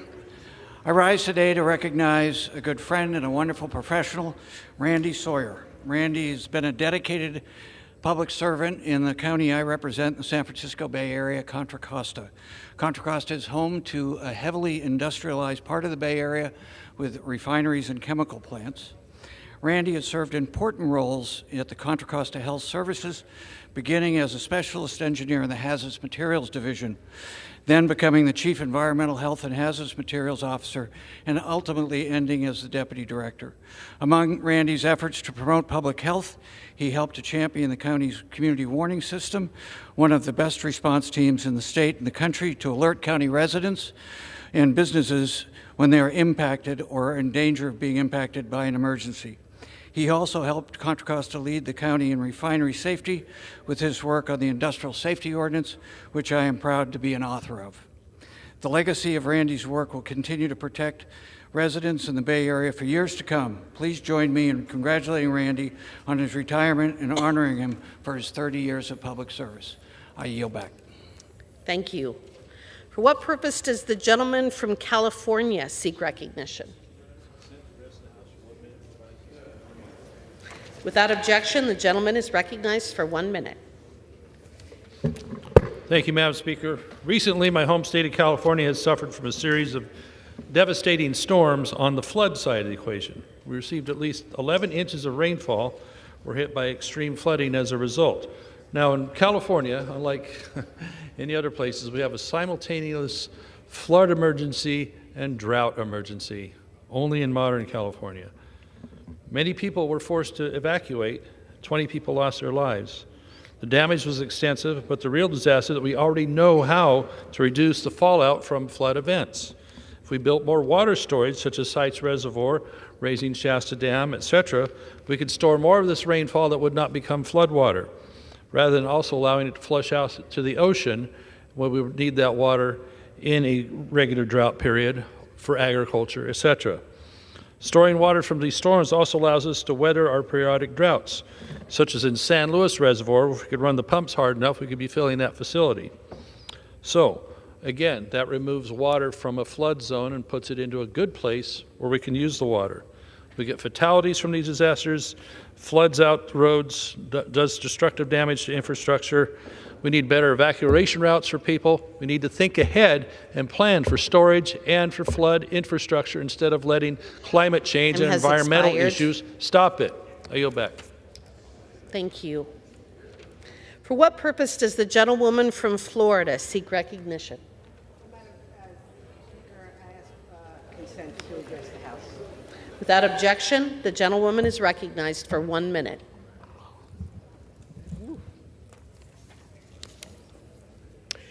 Madam Speaker, I rise today to mark the 50th anniversary of Roe v. Wade, the historic Supreme Court decision that gave women legal access to abortion.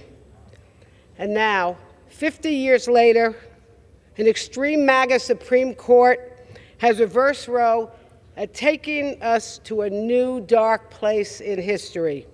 And now Republicans are racing full steam ahead towards a nationwide abortion ban, creating hardship and even death for pregnant women and prison for their doctors. To that I say, my. People, not politicians, should have the freedom to control their own reproductive destinies. And on the 50th anniversary of Roe v. Wade, I rise to say that the American people want more freedom, not less. And that means the ability of each person to make the personal decision about their health, their lives, and their future. And I yield back. Thank you. Under the Speaker's announced policy of January 9th, 2023, the gentleman from Louisiana, Mr. Johnson, is recognized for 60 minutes as the designee of the Majority Leader. Thank you, Madam Speaker. I ask unanimous consent that all members have 5 legislative days to revise and extend their remarks and include extraneous material on the subject of my special order. Without objection. Thank you, Madam Speaker. I'd like to kick off our first Wednesday special order hour of the year by extending my congratulations and warm wishes to all of our colleagues, all the new members, all the members who are returning here. We have very, very important work to do in the 118th Congress. And I want to thank our House Democrat counterparts as well for working with us to ensure a smooth transition from the minority to the majority. It's an important part of our institution, and we're grateful for how this has gone so far. We should all be rooting for the success of this Congress, obviously, because when Congress succeeds, everyone in our country benefits. And so we have an important responsibility before us. We are under no illusion that the governing in such a closely divided body over these divided times is going to be any easy task. We know that. We know what the challenges are. But we are also under no illusion that Congress has been operating as it should be. We think this can be done better. And our endeavor here is to show everyone how. You know, this problem that we faced here has been around for a long time. You'd look at just what happened in the last Congress.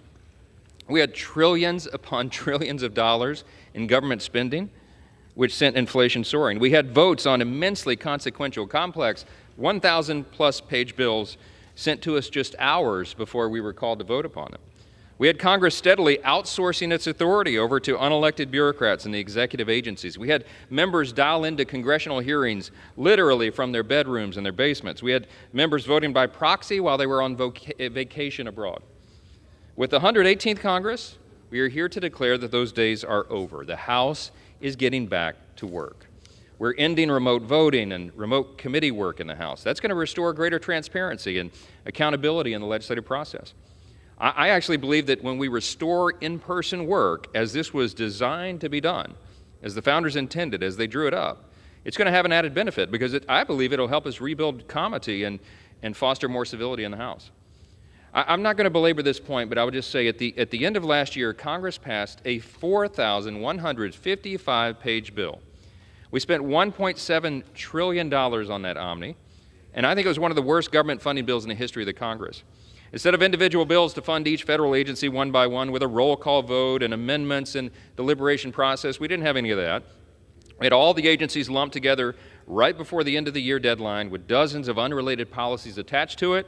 I mean, everything from electoral college changes to retirement changes, cosmetics regulation, health care policies, salmon fishing and horse racing regulations, all crammed in there together under the guise of a government funding bill. The process for passing this bill was almost as ugly as the substance. It was written behind closed doors, I mean literally behind closed doors by a handful of people. It was brought to the House for a vote before anybody could possibly read it, much less debate or amend it. Is there a single member of this body who thinks that's the way we should conduct the people's business? I don't think so.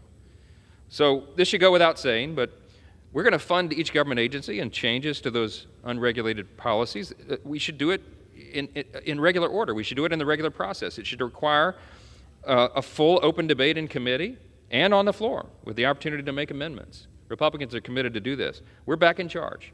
And that status quo that we've had here, where there's no transparency, no accountability, outright discard for regular order, those days are over. Campaign season is over. The House has elected our Speaker, and now it's time to get to work. Madam Speaker, tonight with the remaining time that we have in our hour, we've reserved the time because we want to introduce the American people to some of the bright new Republican members that have joined the body here. They're going to discuss some of the problems that are currently facing our country. They bring a fresh new perspective to this, and their voices are very, very important. And we're also going to talk a little bit about the Republican vision for how we're going to address all these crises. We're in charge, we're here ready to work, and I'm delighted to introduce a few of these key members. We'll start first, Madam Speaker, by yielding to a gentleman from East Texas, Congressman Nathaniel Moran. And I'll just say just a moment before I yield him the time that we're neighboring districts. I represent Northwest Louisiana, and then right over the Texas border is my friend there. He's replacing the great Louis Gohmert, who has finally retired from Congress. And tell you just a quick bit about Nathaniel. He is formerly a West Point student, graduated at Texas Tech University. He has a BA in Russian language and area studies, an MBA, and a law degree. He had a civil practice in the East Texas area, focused primarily on business and commercial litigation and transaction work. He served on the city council in the city of Tyler, Texas. He was mayor pro tem, and ultimately he was appointed the Smith County judge. And he served in that capacity from 2016 until he was elected to Congress in 2022. The thing about a county judge in Texas is they are effectively the boss in that area. They hold all the power. They do all kinds of stuff. They're not just a judge in a court. They're like an administrator over the whole area, and he did it so well. What I love about him most is he's a family man who's dedicated to his faith, and he's a patriot. They have 4 children, just like we do, and he represents a great family, a great area. We're delighted to have him. Madam Speaker, I yield so much time as he may consume to the gentleman from Texas, Mr. Moran. Thank you to the gentleman from Louisiana, Mr. Johnson, for this opportunity to speak.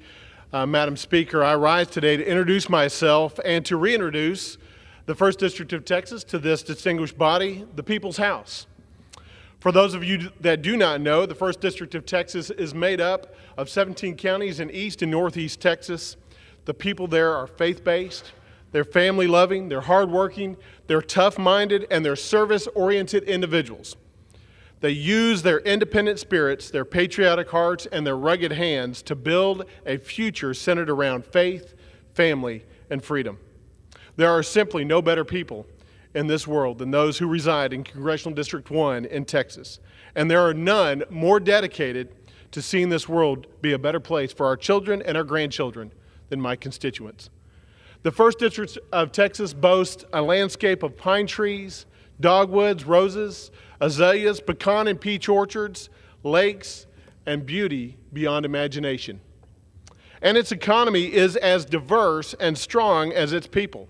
It's not just home to some of the best oil and gas operations in the world, but it is home to innovative manufacturing, world-class health care, top-notch educational institutions, farming and ranching operations, food processing plants, steel and pipe companies, and so much more.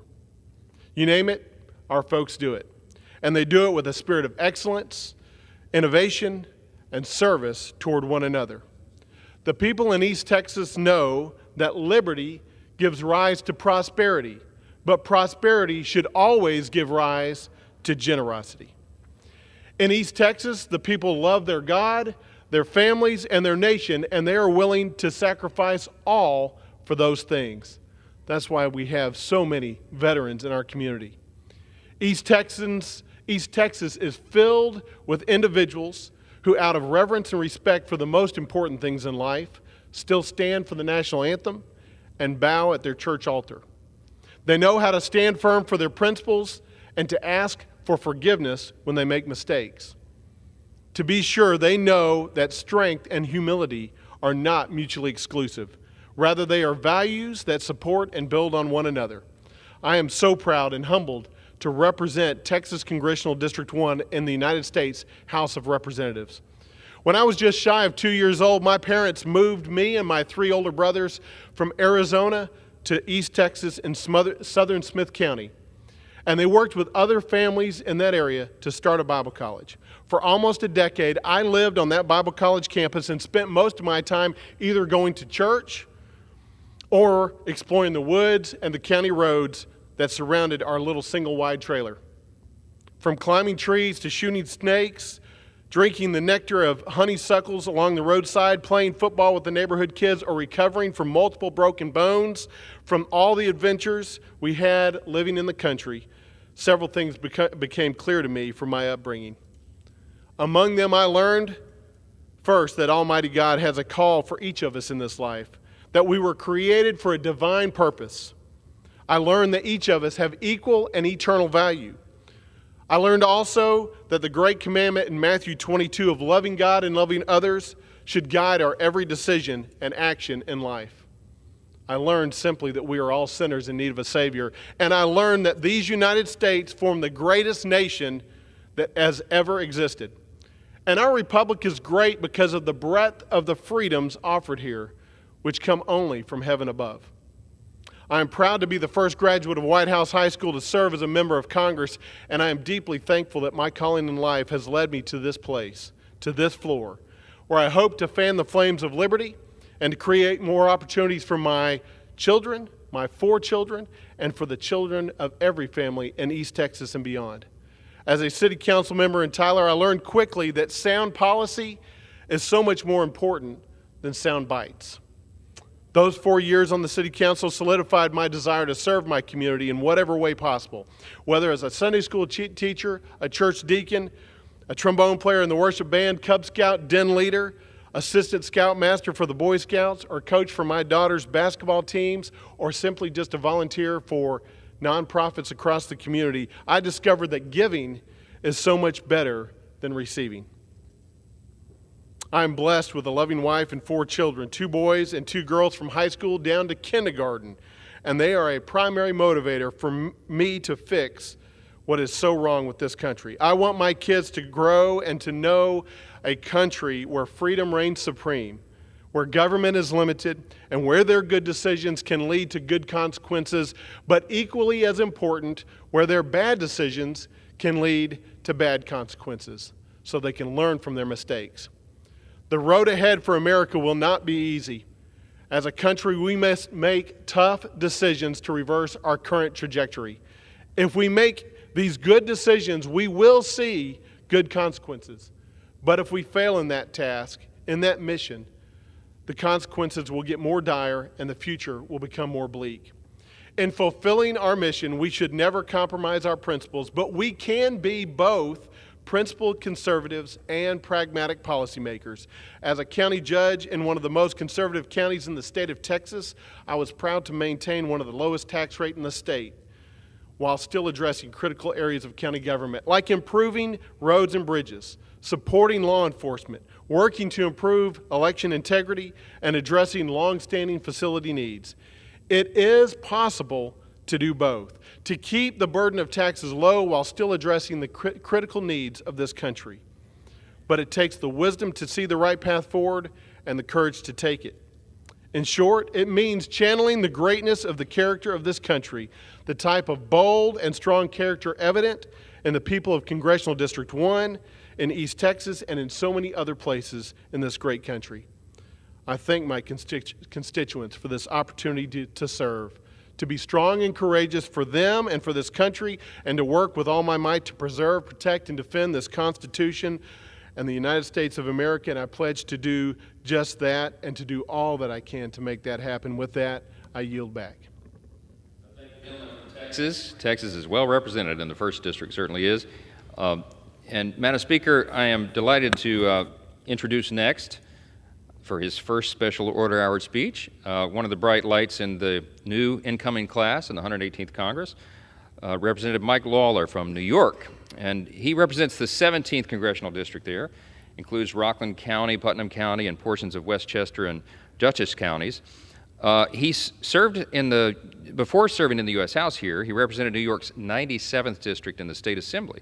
And he served on really important committees there, banks, education, housing. He's got a broad range of experience. And in the State Assembly, this is really a neat statistic. He passed more bills than any other member of his conference. And really, it's a testament to his ability to work in a bipartisan, pragmatic fashion to approach the problems that we face. And that's a skill that's going to come in handy here. He previously served also as a deputy town supervisor and as a senior advisor to a county executive. He was also the executive director of the State Republican Party in New York. That's no small task. And did a great job there. He's graduated from Manhattan College with degrees in accounting and finance. He was a valedictorian there, I'd note. But his greatest accomplishment, of course, is his wife and daughter. They live in Pearl River, and we are delighted to have Congressman Mike Lawler here. I yield to him so much time as he may consume.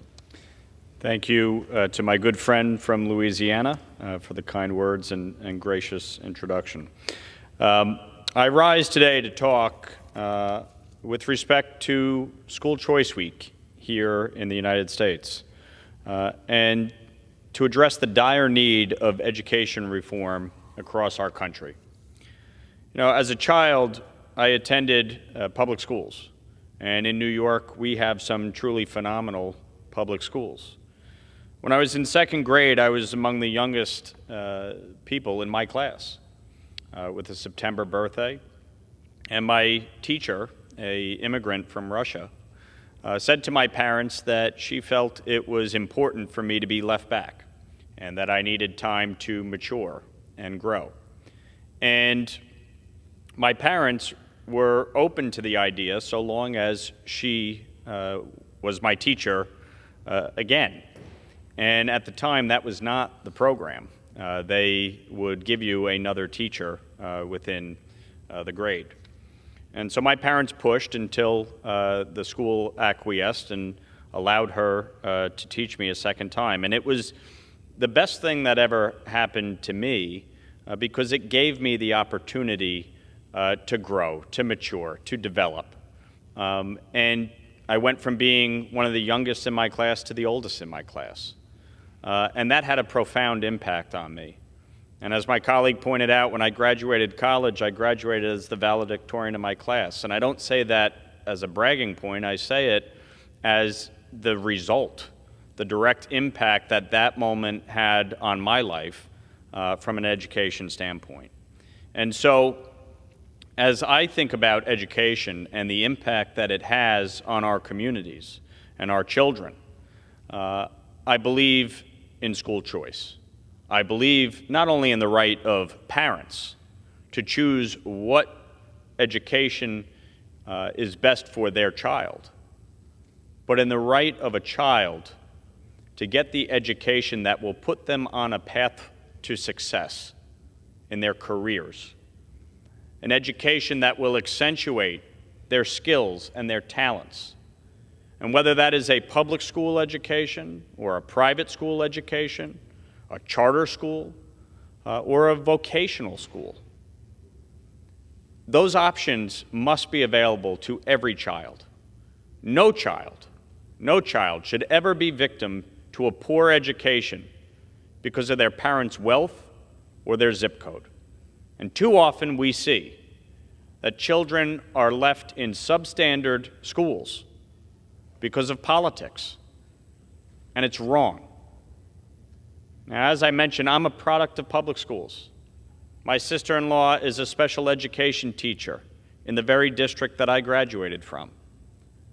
She's part of the teachers' union. I respect and admire our teachers across America who provide a valuable education to our children. But we must ensure, number one, that every child has access to a quality education. And number two, that parents, not bureaucrats, certainly not the teachers' union, have a say over their child's education. And so as we recognize School Choice Week, I think it's important to recognize the quality education that is provided in our public schools, yes, but in our private schools, our religious schools, our parochial and yeshivas. They provide an important education, not just with respect to the basics of math and science and English and history, but a religious foundation that plays such a pivotal role in a child's life. We must recognize the role vocational schools play. At a young age, we should be helping children identify what their skills are, what their talents are, what their interests are, so that they have a path to success. Not everyone is meant to go to college. College is a great thing. As somebody who graduated at the top of my class, I believe in a college education. But it is not necessary for everyone. And in this country, some of our most successful people don't have a college degree. They went the route of a vocational school. They own and operate their own business within the trades. They employ hundreds, if not thousands, of people. And they contribute greatly to our economy and our communities. And so for me, as we move forward, we need to continue to invest critical resources in education at a federal level, at a state level, and at a local level. But we need to protect local control of schools, and we need to protect the rights of parents when it comes to their child's education. All of this is so critical as we move forward to ensure that our children have a bright future and that they are productive and contributing members of our society. Education is the civil rights issue of our generation. It is so critical to ensure that every child receives that quality education they are entitled to. And when we look at what has happened over the last few years, especially with the COVID-19 pandemic, where so many schools were shut down and children were forced to learn remotely, we saw devastating impacts, irreparable harm put upon our children. 9-year-olds lost ground in math for the first time since the 1970s. Scores in reading fell by the largest margin in more than 30 years. But the damage was not felt equally across all demographics. Schools that remained open or were closed for a shorter duration did not see the same decline in student performance. Unfortunately, high-poverty districts that went remote for a majority of the pandemic will need to spend nearly all of their federal education aid just to recover from these losses. Such disparities are not new, and the COVID-19 pandemic has shown new light on issues that have been plaguing many communities for a long time. Students in poorer communities, whether they're urban or rural, tend to have lower test scores, literacy rates, and graduation rates than their peers. And meanwhile, the presence of alternatives to underperforming schools has been able to improve student outcomes substantially, slashing the achievement gap.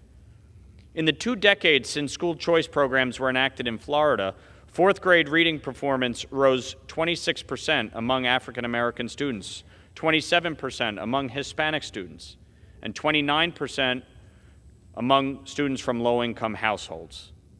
Similarly, math performance rose 27 points among African American students, 19 points among Hispanic students, and 21 points among low-income students. In my state of New York, charter schools have made a big difference in some of the same communities that struggle. According to 2019 test scores, 63% of charter school students in grades 3 through 8 passed the state math exam, compared to 46% for traditional public school students. Additionally, 57% of charter school students in the same grade levels were proficient in English language arts, while the percentage for traditional public school students was 47%. Any discussion on education reform must include school choice and support for it, and support for our vocational schools, our parochial schools, our traditional private schools, and charter schools. We have to have an all-of-the-above approach, and we need to empower communities, and parents, and students, as well as our educators, to ensure that every child gets the education they deserve. And with that, Madam Speaker, I yield back my time. I thank my friend from New York, and school choice is such an important issue. And I love what you said. Education is the civil rights issue of our time. It's so well said. Madam Speaker, there's a theme here tonight. We brought in incoming members, the freshman class of the 118th Congress, I think from the largest states. It's not just a coincidence we chose them for that duty tonight. We've had Texas, New York, and we'll go to Florida next. Delighted to introduce a new member from there. Representative Corey Mills, tell you just a bit about him. He's a decorated U.S. Army combat veteran, recipient of the Bronze Star. He left his home state of Florida to serve his country in uniform and then serve further our U.S. State Department and other government agencies in both Afghanistan and Iraq. In fact, he served with the 82nd Airborne Division and was a member of the Joint Special Operations Command Combined Joint Task Force 20 in Iraq. He spent significant time there, 7 years of service in Iraq, in fact. Approximately 2 years in Afghanistan. He served in the Kosovo campaign in 2000. He's traveled to the front lines of Ukraine during Russian invasion to provide information for USAID and Department of State officials. He's a busy guy. He was President Trump appointed him to the Pentagon as a Department of Defense advisor and a foreign policy expert. And with his wife, I love that in the private sector, he co-founded Paysum Solution International LLC and Paysum Defense LLC. We love that he's here with us because he's a husband and a father and a patriot and a combat veteran, an entrepreneur, a foreign policy expert, and a true American conservative. We're going to have a lot of work for him to do, and I'm delighted to yield so much time as he may consume to the gentleman from Florida, Mr. Mills.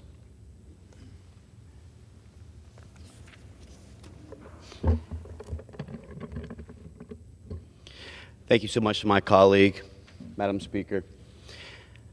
Today I wanted to introduce myself not just to the great people of Florida's 7th District, but to the rest of America. While I may not be in your district and your exact representative, if you believe in our constitutionality, if you believe in the rights, liberties, and freedoms in which American exceptionalism once excelled in, then I will be your representative. You see, I came from very humble upbringings. Grew up in a small town called Auburndale, Florida, in Central Florida.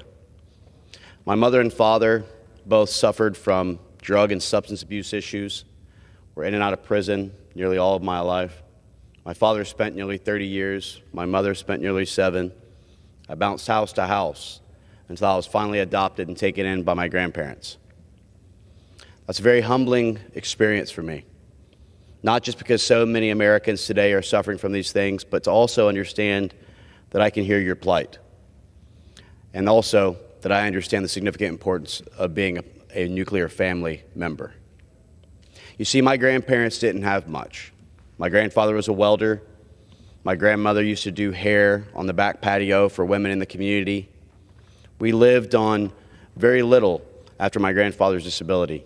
But the one thing that we always had was our love, our faith, and this nation. You see, I went on to go and serve in the 82nd Airborne, to be a member of the Joint Special Operations Command, to serve honorably in our armed forces, and to go on to be a Bronze Star recipient. My socioeconomic status and how I was born or into what family did not define who I am. And that's something very rare in this world. That's something that only exists here in America. I've been honored and been blessed to create tremendous businesses with my wife, where we've gone on to serve over 200 of our law enforcement departments, SRT, HRT, the FDLE, Department of Corrections, as well as for our members of the armed forces. You see, in my family, we truly believe in the ideas of defend, not defund our men and women in blue, and that matters to us. I would just like to add that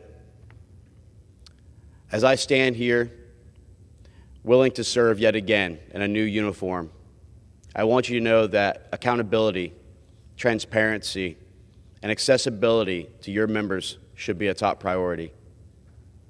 And that also means the accountability of the wrongdoings of our federal government, whether it's the overstepping of the state and individual rights and violations of the 10th Amendment, or whether it's getting accountability for the wrongdoings of open borders, a failed Afghan withdrawal, and the America Last policies that has threatened our energy independence.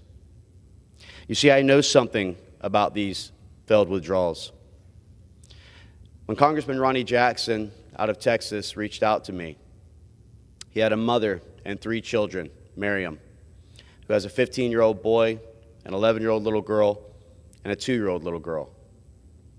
They were left behind in Afghanistan after the Biden administration chose to abandon Bagram Air Base to hand over to the Chinese. That enabled over 40,000 Taliban, Haqqani, and ISIS Khorasan to be released from their detention centers. But it also shut down the commercial flights that many Americans had planned to return home. You see, this mother and 3 children only wanted to do one thing: return back home to America. But when Ronnie Jackson called the Department of Defense and the Department of State under this Biden administration, they failed to answer the call. That's why when he called me, we put together a great team that went over, and after 11 days and 3 failed attempts, the Biden administration not only threatened to shoot down an aircraft of Americans, which was a November aircraft, who was there to save other Americans, but he thwarted us in 3 other efforts. But the great thing about America is that we're not defined by the minority, which is our federal government. We are defined by the voice of the American people, which is the majority that cannot be silenced.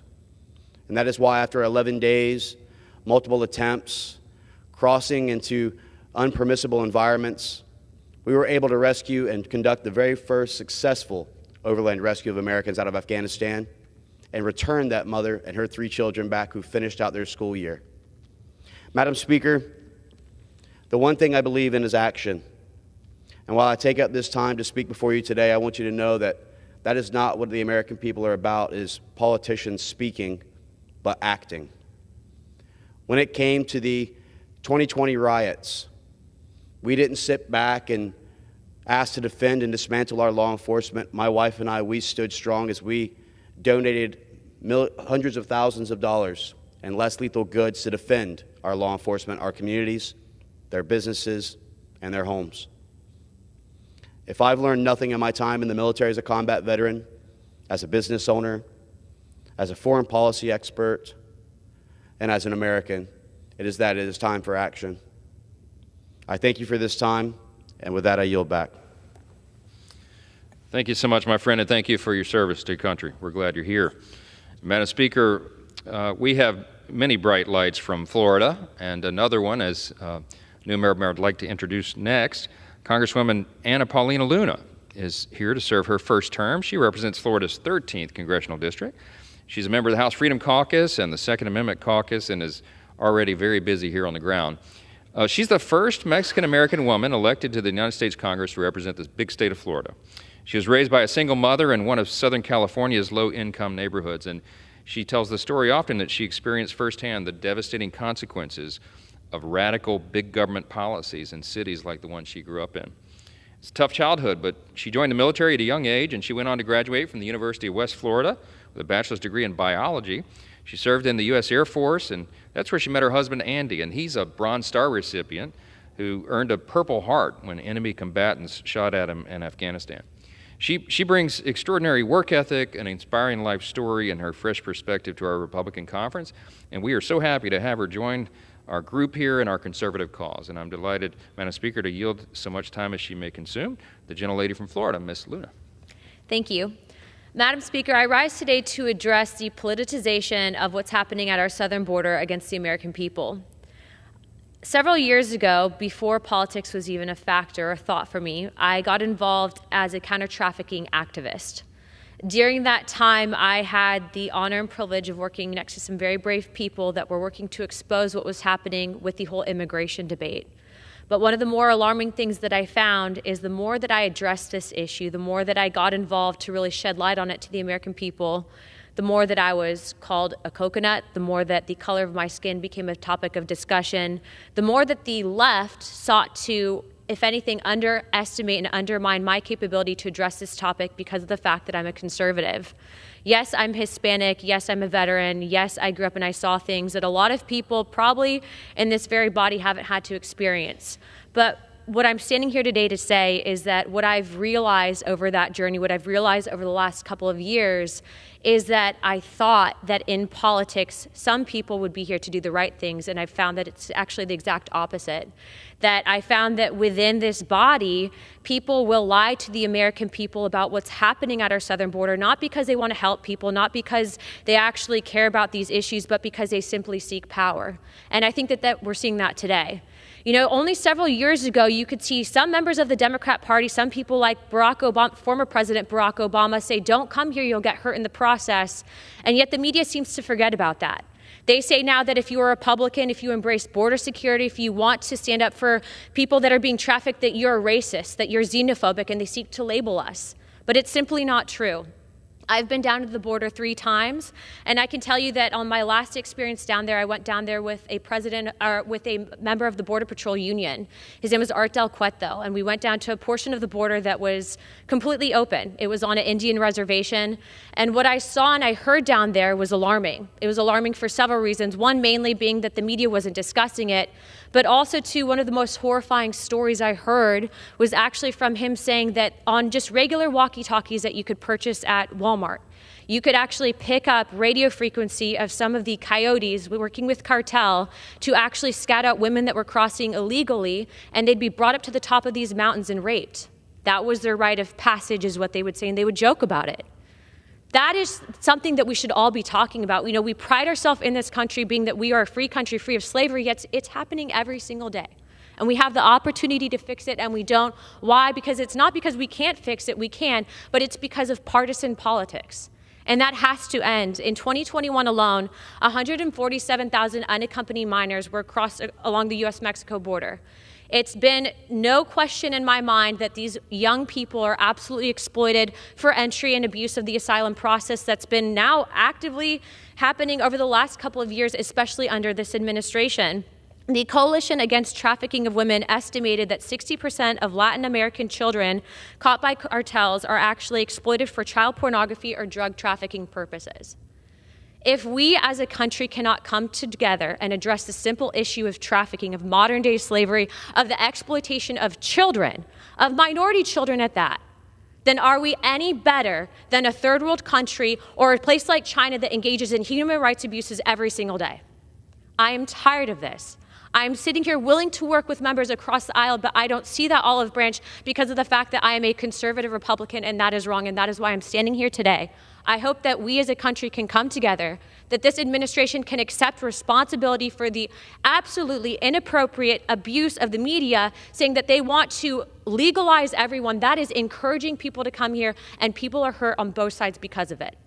So if there are people willing to work with me, I hope to work with you. I hope to end this awful slavery that we're seeing every single day. And with that, Madam Speaker, I yield my time.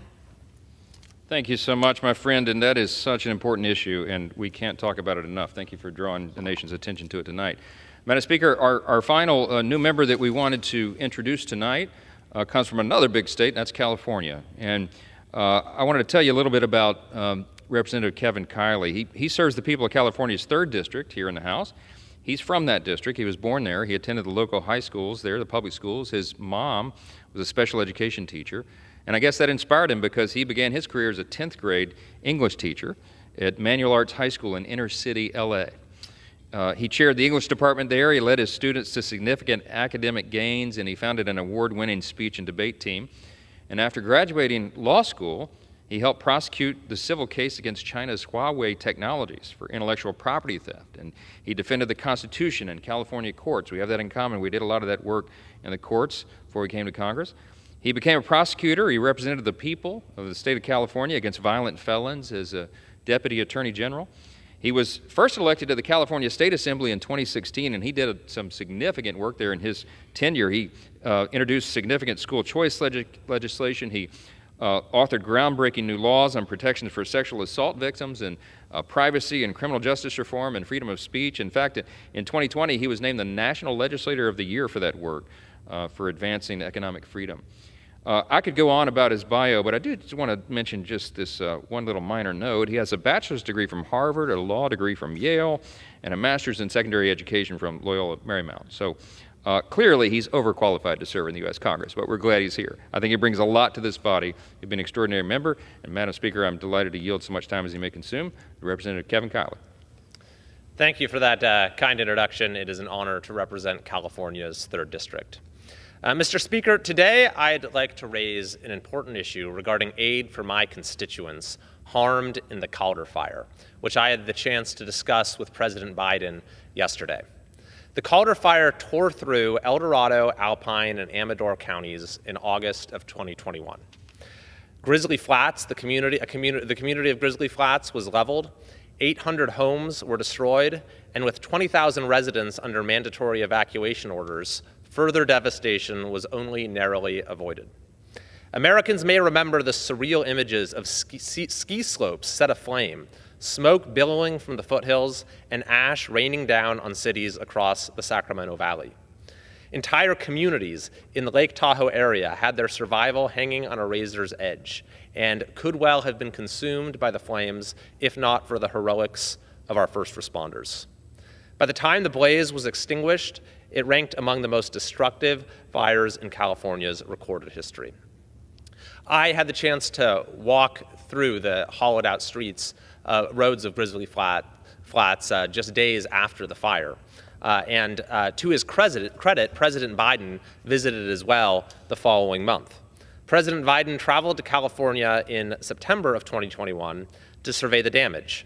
After landing at Mather Airport, President Biden joined Governor Newsom, California Office of Emergency Services Director Mark Ghilarducci, and other state and federal officials for an aerial tour of the smoldering remains of Grizzly Flats and the surrounding area. After landing, Cal OES Director Ghilarducci thanked President Biden for the relief that had been provided to victims of the recent Dixie and River fires and the relief that would soon be provided for victims of the Calder Fire. At that point, President Biden interjected. He said, quote, "We're going to take care of them." There's a lot we can do, and it starts off being a federal responsibility, in my view. These are President Biden's words as he was present shortly after the fire. We're going to take care of them.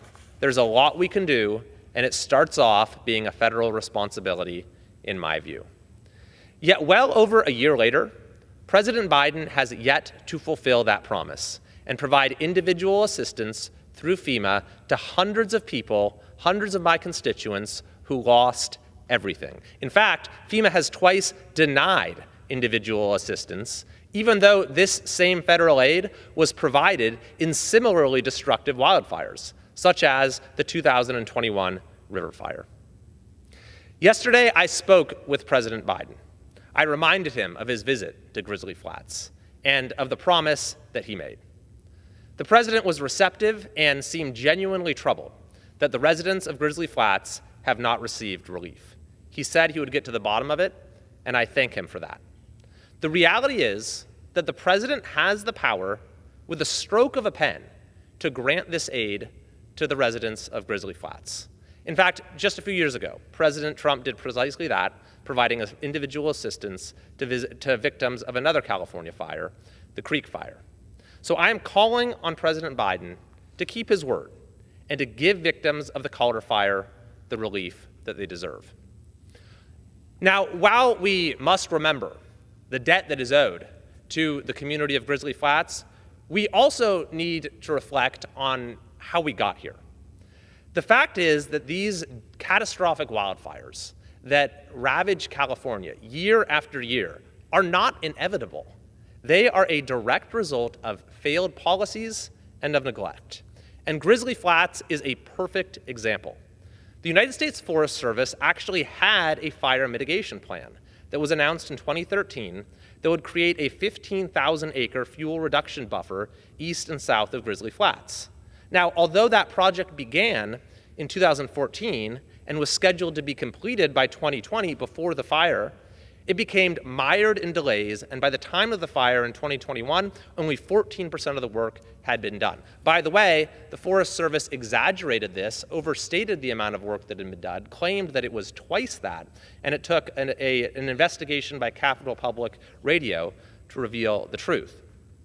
Wildfire experts believe that if the project had been completed on schedule, it could well have saved Grizzly Flats.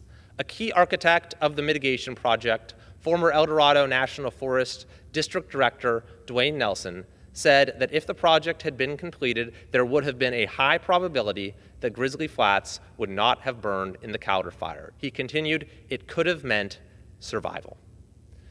So even though the damage was caused in part by federal negligence, we still have not gotten federal aid. That's what makes this such a bitter pill to swallow for my constituents, that it was neglect on the part of the federal government that led to the fire, and then after the fire, the promises of the federal government for relief have gone unfulfilled.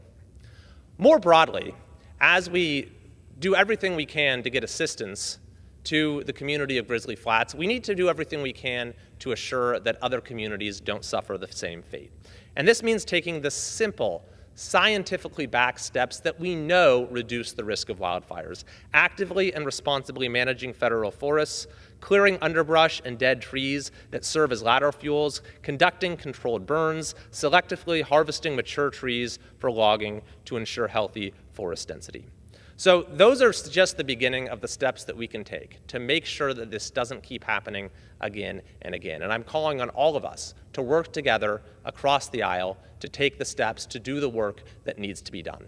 And in the meantime, I'm calling on the president to please, today, tomorrow, as soon as he possibly can, with the stroke of a pen, make good on his promise and give the residents of Grizzly Flats the relief they deserve. Thank you, and I yield. Thank you, my friend. California's 3rd District is well represented, as everyone can see. And, Madam Speaker, as is also obvious by the sample of new members that we presented here tonight from New York and Florida and California and Texas, this is an extraordinary class of Republican members who have joined our conference here in the Congress. We look forward to serving with them. This will be fateful days for our country, and there is much hard work ahead in 118th Congress. Madam Speaker, with that, I'll conclude our special order this evening. And I have a motion that the House do now adjourn. The question is on the motion to adjourn. Those in favor say aye. Those opposed, no. The ayes have it, and the motion is adopted. Accordingly, the House stands adjourned until 10 a.m. tomorrow for morning hour debate. Thank you.